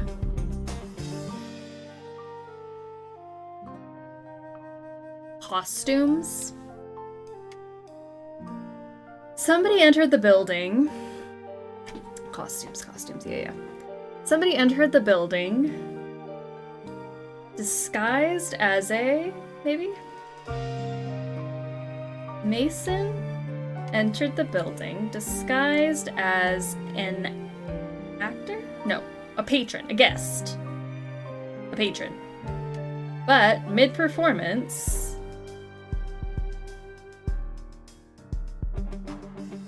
disguised himself as a stagehand and snuck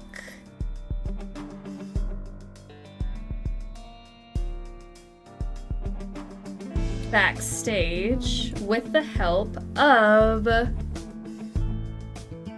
it had to be Kenny, right? Because Kenny was the one who was gonna do things, and then Jacob was like, don't do that. Kenny... or was it our stagehand guy?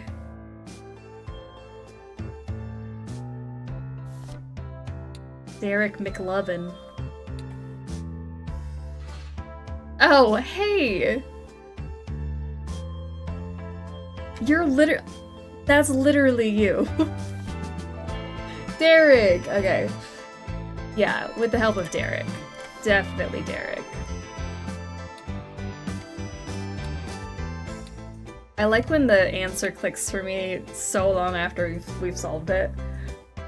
A stagehand is stuck backstage with the help of Derek McLoin. Somebody didn't notice because... so the security guard, Candace was asleep. Candace Maloney didn't notice because...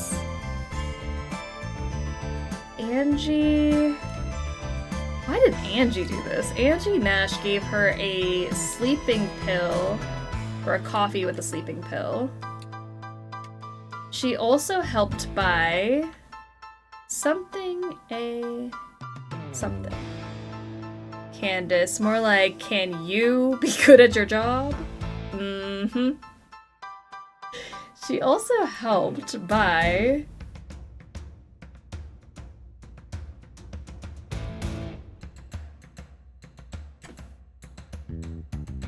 stealing an actor or an understudy costume, and Understudy costume for Mason.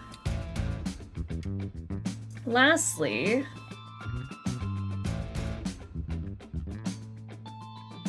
helped by blanking the blank. I would never suspect my beloved coworkers of drugging me. No, never. What would they gain? With a something and hiding him in a dumpster. Okay, so yeah, this is definitely about taking out the actor. Helped by attacking the actor.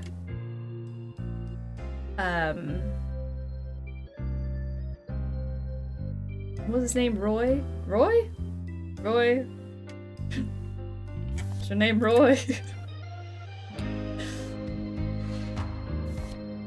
Roy Morgan. Yeah, I remember Roy Morgan. Sorry. Oh, Roy Morgan. He's literally right there. Roy Morgan. Losing my brain. Helped by attacking the actor Roy Morgan with a wrench and hiding him in a dumpster so Mason could take his place on stage. So that was Kenny.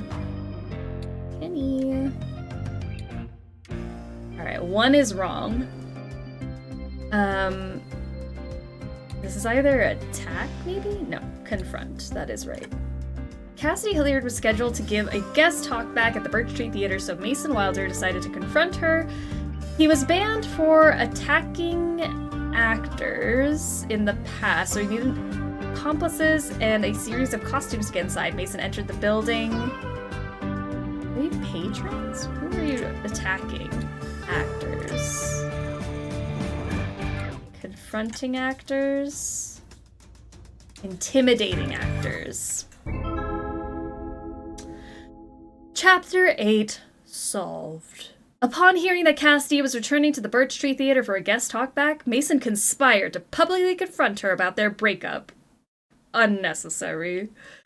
Security was heightened for the event, but Mason was able to sneak backstage with the help of a stagehand. A student of Mason's was enlisted to knock out the lead actor who resembled Mason, and a dresser provided an understudy's costume for him. The stagehand then helped hide the unconscious actor in a dumpster while Mason appeared on stage to confront Cassidy during the show's climax. Like, do you know how insane you have to be to think of that? Mason is unwell. Ugh. Mason. Fine, you win. Antonia and Frank resigned in disgrace. That kid did time for assaulting Roy. Frankly, everyone who's ever crossed your path at the Birch Tree Theater has come to regret it, and I'm so tired of this back and forth that I'd rather just agree and be done with it. For fuck's sake, man, it's just musical theater. Was all this really worth it?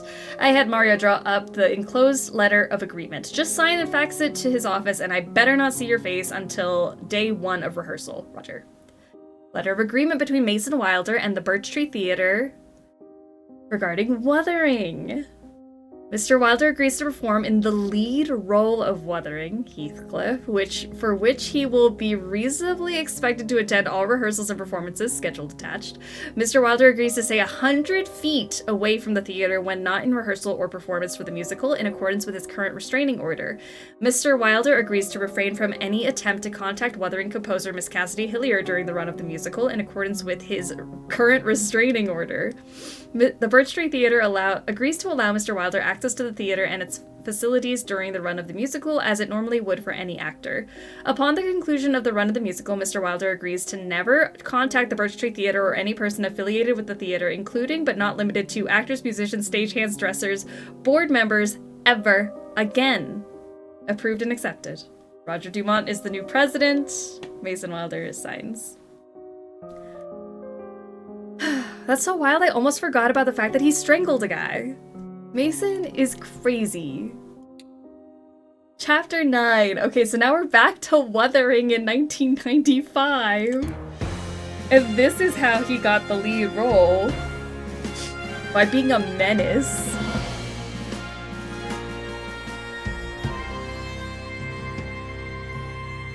It's all coming together.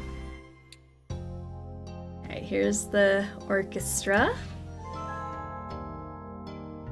Jocelyn, wait, what was it? Something about a tarnished tool? Tarnished fool! Yes, just a tarnished fool to blame and a stepping stool to fame. What a guy. Wouldn't be the first time he wrote his own alternate lyrics.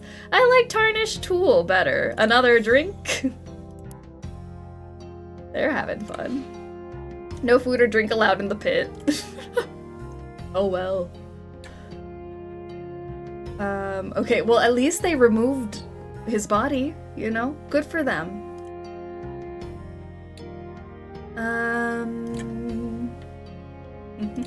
What's over here? Everyone's getting sloshed. Am I sloshed? I swear I heard you snort when What's-His-Face rewrote the Epiphany. It was so batshit, I wrote some of it down. What a mess. Thank God loadout is tomorrow. Sucks that it's 8 AM, but you know me, I let them scar me. But they'll be sorry. Hehehe. Okay, so Mason definitely just changed the words to some of the songs, and they're all making fun of him. Everyone's getting sloshed. Is this crazy but determined? Tarnished Tool has some alliteration going on, but the DT transition is weird. I'm on team Tarnished Fool. Yeah, Tarnished Tool sounds hard to say. Tarnished Fool. Below her, she says I'm below her, just a mutt without a name, free to kick and free to shame, 'cause I'm below her. By God, I'll show her that I can beat back every blow and leave the lesser men below. Yes, I'm stronger than she'll ever dare to know. I was man who bowed and smiled, but never again. I had a dream of a wife and child, but never again. Every greedy, vile foe builds the guilt of my death blow. Haha, this clown. Clown. Reminder, assistant stage manager must replace all water bottles before every performance. Floor 2, dressing rooms. I almost forgot that Mason was the victim in the first case. And I was like, wow, they really shot this man. And now, I don't blame them. The man is surrounded by blood and is not breathing. There's a broken vial in the corpse's jacket.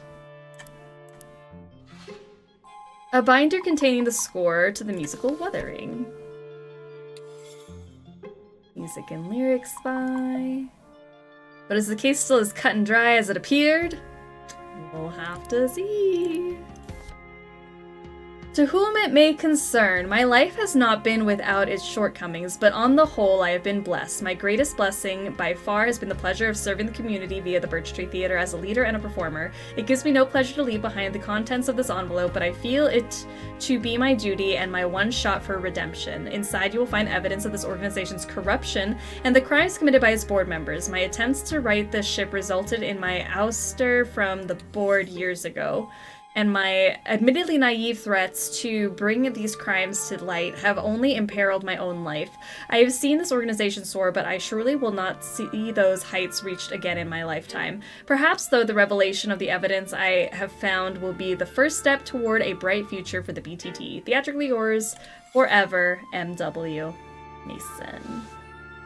Okay, Mason.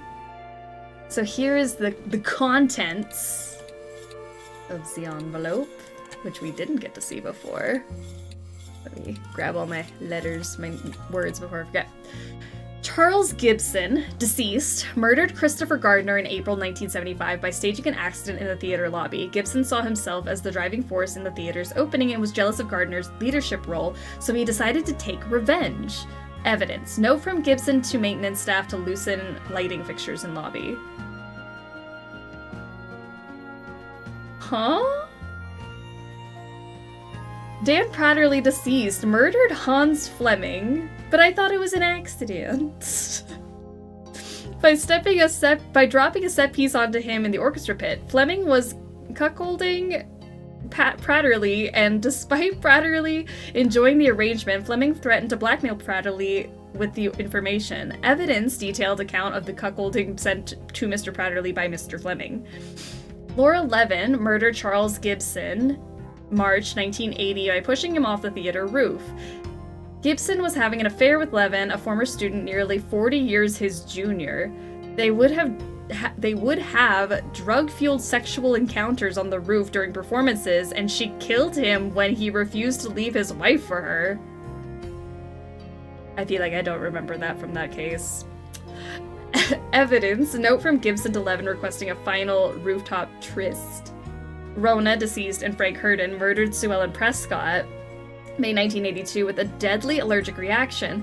Mrs. Herndon wanted more power on the BTT board, so she and her husband conspired to poison Prescott by secretly sprinkling peanut oil on her food at a gala event. Mrs. Herndon's death that same night was coincidental. Evidence, peanut oil label found under Mr. Herndon's seat.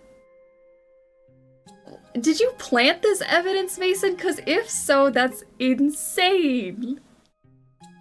I still think Mason's responsible for all of these. So Mason's just lying to make himself look better. Gotcha.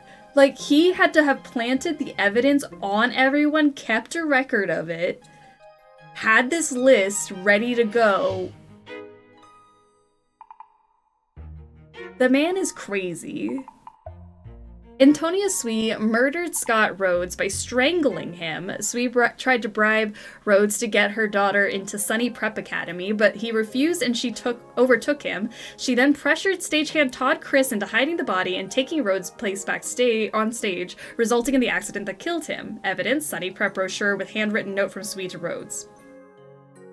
Roger Dumont is using the theater to launder money from his homegrown marijuana sales. If anything happens to me, investigate him, search his office for clues. He's mentally unwell and has hated me ever since Cassimir.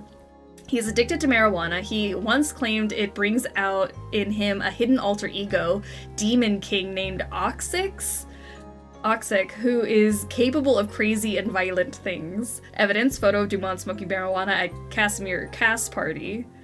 So I don't know if a photo of him is enough evidence to prove that he has an alter ego demon king inside of him, but sure.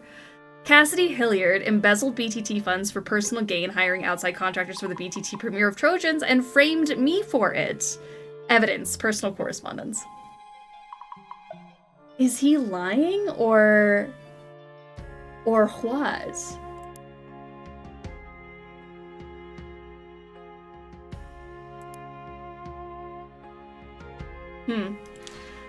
A gun, still warm. Keller. This is Jacob humming. Jacob! Jacob's got a tat of the Wuthering musical on his boob. That's extreme, but sure. Since he knew where all the bodies were buried, literally, it'd be easy to frame everyone. It's so true. Did he know he was gonna be killed? Ray's tattoo. On the back of the photo is written, me and Kenny. Aww. Okay, that's cute that Jacob and Kenny got matching tattoos. Not the boob tat. Kenny made sure to get it on his arm where he could cover it up. Aw, just bros being bros.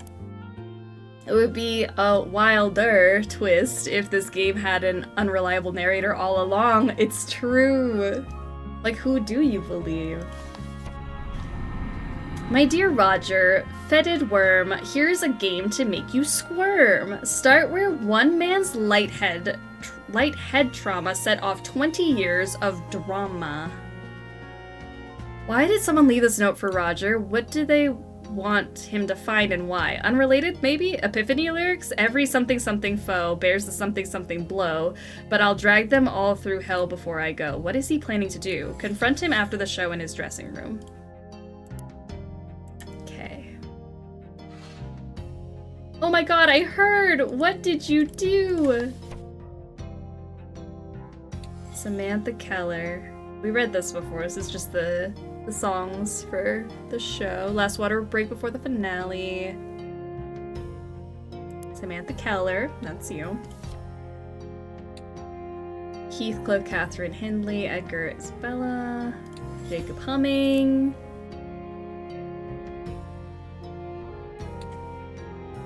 And here's the bathroom.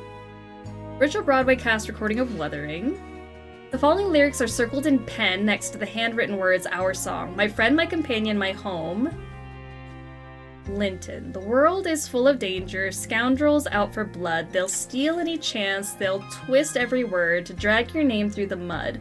But when they wield their guilt and shame, I'll be there to clear your name. My friend, my companion, my home. No matter what the world may bring, I'll stick with you through anything. My friend, my companion, my home. Next to the lyrics of Locked Away, someone has written, Best time to sneak in. Could he have faked his death? Oh, that would be crazy.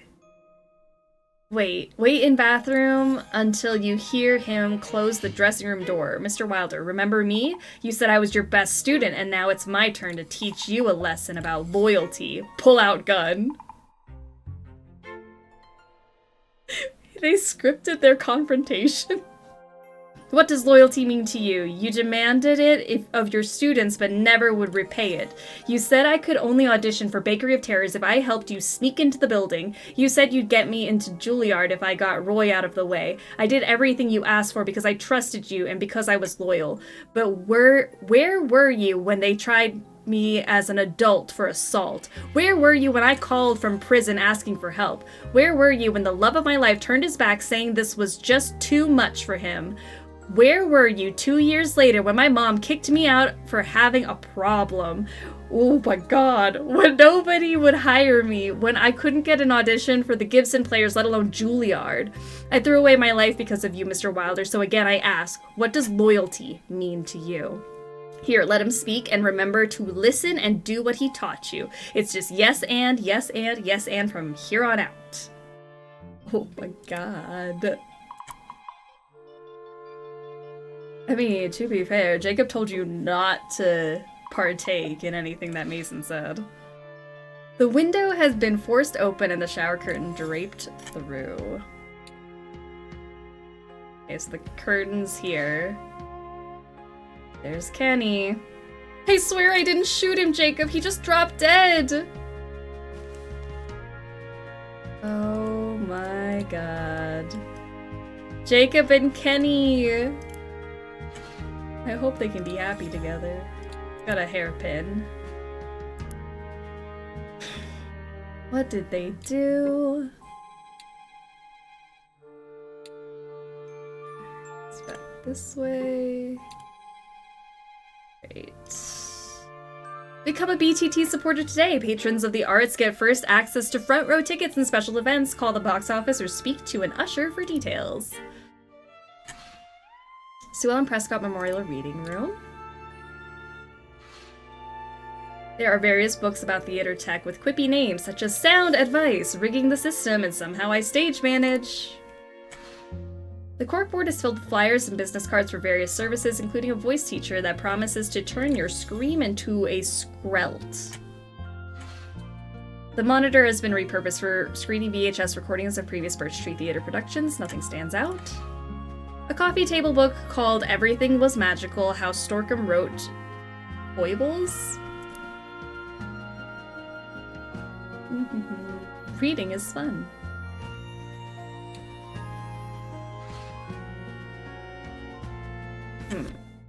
A little something for your help and your silence. Destroy this note.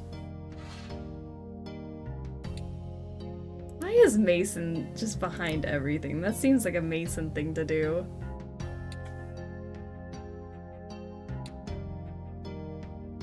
What am I missing? Where's the extra tea?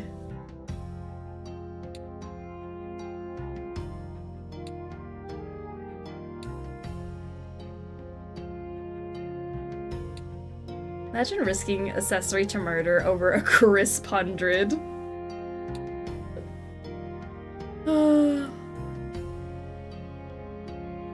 Can I go out? Oh, I can go out here to the concessions. I see.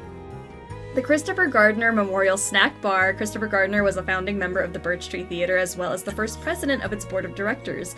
Originally a power and gas line inspector, Mr. Gardner went on to open Skee-Ball's Shoes in 1948. His wife Ruby is an avid theater lover, and after her passing in 1974, he put his heart and soul into establishing the Birch Tree Theater. Unfortunately, he met his end on the theater's opening night in 1976. A sizable donation in his will went towards refurbishing the lobby, including the outdated lighting fixtures. A flyer advertising a summer theater camp for kids called Camp Shakespeare. Although this year's program will focus on song and dance from the musical Cats, it notes that all species are welcome to apply. Nothing in the flyer pertains to your investigation, however.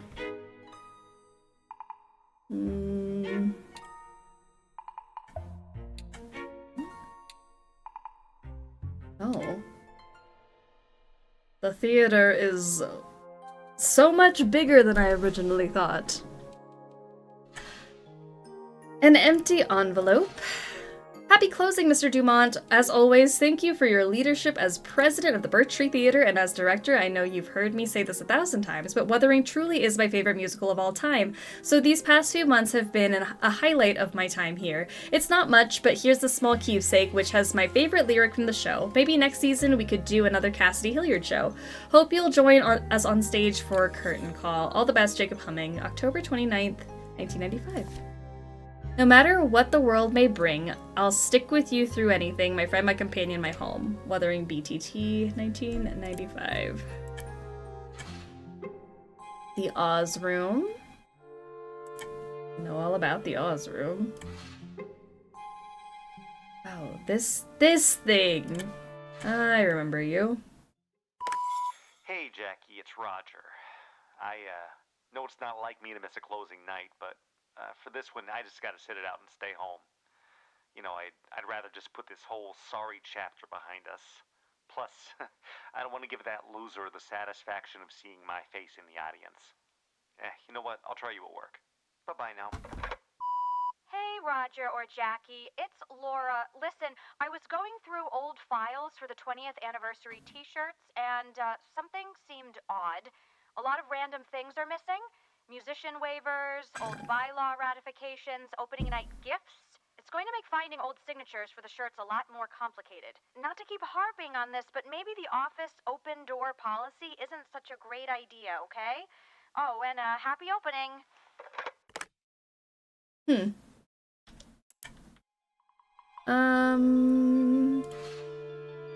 Opening day. Let's go up. Back to this roof. Remember when someone died up here? How are the birthing of trees and theaters going? Is Dan still a menace? Dan is dead. I don't know what to tell you, but that man is long gone. Rip. So that's where Mason got his receipts. Looks like he was trying to take everyone else on the board down with him. Mason doing entirely too much. Okay, I'm still missing 4 words. Which is probably in that notebook that I gotta remember how to open.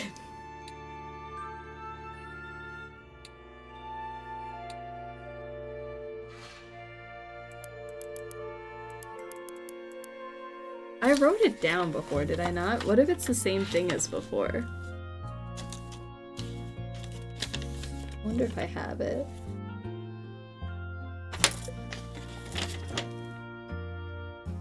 Nope. H-A-N-S? I'm wondering if it's gonna be the same password. That'd be kind of fun if it was. No! Was Dan the murderer, or was it Mason?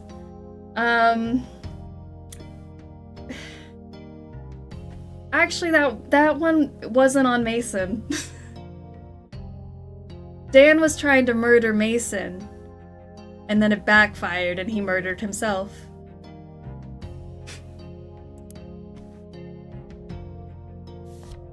Alright, let's take a look at this. Oh. My dear Roger, fetid worm, here's a game to make you squirm. Start where one man's light head trauma set off 20 years of drama. The A. Okay, so light head trauma set off the drama was at... It wasn't the concessions, right? Where is that part of the theater? Where the chandelier fell? Is that what they mean?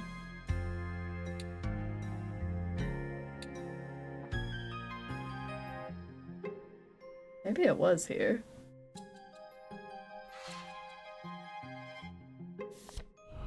Ah! Oh. Search the earth beneath your toe where strings of sinners tend to go. Okay. Cell block jazz. Next, climb high as righteous do. A man once got so high he flew. Oh my gosh.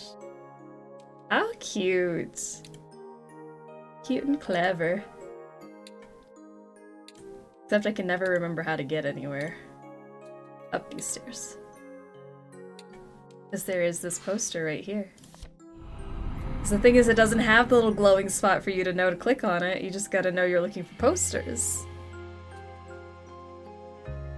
I hate when I accidentally murder myself, you know? A real bummer. An evening spoilt, a scheming nut, a hatch wide open, slamming shut. A hatch wide open.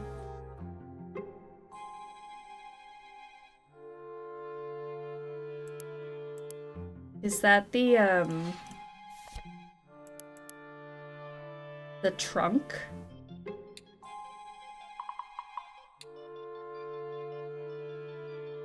Which was in, maybe it was moved to Oz.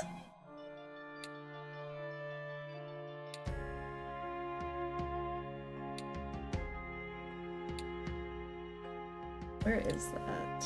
Where is it?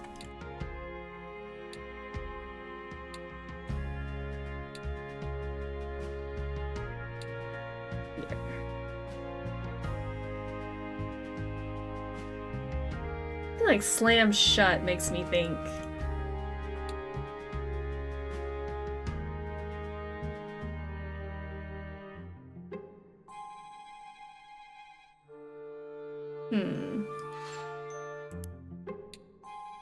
What does that one mean?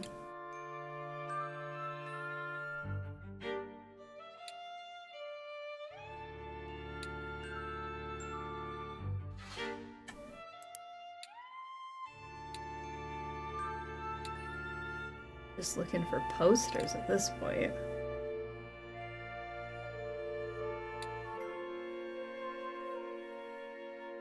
Trunk slam shut.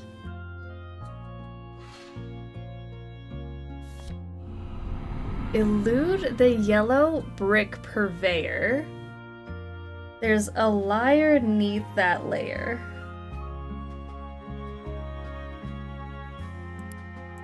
Why does that feel like Oz? Is that crazy to think that? I just want there to be something back here.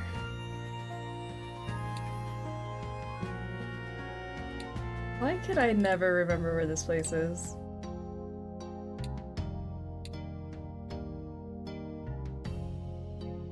Is there nothing down here? Because that's really disappointing, because this place is so cool.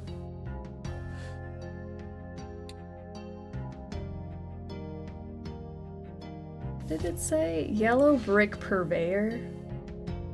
Elude the yellow brick purveyor. There's a liar neath that layer.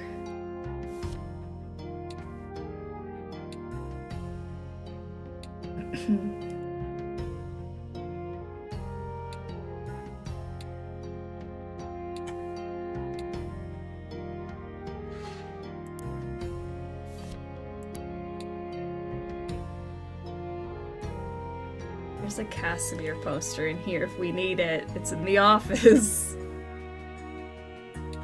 I got the one on the roof already. Got that one.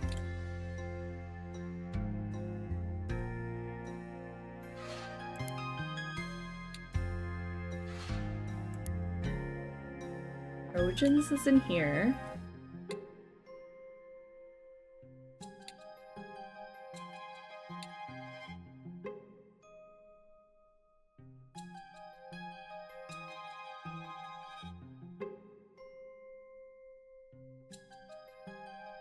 Yellow brick makes me think Oz, and this is Oz.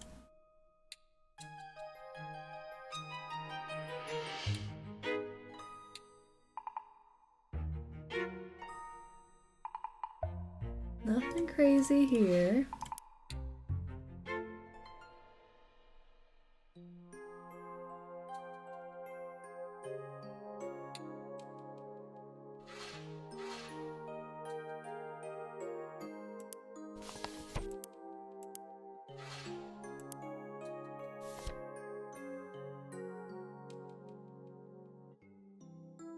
And I'm assuming I put in these letters, right?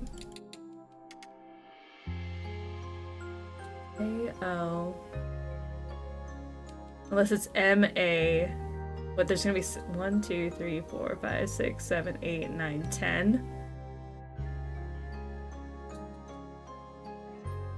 10 letters, but I'll have...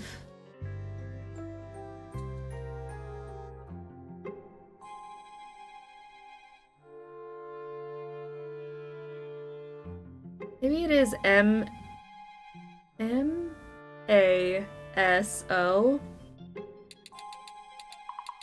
Oh, it spells Mason.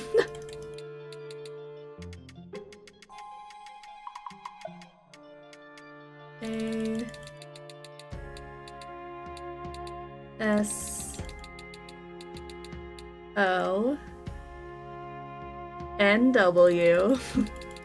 I wonder what it says.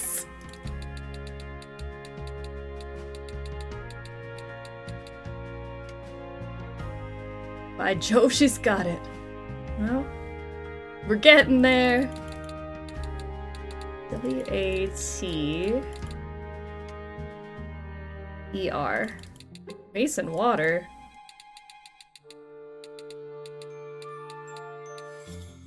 Mason water?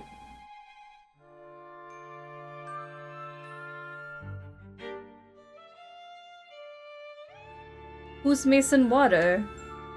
Mason Wild Evil.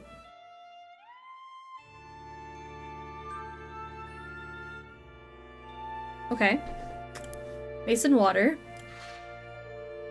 Original lyrics, below her, she says I'm below her, just a mutt without a name, free to kick and free to shame, 'cause I'm below her, by God I'll show her that I can beat back every blow and leave the lesser men below. Yes, I'm stronger than she'll ever dare to know. Below her, she says I'm below her, just a tarnished fool to blame is what he changed it to. And stepping stool to fame. Okay. I'll let them scar me. Well, they'll be sorry. Every greedy vile foe bears the guilt of my death blow. But I'll drag them all through hell before I go.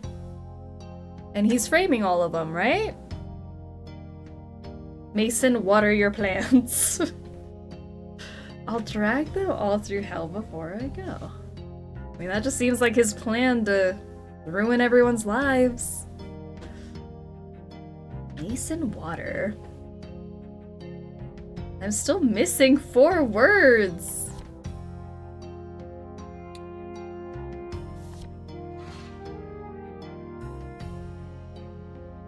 What is the notebook thing? Gotta go again. Have so much solving. We will try our best with the solving.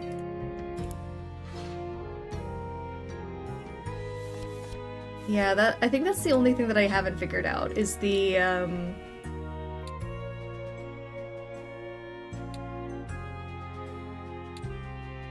notebook in here.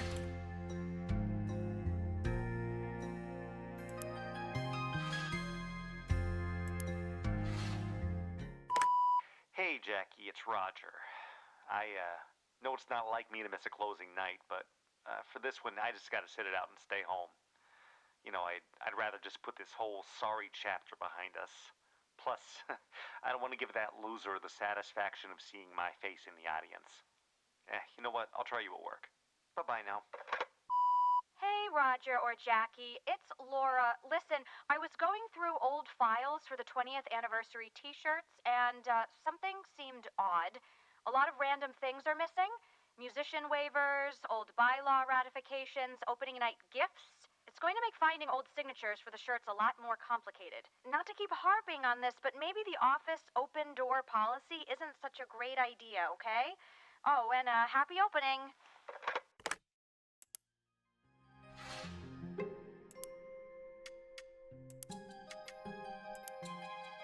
I don't think I even saw a clue of how to open that.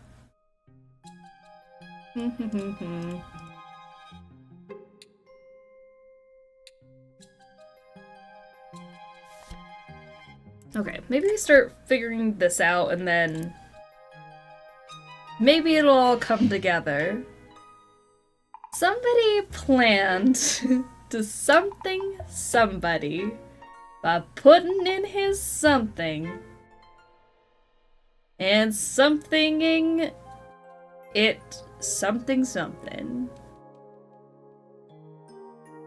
So it would something soon. Thinking after, before the show ended, after the show ended.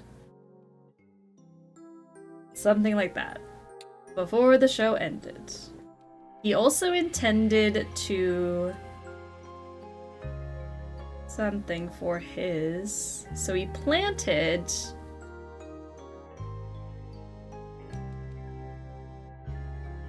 murder in the president's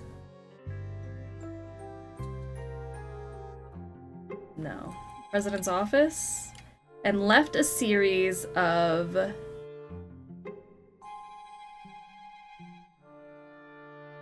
says water bottle. Where did I see water bottle? Mason water. Mason water. Mason water. Mason water? Mason water. The label is in front of his bottle reads Mason. Mason water. And there's little crummies in it.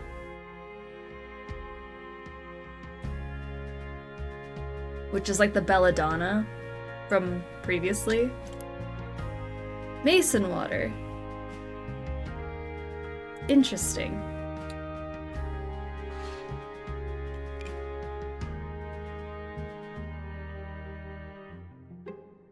Huh. Let's talk about the water thing. So I'm assuming something was put in his drink.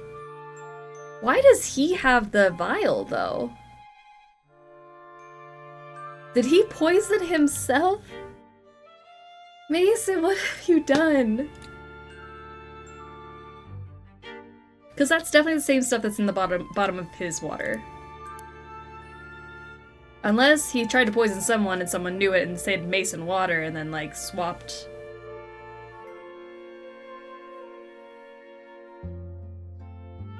Make it make sense. Left a series of... I want to say notes. Clues. From the... No, that's not right. That's what I was thinking. Maybe he's trying to poison someone, and then they caught on, right? Someone was aware and pulled the switcheroo on him. Left a series from the...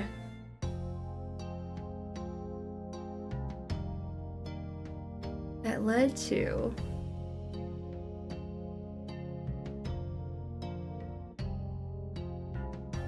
He hoped someone would something the something, and someone would something something something the something, and think he, however, didn't find, because he decided to take revenge. I don't know. Anyone here see The Court Jester? The scene where they're making their rhyme to remind themselves which cup is poisoned? See, if I had to make up a rhyme to know what cup is poisoned, I would immediately forget what the actual rhyme was.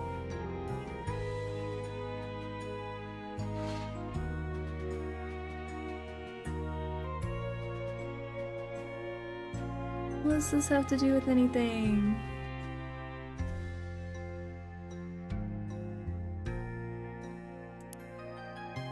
When somebody entered his dressing room after the show, was waiting with a...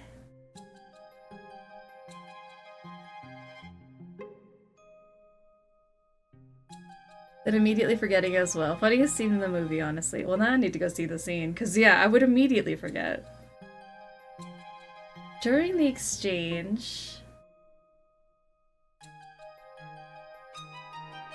Mason died. From the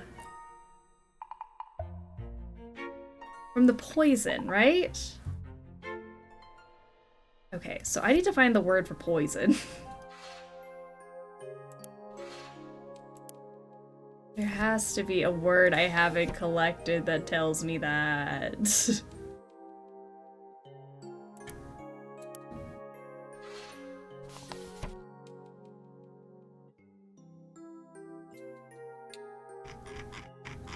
I'm missing 4 words. This is really what's gonna, for lack of a better word, kill me.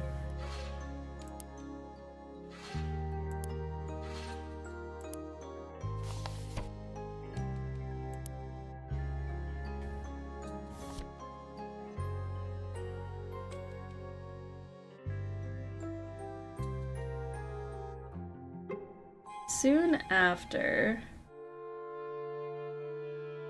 as he was concerned after hearing, somebody panicked and escaped out the window. Kenny panicked and escaped out the window, or the bathroom window.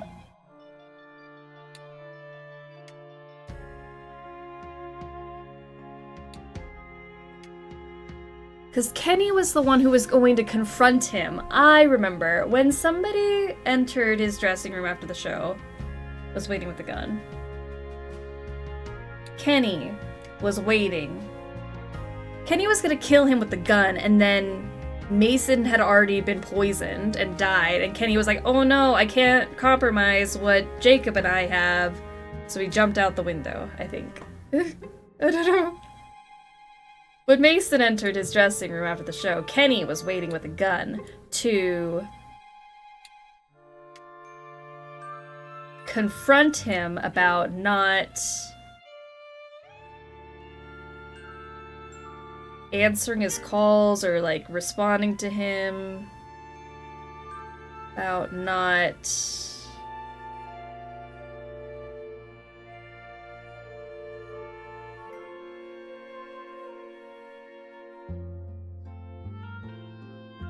During the exchange, Mason died from the poison. Soon after,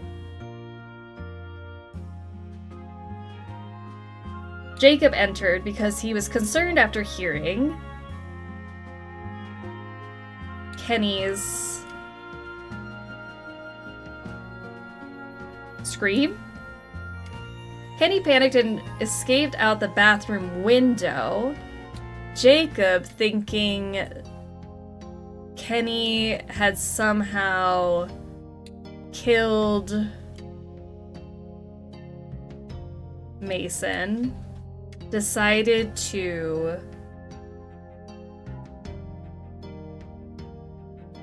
I don't know, take the blame.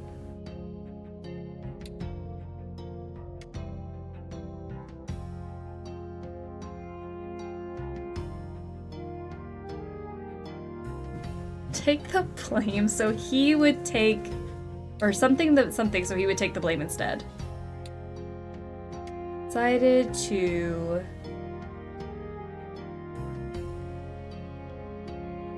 shoot the gun so he would take the blame instead.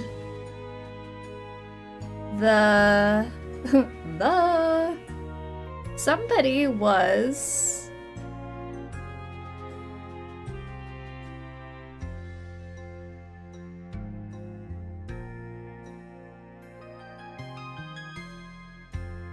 by Samantha.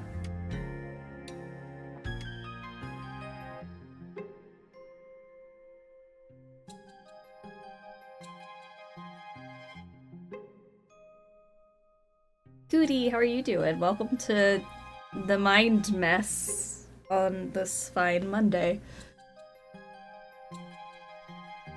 How are ya?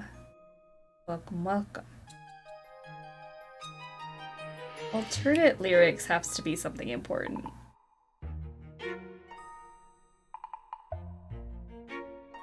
Mason planned to frame the board. This looks like Case of the Golden Idol on steroids. This is Case of the Golden Idol Theater Kid Edition. This guy Mason is trying to frame everybody in the theater for the murders he committed. But now I gotta figure out why he's doing all the things. Mason planned to frame the board by putting in his water bottle? Do you think he tried to kill him? He killed himself. I need to find the word for poison, because that will really help me fill some stuff out.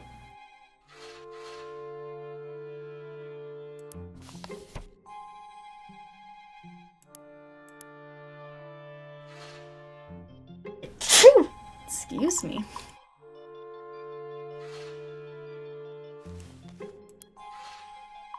How am I missing words? You just dropped dead. You have poison. I have poison? Oh, I have blue poison. You're right, I do have poison. I don't have red poison.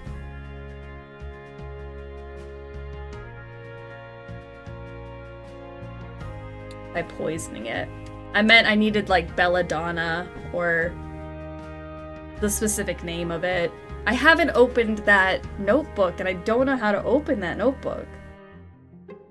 Mason planned to frame the board by putting spicy drugs in water bottle. Whatever the red word is for spicy drugs that I haven't found yet, because there's still 4 missing words. And poisoning it. Something... Poisoning it before...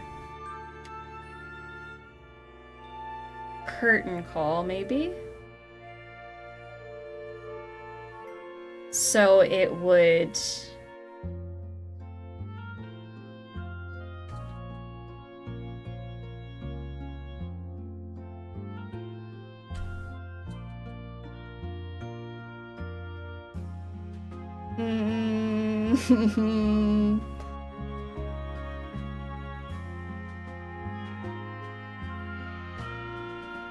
I want to say revenge or something.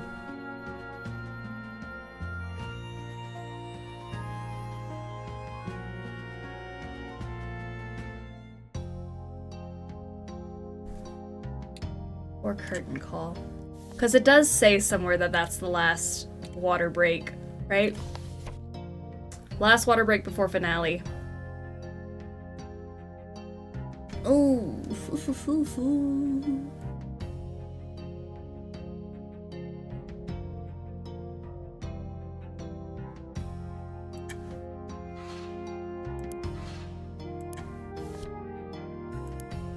I'm just kind of, how? I go up to that book, which would probably have, because it's What's Her Face's book. It's Sheila's book.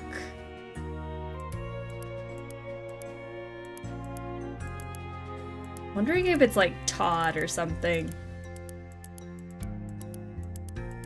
There's no O. It's Sheila's book. Sheila knows how to get the belladonna. It's belladonna in his water. I need to find where that word is.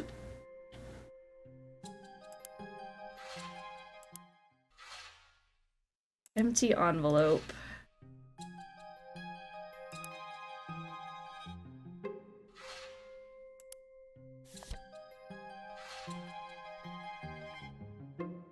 still think there's another thing left here.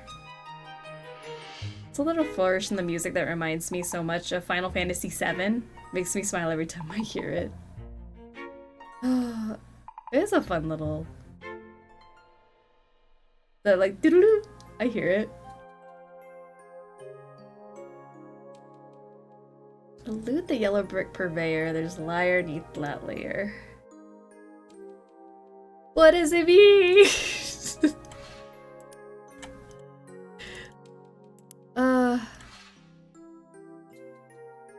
There's gotta be a poster I've missed that has a clue to get into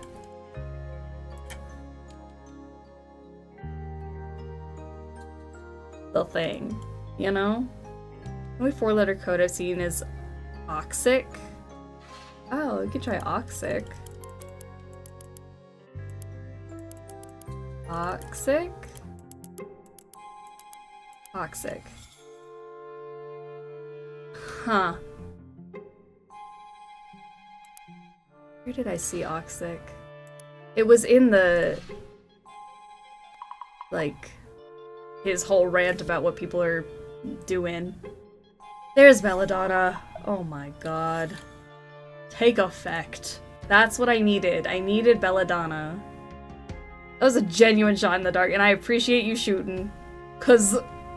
I don't know. I was like, it's Sheila's book about the Belladonna, because she's like so sad about Todd leaving her or whatever. Okay. A trope of Belladonna, most often referred to as Belladonna, is a highly toxic perennial herbaceous plant in the nightshade family. It is native to Europe and Western Asia and has been introduced to regions of North Africa, Canada, and the United States. The foliage and berries of the plant are extremely toxic when ingested and can even be harmful to the touch. The toxins include atropine, scopine, scopolamine, and hyoscyamine, which can cause delirium, hallucinations, and in larger doses, death. These toxins generally take effect 10 to 15 minutes following ingestion. Click to return to main menu. Oh, we just printed it out. And there's like a little thing of it. I'm still missing 2 words.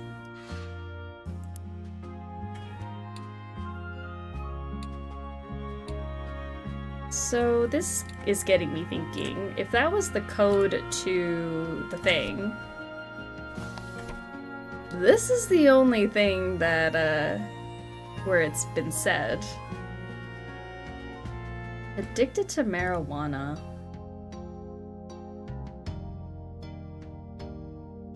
Smoking marijuana at Cassimir cast party.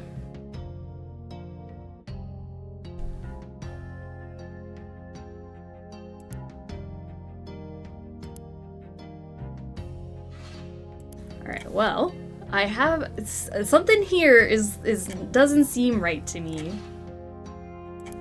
Okay, Mason planned to frame the board by putting Belladonna in his water bottle and poisoning it before curtain call so it would take effect soon after the show ended. He also intended to something for his murder. Frame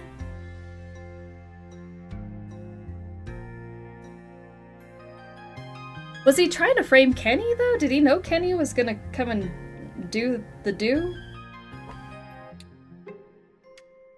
So he planted... No, not Kenny. Roger, for his murder. So he planted... Belladonna in the president's office, because he was in that notebook. So this guy really did off himself to frame someone. Mm-hmm. Because he's crazy. Where does Oxic come from? Oxic came from the thing where he was like, Roger Dumont, the president, do be crazy. He's like becomes a demon king of Oxic. All I can think of is the word toxic.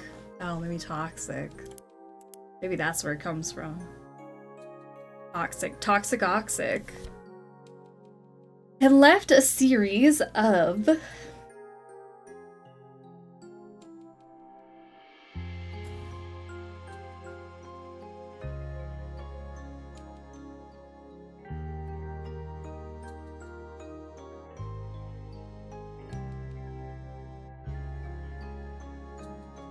I want to say Demon King Toxic. That led to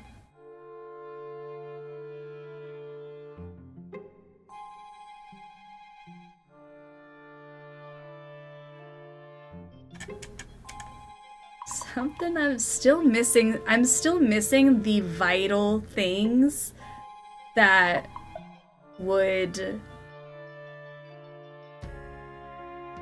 prove Oxic was important. Left a series of clues from that led to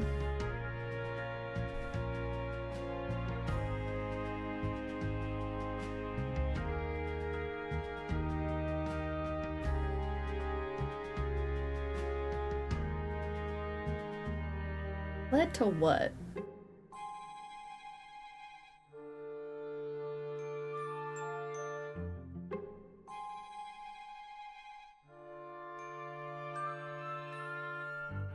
He hoped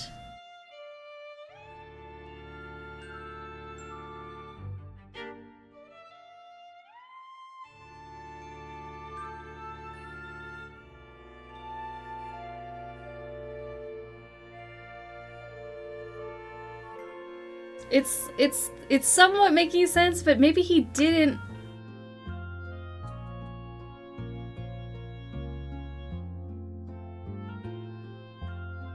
Maybe he was trying to get somebody else, but then somebody switched the bottles. I don't know.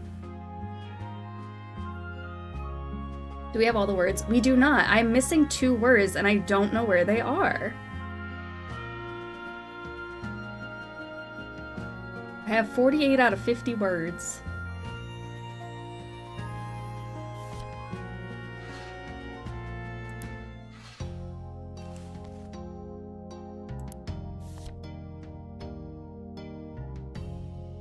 Last sentence doesn't make sense. I think the sound was heard by Samantha. I heard. What did you do?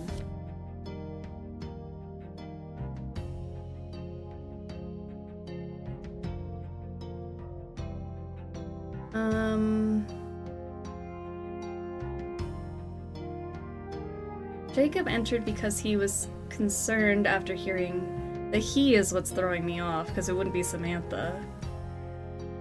I feel like Samantha walked in to find the aftermath. I don't know. Kenny panicked and escaped through the bathroom window. Jacob, thinking Kenny had somehow killed Mason, decided to shoot the gun so he would take the blame instead, because they were lovers. Change corpse to sound. The sound was heard. I see what you're saying. By Samantha, who walked in the aftermath.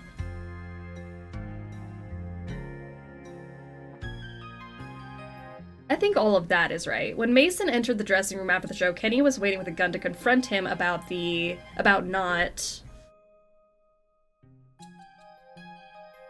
calling.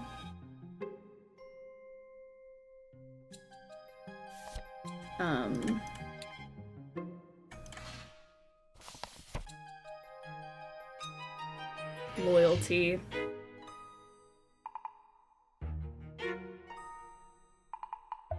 I was blocking the right part of the screen where it says the word count. I feel like the doctor in The Simpsons blocking the crayon in Homer's nose. I wish I knew what the reference was. But yeah, if you're blocking that part, it says 48 out of 50.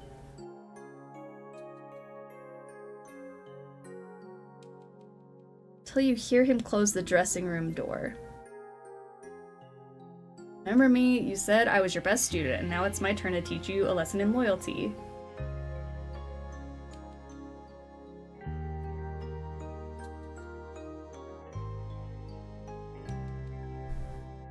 It's a good reference. I wish we had the final 2 words. I know, I feel like the last 2 words are the important part. I just don't know where I would find them. And I want to know if it's part of this. Like, I solved this, but there's still lines here? Are those lines still needing to be found?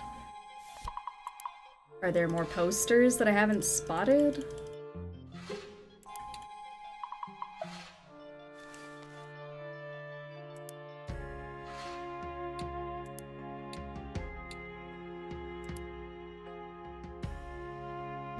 Could it be confront about not repaying him? To confront him about not repaying his loyalty, maybe? That could be it.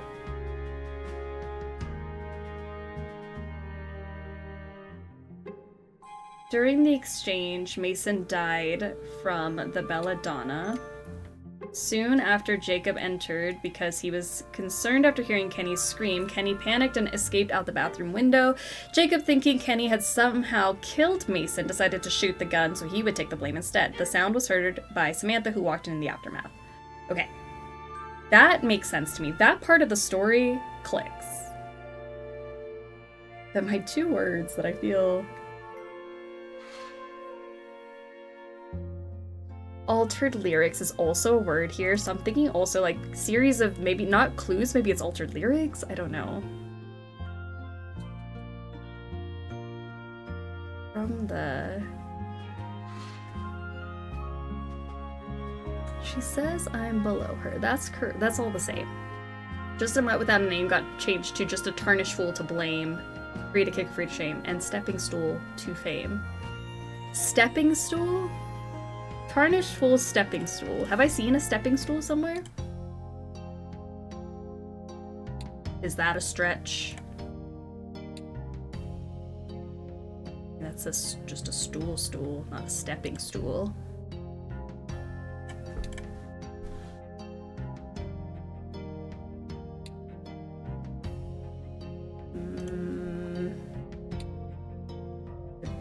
Like, because it's like the posters that I like, they don't have a mark by them, you have to just click them.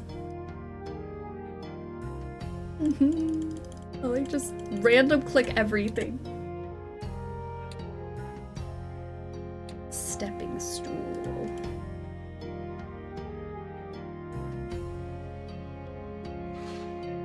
That was this note.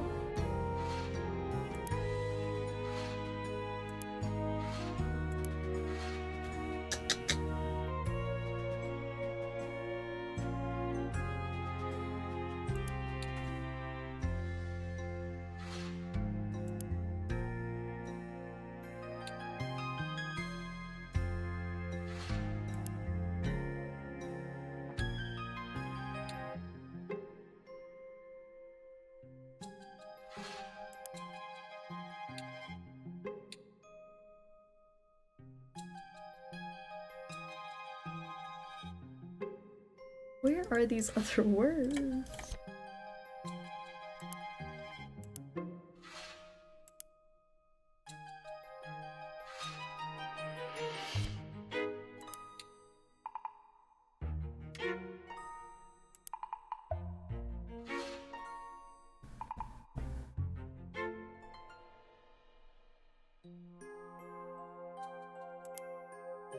I really don't know.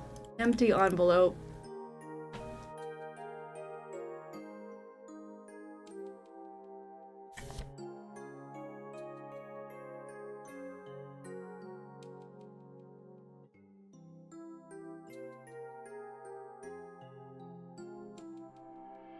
That led to what? It led where? He hopes somebody with something.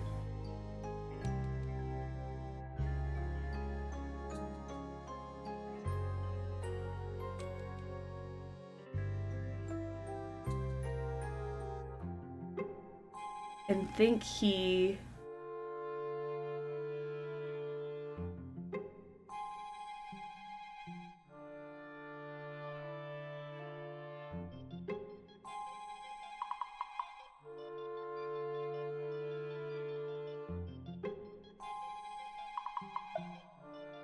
What did he not find? I feel like I'm crazy. I looked it up and there's a glitch preventing you from seeing the red circle for the final 2 words. There's a glitch preventing me from seeing the red circle for the final 2 words? What?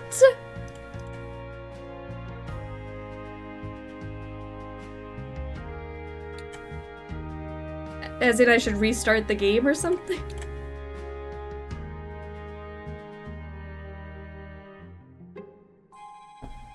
Hold on, let's see. Go to the Oz room, click on the note. The Oz room. Click on the note. Where is that room? The Oz room. Click on the note. And then wait for the red circle to appear in the center of the note. Click on the note.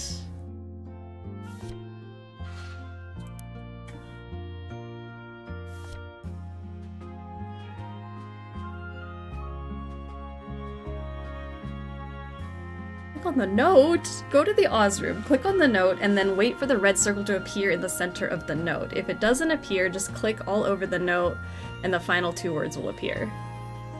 I don't understand what we're saying about note. In the trash?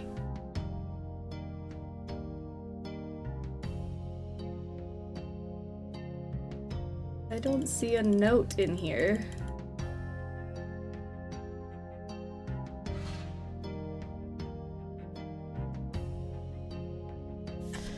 Here's the note! Witness now the final clue the Dark Lord Oxic left for you. The first letter and last letter... Sorry, first letter and letter last of 5 clues prior. Solve it fast. There's our final letters.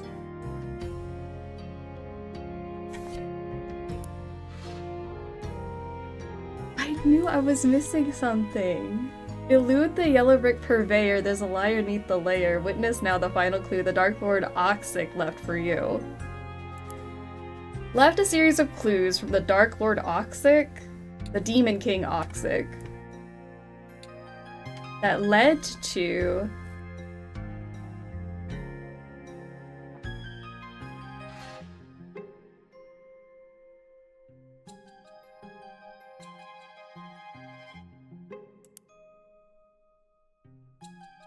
what words did it give me?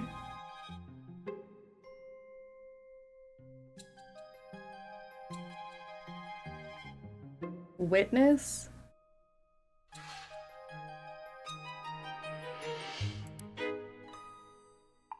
Led to Mason's water bottle. Okay. He hoped...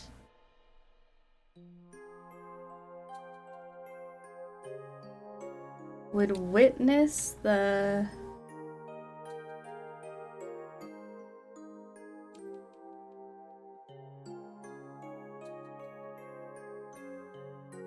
and someone would, or maybe witness the...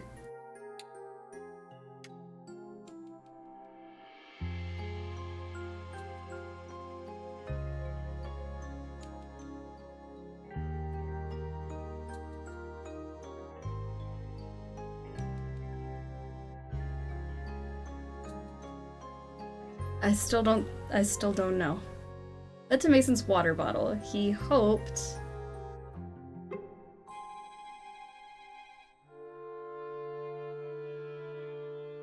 solve and witness.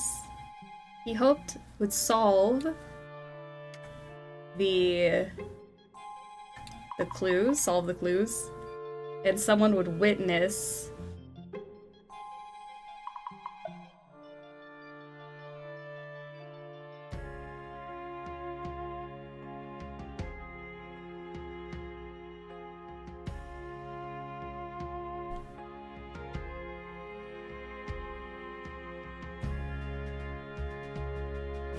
That's right, because he planted the belladonna in the office and left a bunch of clues saying this is from the president that led to Mason's water bottle. He hoped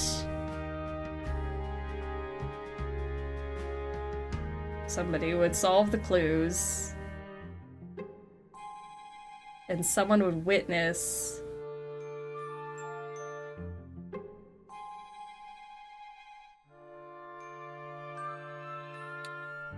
drinking the water bottle. Mason drinking the water bottle. Oh, and think he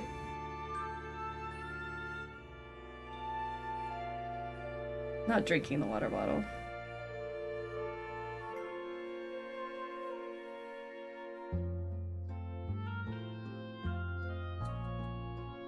Poisoned it. Yes.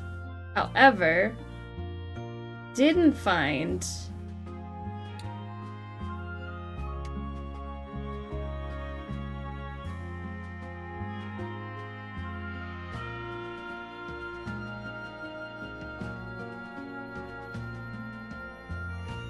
because he decided to stay home. Who's that person who stayed home? Remember? Remember.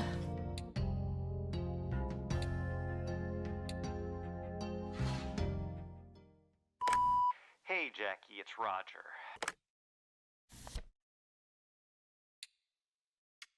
The president.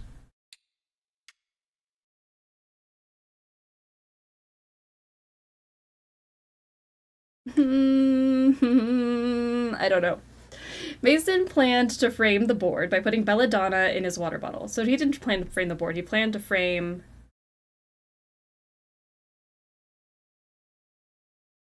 Roger.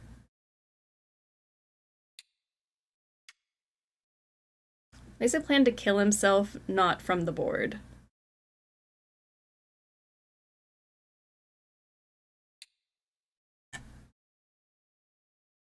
He did try to kill himself. He planned to kill himself by putting belladonna in his water bottle and poisoning it before curtain call, so it would take effect soon after the show ended. He also intended to frame Roger for his murder, so he planted belladonna in the president's office and left a series of clues from the Demon King Oxic that led to Mason's water bottle. He hoped somebody would solve, I don't know if it's Roger, would solve the clues and someone would witness Mason drinking the water bottle.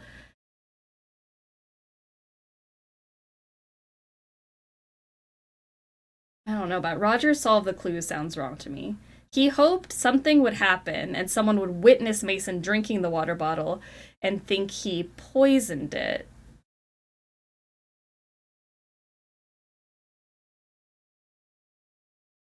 No, that's right. Because he's thinking like, oh my gosh, my demon self poisoned the water.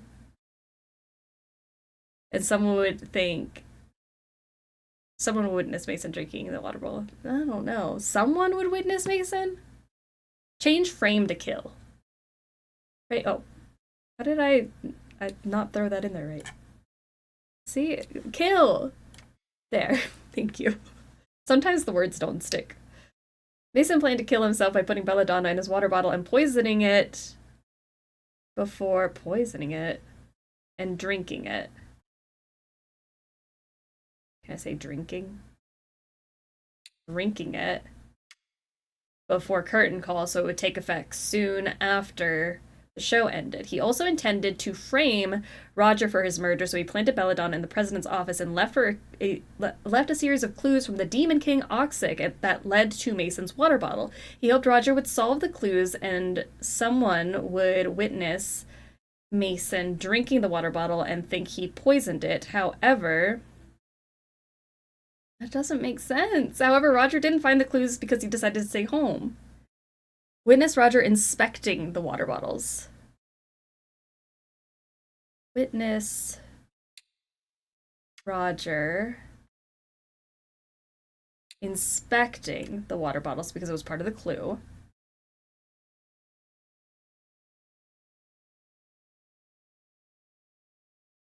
Mm-hmm. I like it, I like it. However, Roger didn't find the clues because he decided to stay home. When Mason enters his dressing room after the show, Kenny was waiting with a gun to confront him about not repaying his loyalty.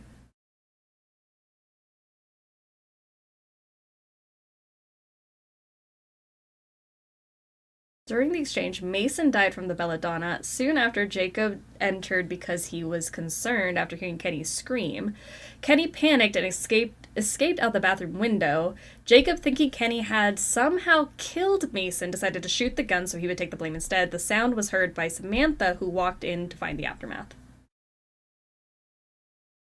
So then what's wrong with it? Mason planned to kill himself. He did do that. He did plan to kill himself by putting belladonna in the water bottle and drinking it before a curtain call, so it would take effect soon after the show ended. He also intended to frame Roger, the president, for his murder. So he planted belladonna in the office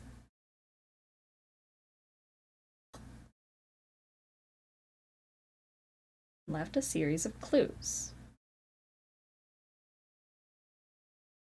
So the last line on the left page is Mason, not Kenny. Mason screamed because Mason made a noise when he died? Poison instead of kill. Where do we see poison instead? Poison himself. To poison himself, by putting belladonna in his water bottle and drinking it. That makes sense. He also shot the corpse, not the gun.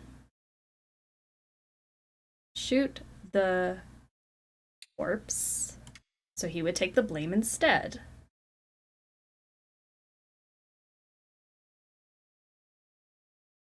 Kenny panicked and escaped out the bathroom window. Jacob, thinking Kenny had somehow killed Mason, decided to shoot the corpse, so he would take the blame instead.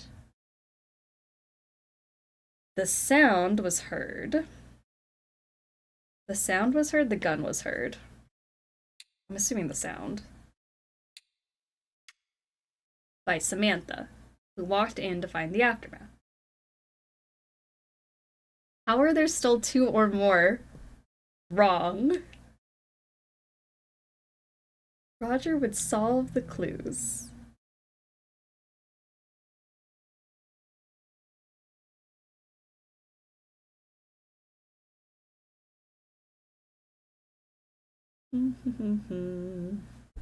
Repaying loyalty sounds right to me, but what if it's not?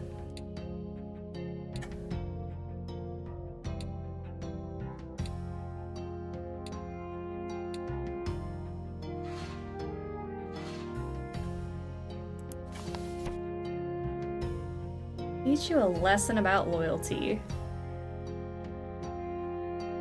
Repaying loyalty makes sense. I just don't... Where were you? You weren't loyal, blah blah blah blah blah.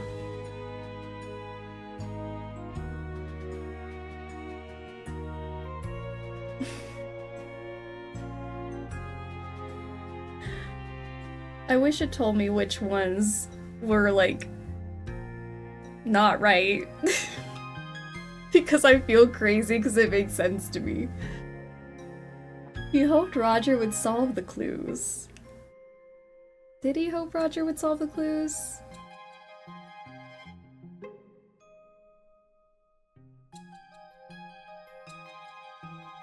What if it's he would inspect the water bottle? And someone... What if it's... It would lead him to Mason's water bottle and hoped Roger would inspect the water bottle and someone would witness him inspecting the water bottle. What if it's all about this water bottle? It would be so nice if they did. I'm like, just tell me which one is, like, off the path. I've looked it up and you have it correct. Well, clearly I don't. Guess the game is glitched to hell? Oh no! What? There's no way! There's no way. What is it? Murder at the Birch Tree Theater.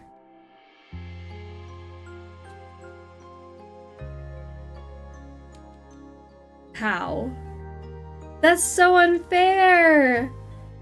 I wanted to see what happens!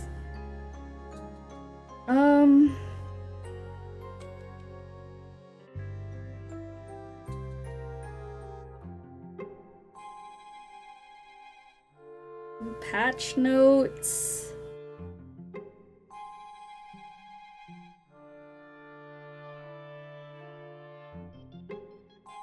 Okay, hold on, there's a guide.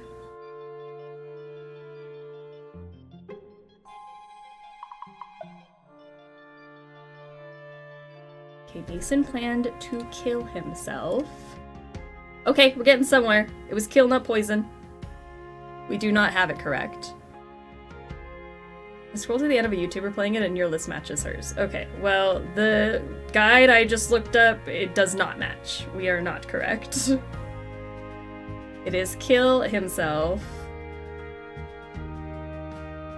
Take effect after frame Roger, murder Belladonna, President's Office, Demon King. That's all correct. Solve clues, witness Roger, inspect water bottle. Stay home.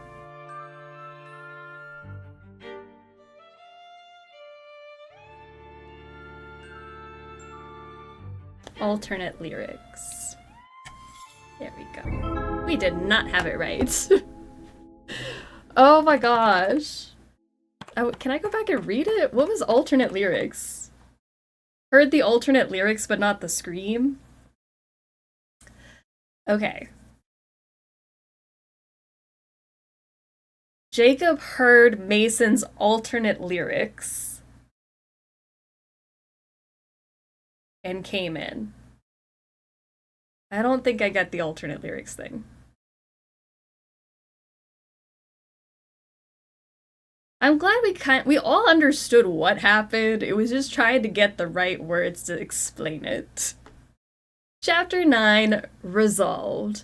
Mason Wilder decided to end his own life after the final performance of the Birch Tree Theater's production of Wuthering by taking poison after the curtain call. He left behind a trove of false evidence to implicate various board members in a variety of crimes. He also planted clues intended to frame current board president Roger Dumont for his murder, but instead only one was found by Jacob Humming, who suspected something when Mason sang different lyrics on stage. When Jacob went to confront him, Mason was already dead from the poison, and standing over his body was Kenny Giles, Jacob's troubled ex.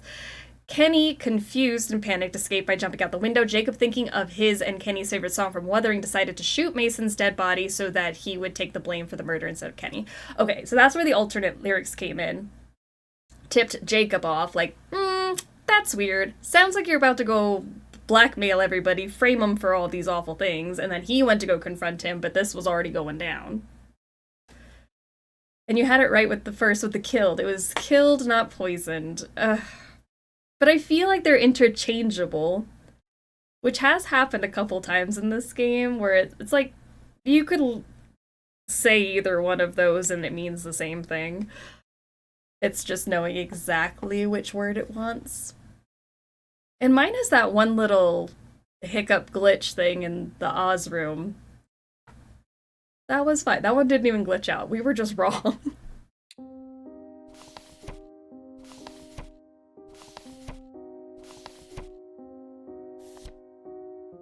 The Prairie Chronicle. Theater rocked by scandal following tragedy. Following the tragic killing of beloved local actor Mason Wilder, 43, at the Birch Tree Theater last Sunday, a string of evidence and allegations left by Mr. Wilder has resulted in the arrests of several theater board members, past and present. Frank Herden, Laura Levin, Antonia Sui have been brought up on separate murder charges. Few details have emerged, but a spokesperson for city police say that Mr. Wilder's posthumous evidence could shed light on past deaths that were previously determined to be accidental. It remains unclear whether or not the alleged murders are connected to Mr. Wilder's own, to which castmate Jacob Humming confessed late Sunday night. Since the Birch Tree Theater opened 20 years ago, it has been a home for crowd-pleasing productions and tragedies alike. These new findings cast a shadow on the theater's history, and its future appears to be uncertain. And he got away with it?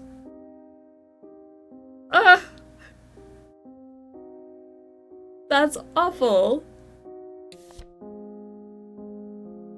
And there's his obituary. Mason Wilder, son of Edward and Cookie Wilder, beloved actor and teacher, passed following a performance at the Birch Tree Theater. He had been playing the role of Heathcliff in the musical Wuthering, his last of many leading roles on stage. Mason devoted his life to the theater, first appearing in Piece of Work at age 9. He is a piece of work. He pursued dramatic studies at GNU, but left after completing his degree shortly after he became a staple in Birch Tree Theater productions and eventually served as president of the board. Mason is survived by his doting mother, Cookie, the countless students he mentored, and the community of grieving theater lovers. And he gets to get away with, like, a Wuthering leading role before he died tragically. Dear Mrs. Hilliard, I don't know if you remember me, but I was in the production of Bakery that you attended a few years ago at Birch Tree. I had a couple lines as the enthusiastic croissant customer. You're also probably aware by now of who I am and what I did, so I wanted to apologize to you personally for what happened to Mr. Wilder. I know this must be hard for you. If there's anything your lyrics taught me, it's that love never leaves you. That's why Heathcliff is the way he is, right? Because he loves Kathy no matter what. Same with Linton and Kathy in My Home reprise. Their lyrics make a vow that transcends time and space, maybe death even. My Linton's still out there and I hope he's okay. It's a shame about Mr. Dumont and the other board members. I read that your charges were dropped, so that's good news. Anyway, I wish I had gotten the chance back then to tell you how much your work means to me, but hopefully this letter will suffice. I look forward to your next project, whatever that may be. Jacob Humming.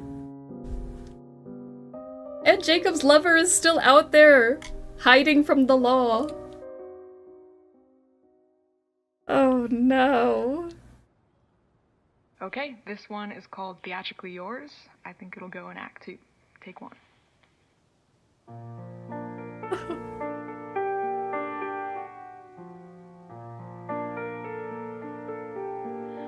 Watch the curtain fall. I can't believe it. They turn the work lights